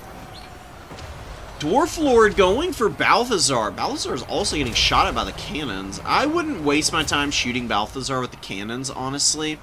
Just shoot the engineers. The engineers are actually back here trying to kill and snipe the artillery models. They're not bad at it. They could get a little closer, actually, because they want more of their multi-shots to hit. Ooh, the Grim Delvers come out. Oh god, Tobias. Is he going to notice this in time? Ooh, it's a beautiful flash bomb. Oh my god, the Grim Delvers. They are in range. Engineer. Ooh, oh, he just manages to get a little spring in his step, I think, from the move animation, and avoids enough of the shots here from the Grim Delvers to survive. Gyrocopters, though, overhead. Gonna start chipping away at this engineer's HP pool. A couple shots, making contact and doing some damage. More shots over here, wearing these guys out. Empire's holding the middle. They're definitely holding their own in some areas of the battlefield. These miners, though, that were in the trees are causing so many problems back here. They're, like, in the path of this great cannon, which is not able to open up as, like, half their crew is engaged in melee combat. One engineer, both engineers on death's door, and our grenade launchers not doing anything. Absolutely useless so far this game. Sigmar's Sons are basically dead to a man, really not getting any value either. Now getting some good shots off on the flank of the swordsmen are the gyrocopters. Plague of Rust going down, not bad at all. I honestly do really still like Searing Doom against the dwarves. It is pretty strong against those guys. Hawk and Long Rifles coming out, looking to get the gyros off the field. The engineers are desperately trying to avoid and stay alive. This gyro killed the engineer out here? I think they did. Engineer, I think, is dead somewhere in the forest out here. Oh no, he's way back here. He's actually running away. Only has 250 HP, so functionally dead and gone. Gyrocopters getting thumped by the Hawk and Long Rifles, but those Dowie artillery pieces, man, I mean, there's two of them left. Oh, this one's starting to take some damage. Ooh, because of the grenade launchers, so smart. Good job, Tobias. Actually able to destroy one more of the artillery models on that unit, too. Other artillery pieces still trying to kill Balthazar. I think you need to focus on the Hawklands now. Dowie did grab the middle. They can reinforce and survive through quite a bit of Hawk and Long Rifle fire, but I just am not pleased with the decision to shoot Balthazar Gelt. There's no reason to. Right now, Garagrim and the Lord and the cannons need to be hard focusing the Hawklands, because you can see how many of them are coming in. Hergy Gager Corps in now. Double Hawkland right on top of one another out here. Gyros are maybe going to YOLO dive this artillery piece. Taking a lot of shots here. Hergy Gager Corps, some accurate fire. Actually takes one of the gyros out, and the others are routing now. Engineer's a little beat up, but hanging on, and a beautiful flash bomb on the grenade launchers. Grimdelver's pretty low. Not a lot of value on them either. Ooh, and Flagellants against long-drawing Slayer Pirates. Nice, nice, nice.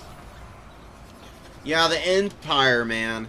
They got thumped up pretty bad early on, but they're starting to figure a way out to value trade against the Dowie. The Dowie are running out of steam a little bit.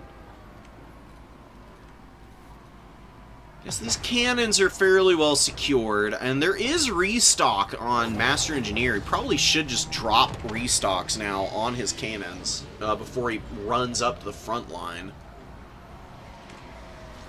There's no reason not to. I mean, they're going to be your best bet against the Hawklands here. Although this Slayer unit chasing them into the Shadow Realm isn't a bad option either. I mean, yeah, there we go. We get a diversion. Hawk and Long Rifles here are going to get charged down by the Slayers. They're going to die really fast. Slayers have a lot of weapon strength. And Hawk and Long Rifles only have 20 armor, and they have a tiny little HP pool. See, like, the entire unit that got impacted by the Slayers is already dead, just about. Pull back and get into the Hergy Jaeger Corps here. Gyros get absolutely ruined by these volleys. Ew, the whole unit might die, in fact. Ooh, just able to get away. I don't know how these 4 models have only 300 HP between them. One of them going down, the other's getting away. 270 HP on those guys. Miners all up in the Empire's business up here. Garagrim is getting killed slowly by the Greatswords. A little bit of fire support from the Grim Delvers. Even with 22 models, they can put a little bit of damage in here. Garagrim, if he can get one more spin to win, might be able to help break and finish this unit. Blasting charges, killing some spearmen. Beautiful stuff. More Greatswords on the point. Slayers and Miners coming up for Eat the Rich. Ooh, the Gyrocopters did help somebody else get the kill on the Great Cannons. Huge business. That means that Dowie have uncontested artillery command of the field. Garagrim on 3 HP, and down he goes. Garagrim is dead, but the Greatswords are not in a good spot. Very unhappy. Struggling pretty mightily. The Lord is here with his Iron Warden's Hammer and the Star Metal Plate. You can see how much it's lowering the melee attack of these Greatswords. That's before they even start getting tired. Hergy Jaeger Corps is shooting a lot of stuff down. More Gyros trying to kill Balthazar. Just stop trying to kill him, man. I understand the idea there, but you are already naturally a hardier faction than the Empire. Just content yourself with that.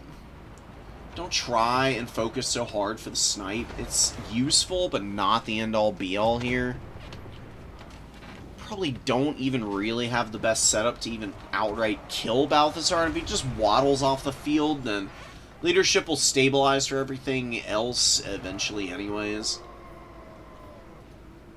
I think you'd want something a little bit more decisive.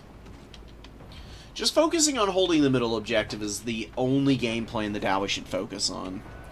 We get a little damage in the Hawklands here, and actually at the Long-Drawn Slayer Pirates in this other Hawkland Long Rifle. Chipping away at them. Outriders fly forward, and they do get the Grim Delvers down. Grim Delvers are dead. You got the cannon that's completely out of ammo back here. Again, that's why he should have dropped that restock on him as he was moving up. It's going to have to get in summoned now. There's no point in slowly withdrawing like that. Just take too long. Cannon gets a couple of models. Actually takes out a fair amount. 8 models dead pretty quickly. Gyrocopters on the way in. They just need to stay out of range of these damn Hawkland Long Rifles, and they'll be fine. Hawkland Long Rifles over here actually eat some friendly fire damage as the last of the long-drawn Slayer Pirates get blasted here. All of them getting beheaded, in fact. Pretty ironic.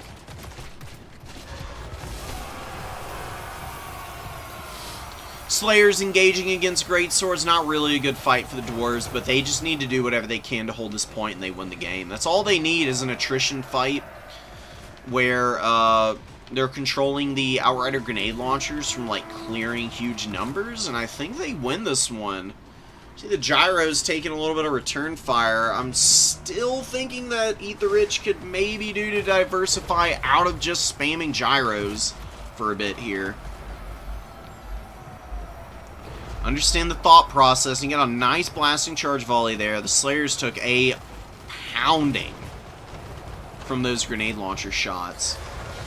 The Gyrocopters are getting massacred. Is Tobias going to find a way to take this game? It's possible. With how poorly the Gyros have been doing as of late, I can see Tobias bringing this one back. It'd be really cool to see him win. He's been working so hard for this. And this game and this matchup is tough. And he had a really bad starting army.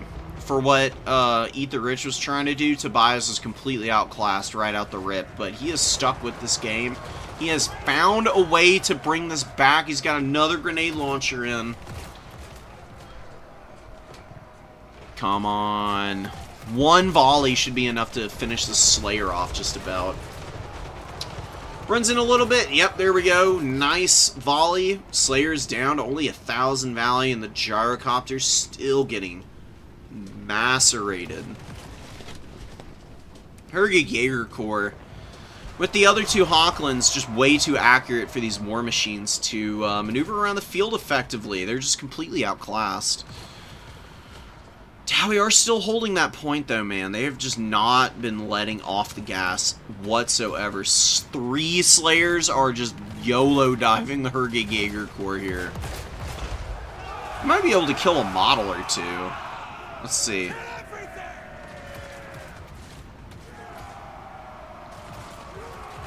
The Herge Jaeger Corps is just like, whatever, dude. They're just waddling past him at this point. Grenade launchers get a nice volley off against the miners. Miners are getting destroyed here. Ooh, brother. That's rough. The Hawklands are helping finish them up. I don't think they'll be able to get their blasting charges off. They get a few off, but then they rout. Ow. Now Riders are standing fairly firm here. You got more miners coming in. Oh, I think the Dowie might be able to outlast this. It's at the razor's edge. Dowie just need to hold a single cap to close this one out. Their lord is still alive. Leadership is not really a problem for the dwarves. You see how beat up some of their units are, and they still have the sauce to try and get back in here. Tobias gets the point. Tattersoul's up on the objective. Flagellants rotating over for the number 3. They need to avoid the blasting charges. If this blasting charge hits this Flagellant square, it could take half the unit out. Now we got some Slayers moving in. Grenade launchers coming up, though. Gyro's moving over, though. What's gonna happen? I have no idea, bro. Oh my god. Dowie Lord alive. He's actually getting off the greatswords and going for the Hawklands. Just to beat up on the Herge Jaeger Corps so they can't get unsummoned. I mean, even that would be perfectly acceptable. And the Dowie are gonna win this game. Look at that. Yeah, half the Flagellant unit got absolutely roasted by the blasting charges. Kind of a clutch flash bomb down here, by the way. Slowed this unit of Flagellants up enough that the Dowie were able to just get their miners and their Slayers up on the point, and even if the Empire had had some more units here, I don't know if they'd have been able to take it, even if they had another 20 seconds, and they started the cap immediately. I think the Dowie would have still been able to take it, but just barely. The later stages of that game, Tobias was on a huge upswing. I think that he just took too much damage in the early going. Just a little too much face checking against the Dowie when he could have been skirmishing a little bit longer and bringing up more ranged units and then committing. I think if he does that, then he might walk away from this with a win. The other option is to get rid of the engineers in Balthazar Gelt, get a master engineer on the stank, and then bring a life caster for, like, you know, 500 gold with Earthblood or Regrowth, and just spamming that on the engineer. That would have worked pretty well. Gyros actually do bounce off the steam tank. The artillery of the Dowie would have been annoying, but if you do that and still have the grenade launchers, maybe you can just bum rush the back line. Just have the stank, like, running over the Dowie in the front. Push all your stuff forward, and then bring the Outriders around in, like, one big wave to try and get a couple volleys off on the cannon line. It's a thought, but really, really well done. Ether Rich able to steal a win from our boy Tobias. Tobias is so close, dude. Every single one of the new player tournaments, he's like right there on the razor's edge.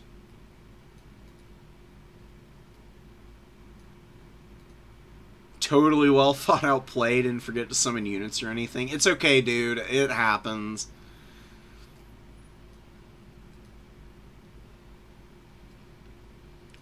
Yeah, it is the Dowie Vampire Count matchup is really bad for the dwarves. Vampire Counts definitely own gold a little bit there.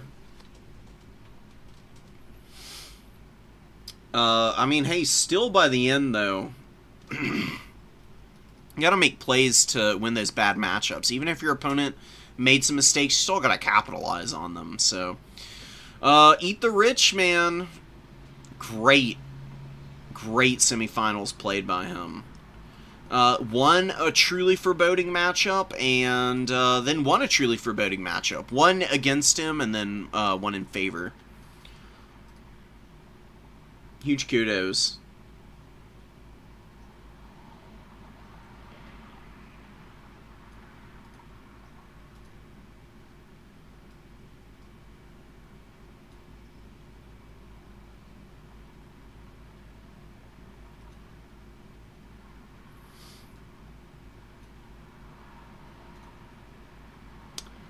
In my opinion, Magic doesn't compensate for those shortcomings. Which shortcomings exactly? Because, you know, I got pretty sucked into the casting, so I'm not 100% sure what you're referring to. Even if a faction is, in my opinion, even if a faction is lacking massively in one area, if they have Magic, then, okay, maybe the Magic is a crutch to make up for a shortcoming. But here's the issue, is that all factions have a shortcoming. Especially the factions that don't have Magic. Like, Dowie are just slow, period. They don't have Magic. It's not like they're a perfectly well-rounded faction in every other regard. Khorne struggles really badly into kite builds. They don't have Magic. And in fact, their spell resistance, you know, spell resistance for the Dowie and Khorne really does not function very well, honestly. I mean, it stops damage, and that's it. It doesn't prevent your opponent from casting healing magic and getting the full value out of that. It doesn't stop nets from having full duration effects on your units, despite their spell res. It's not like debuffs debuff any less, like, in terms of time or stat effect. It's a lot of limitations. Magic is just always good. It's always good. There's never a time that you don't want Magic when you can get it. I'm glad to hear it, Mouse. That's awesome, dude. Come back by, dude, for sure. Anytime. Just get some games in. Like, take your lumps. Know that you're gonna, you know, be a little up and down as you're starting the game off, but just pick a faction, stick with it, and go to town, man. You'll get there. Tobias, I don't think won a single game the first tournament he was in. He's welcome to correct me if that's not the case, but I'm fairly certain he didn't. And he's here. He's, like, right on the cusp of winning these new player tournaments. He's only been playing for a couple months. I think Tobias has been around since the beginning of last month, and he has made leaps and bounds on the Empire.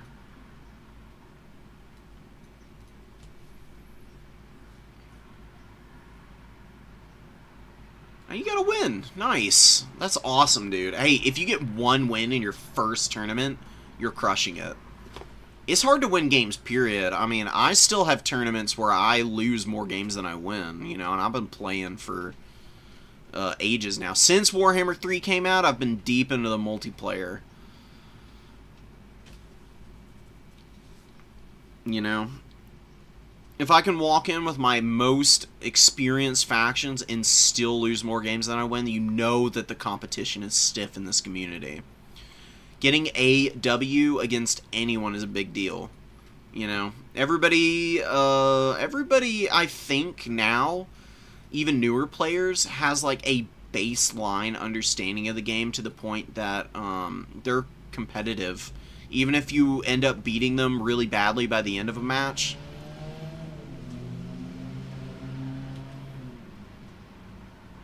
Most people are still, at the very least, putting up a nice scrap at the beginning of a game. It's usually once newer players get into the middle and later stages of matches that the inexperience really starts to show. Because, you know, everybody has played campaign. Everybody knows how to, like, run their armies that are out on the field. In domination mode, the real learning curve is summons, map knowledge, and unit knowledge to some extent. I would say that goes a little bit into map knowledge and just general preparedness.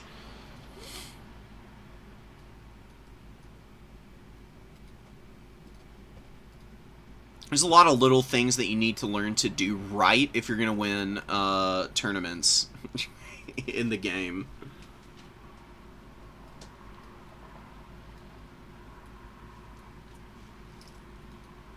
Did I watch any of your games, Pastini? I don't actually know if I did or not. I would love to get an opportunity to cover them.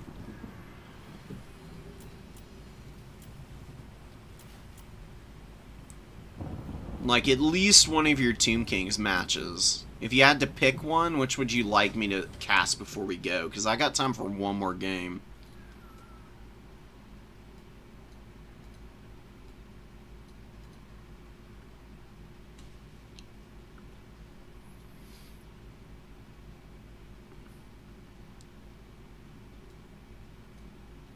Oh yeah, dude, the Horse Boys. Bretonia's a fun faction. They're a little tough. They've got some bad matchups, for sure. But, for how limited their roster feels at times, they can give a good fight to just about anybody. You know what, let's watch, I'm pretty sure... Oh, you're Anderland? We'll watch this one, then. I do really want to watch some, Bretts versus, Tomb Kings. Bretonia, actually, for a faction that has, like, low leadership units, on the whole, I don't even think has that bad of a matchup against Tomb Kings, for the most part.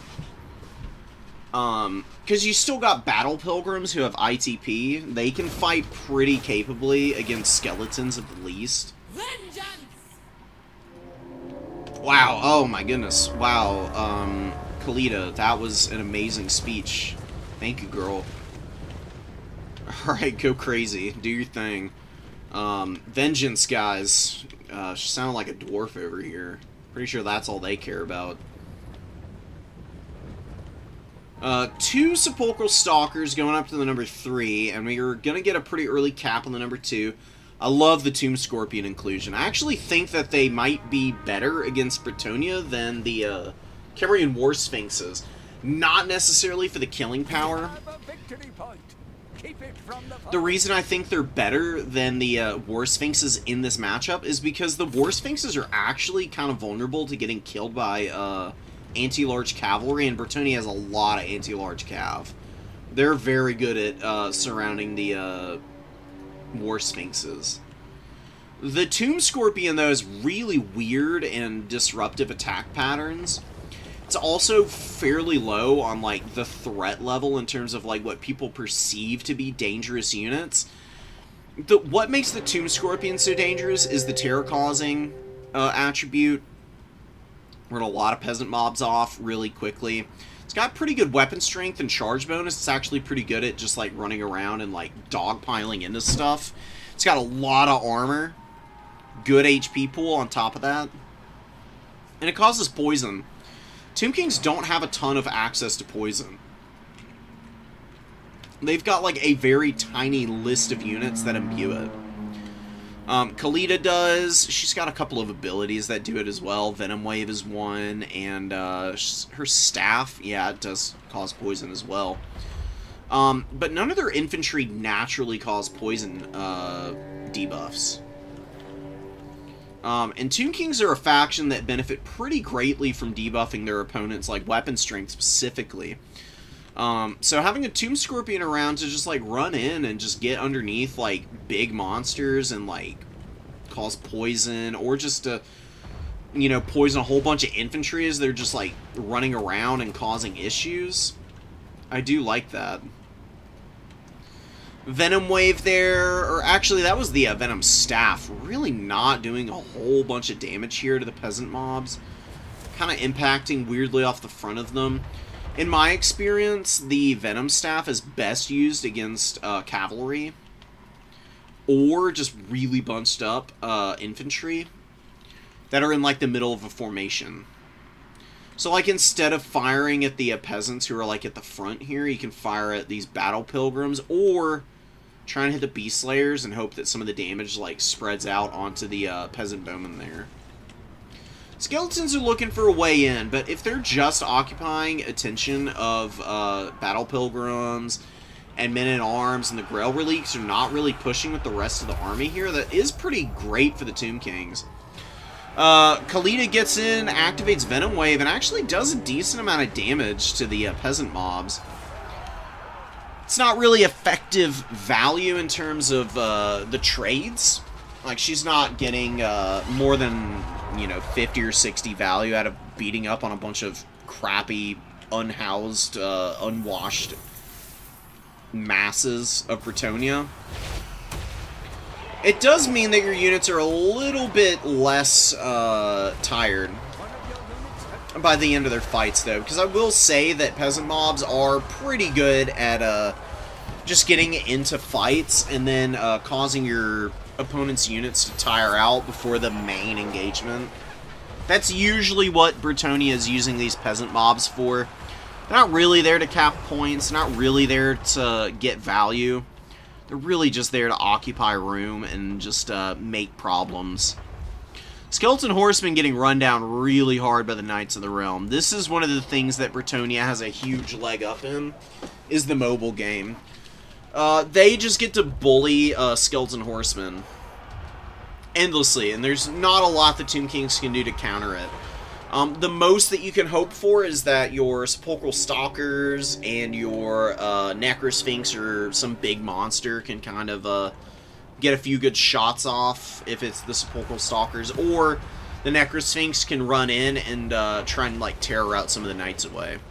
It's a little tough, though. I mean, these Knights have pretty high leadership, so Necrosphinxes don't always get terror outs on them. And Knights of the Realm still have an anti-large bonus, so unlike other cavalry who just get absolutely rolled by the Necrosphinx, Knights of the Realm are one of the few non-AP cavalry that can put a little bit of damage into those big constructs. Good counter-charge, or not really a counter-charge, just a good charge against the peasant mobs there with the horse archers, but Knights of the Realm closing ground and getting all over these guys. Honestly, the Knights of the Realm could just stand and fight here. They could just turn around and kill the Skeleton Horsemen, then continue their pursuit.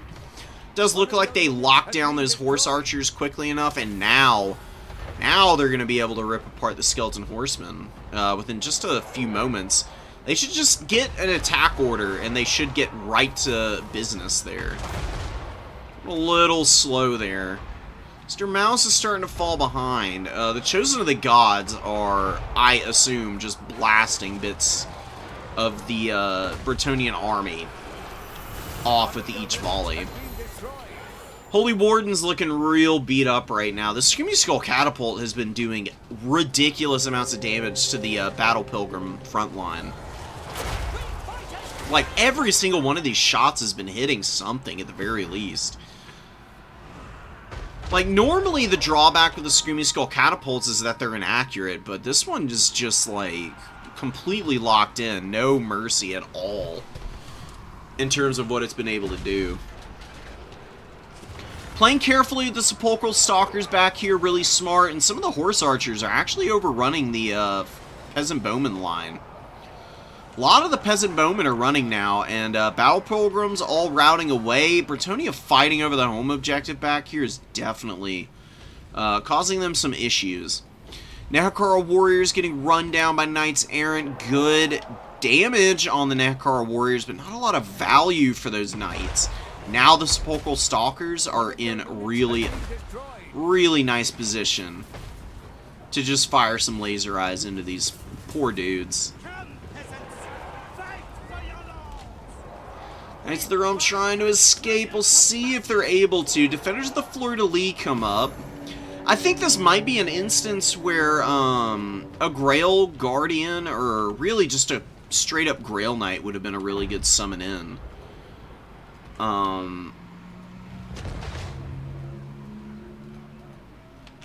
A Grail Knight just to get the Tomb Scorpion down, or to threaten Chosen of the Gods, while the Knights of the Realm and the Knights Errant control the flanks of the fight. Maybe cut your Battle Pilgrim core down to just the Holy Wardens in order to do that. Find a little bit of gold elsewhere that you can afford to cut. I love me some Peasant Bowmen. And honestly, they got okay value here. I can't help but feel, though, that Bretonia's lack of frontline presence is really doing them in right now.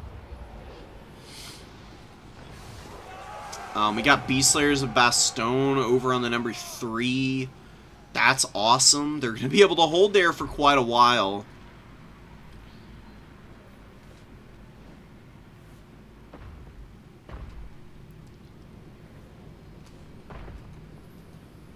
It's like, the thing with the Peasant Bowman Corps against the Tomb Kings is Tomb Kings, all of their Skeleton Spearmen have a silver shield. Skeleton Warriors do too. Tomb Guard have a silver shield. I mean, even Skeleton Horsemen and Nekara Horsemen have shields. Bronze shields, but nevertheless, they are undead. They just don't care nearly as much as some other undead factions do about missile fire, because the Tomb Kings can outshoot most people anyways. Like, you can do decent damage to them from a distance. If you're not getting decisive, high-value, damaging volleys off on these constructs, and the, like, infantry, though, then you're kind of wasting your time, because it's just going to take you ages to get any kind of value that way. When you could have been just way more aggressive and gotten higher quality melee units that can just, like, completely overwhelm the low quality garbage that the Tomb Kings are oftentimes relying on.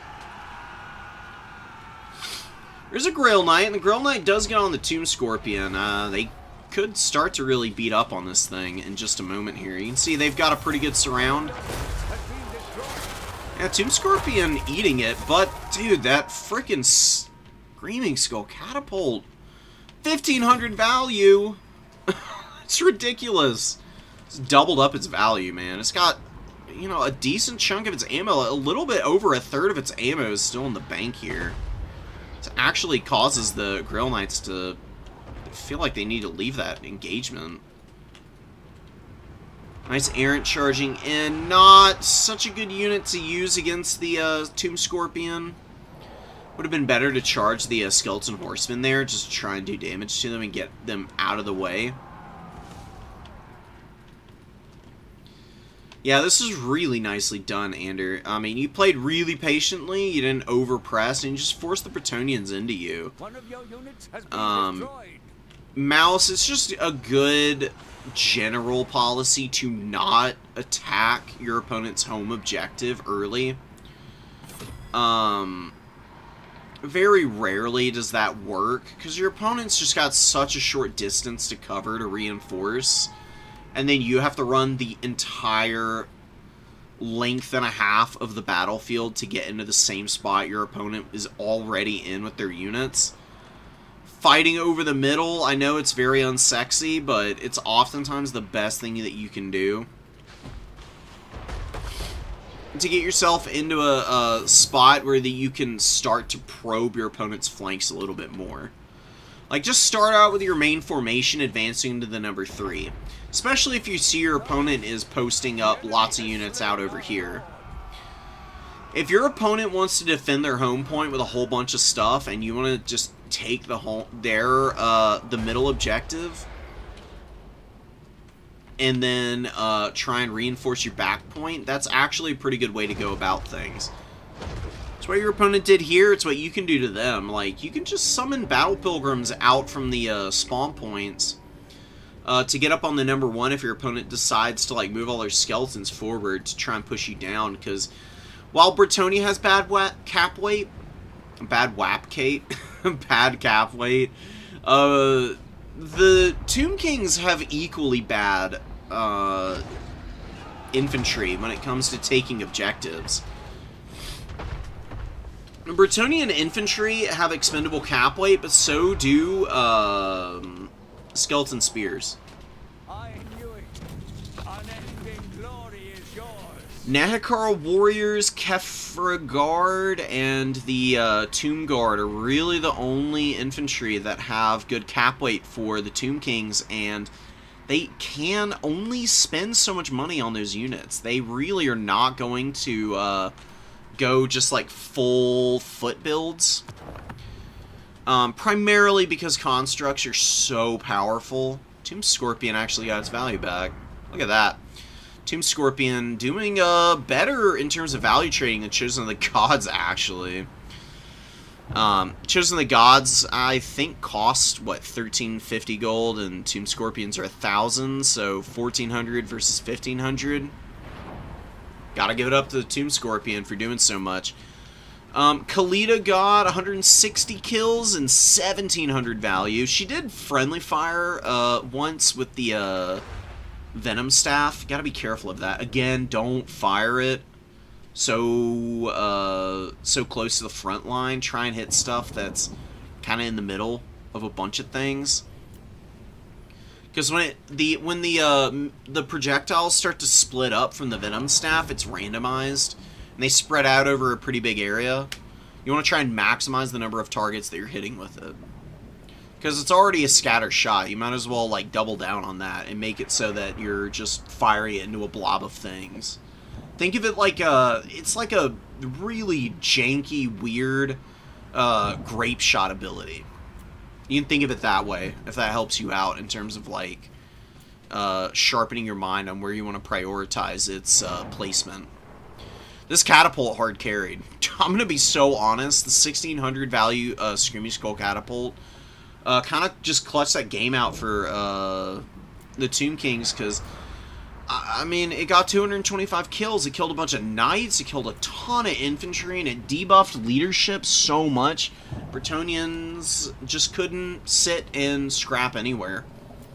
Every time they started to get set up, they were just getting pounded by it. Yeah, see, the Grail Knights got 1,900 value, man. I mean, one more Grail Knight into this build, or maybe just prioritizing the Grail Knight first, and then get your Damsel of Life out.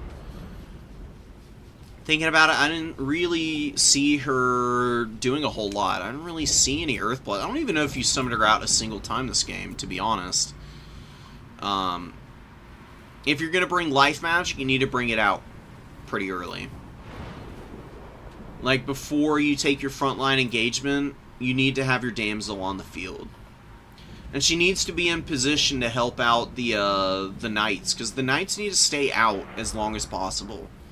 You need to kill all your opponent's horsemen, control the edges and flanks of the battlefield, try and compromise the Screaming Skull catapult if you can, with like just a big push of all your cav. There's not really going to be a whole lot your opponent can do to stop that. If you are baiting them forward and making them position their sepulchral stalkers close to the front line by acting like you're going to just take a head-up fight, get all your cavalry out, just have them positioned where they can't get shot early on, and then just take them and move around the flanks of the battlefield to try and get into the back line. If your opponent sends skeleton horsemen to interdict at that point, I mean, your Bretonian Knights massively outclass all this garbage.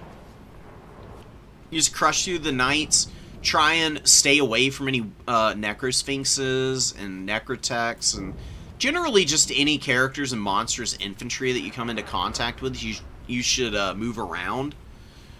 kill the catapult, then you can worry about and work on killing all these sepulchral stalkers, because these guys are a pain in the ass. You cannot let sepulchral stalkers shoot. You got to find a way to tie them up in melee, get some spears on them, some decent quality infantry helps, and then like a good anti-large unit like a Grail Knight to just take them down. What's up, bird? Yeah, I saw the catapult getting Rapunzel as she was trying to rout off the field. That was pretty iconic. Honestly, dude, if I'm being honest, Mr. Mouse, you kind of got rolled. Not because you did anything, like, wrong, per se. Your opponent's catapult was just absolutely destroying you. And, you were trying to fight on their back point. That's, like, really only the big mistake that you made that game. And Bretonnia already has kind of a hard time with the Tomb Kings, so you need to try and make it as easy on yourself as possible.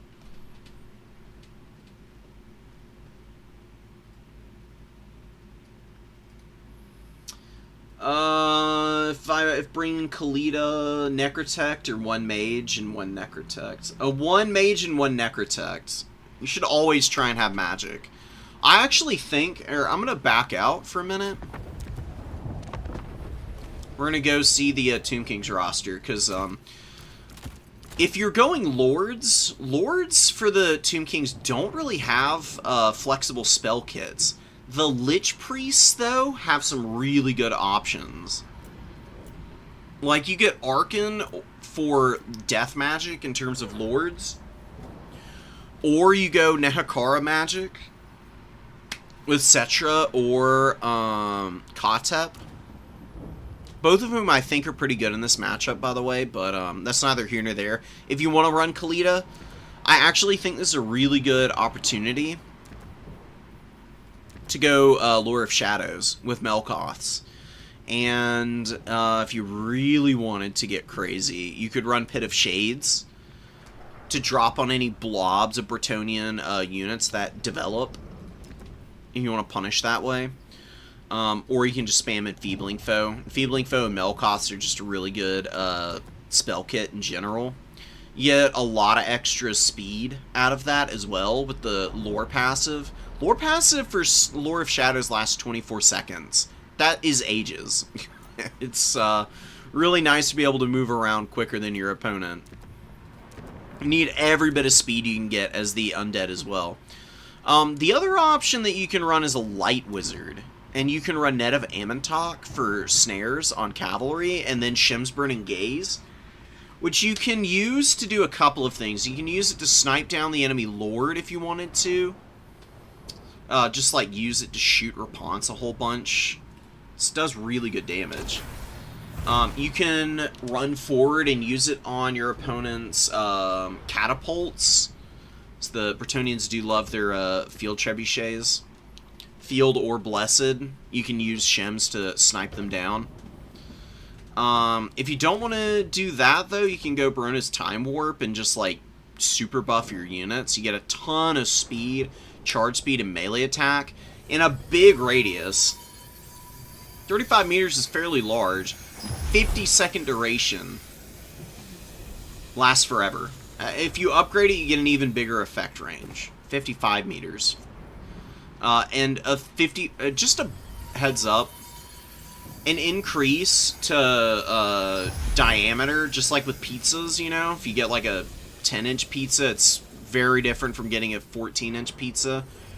You're like, it doesn't sound like that big of a change, but you gotta consider the, like, size of the actual entire circle. Like, that's an increase to the entire radius by a huge margin. So, overcasting Baronas can actually be worth it if you have, like, a nice, big, meaty blob of infantry that you want to get into some, critical engagements. Baronas can be a really good way of facilitating that.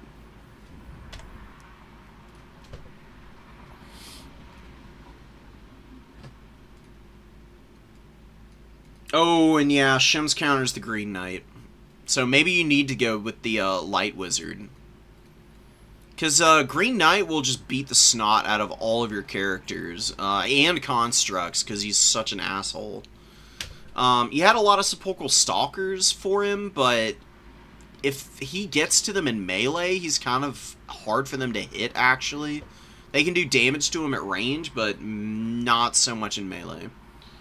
Shims is like a really good hedge to make sure that he doesn't just rush in and just start beating the snot out of all your characters.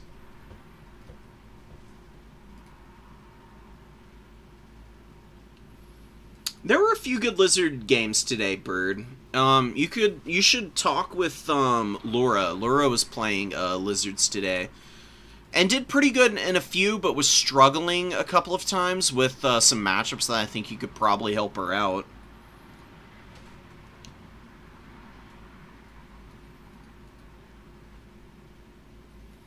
They do the job in theory, and they can kill the Green Knight. It's just rough if he gets into a unit of them, because they have bad melee stats. And you can check, I mean, look at the Green Knight's stats. This dude is an absolute freaking massive ass to everybody. Everybody other than other Bretonnians. Who would have thought Gilles de Rais would be kind of a jerk to everybody but his own people. So he gets Blessing of the Lady, so he's already got 15% ward save. He's got Perfect Vigor, so he's never losing the 60 melee attack or 50 melee defense. With the bonus versus large on basic Sepulchral Stalkers, they have 10 less melee attack to hit him than he has melee defense. He is not an easy kill for a Sepulchral Stalker unit. It is doable. They will kill him eventually. It will just not be quick, and it will distract you for long enough that the likelihood of Bretonnia following up with some of their other hard-hitting units is a risk that you really don't want to take.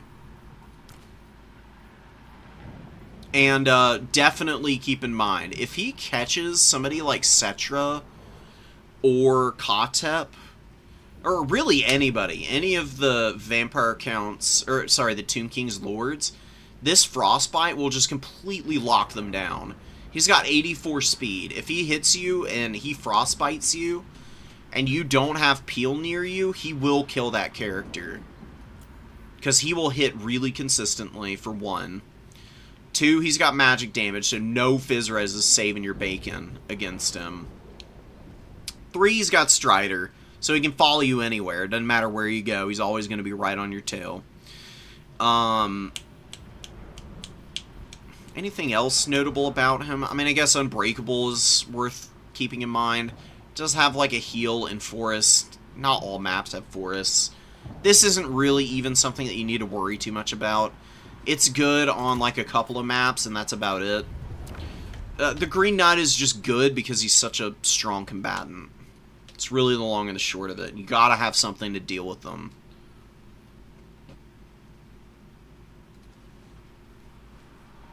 Alright. Oh, I think that's going to be it for stream, guys. Yeah, definitely. It was a great one. Thank y'all for tuning in. I know we started a little late, but I think we got through quite a good number of games, and I'll be back around ASAP. I'm going to cast some of the games from the tournament I was in the other day, as soon as I get some free time from work. So hopefully I can put up one tomorrow. So I don't have anything to do, really. I'll try and do that. It was a lot of corn, which, if you watch me before, it won't surprise you that much. That's my favorite faction by far. I had a lot of really good matches with them, so hopefully I can show off some good stuff with that. Yeah, until then, guys, y'all take care. Peace out. I'll see you soon.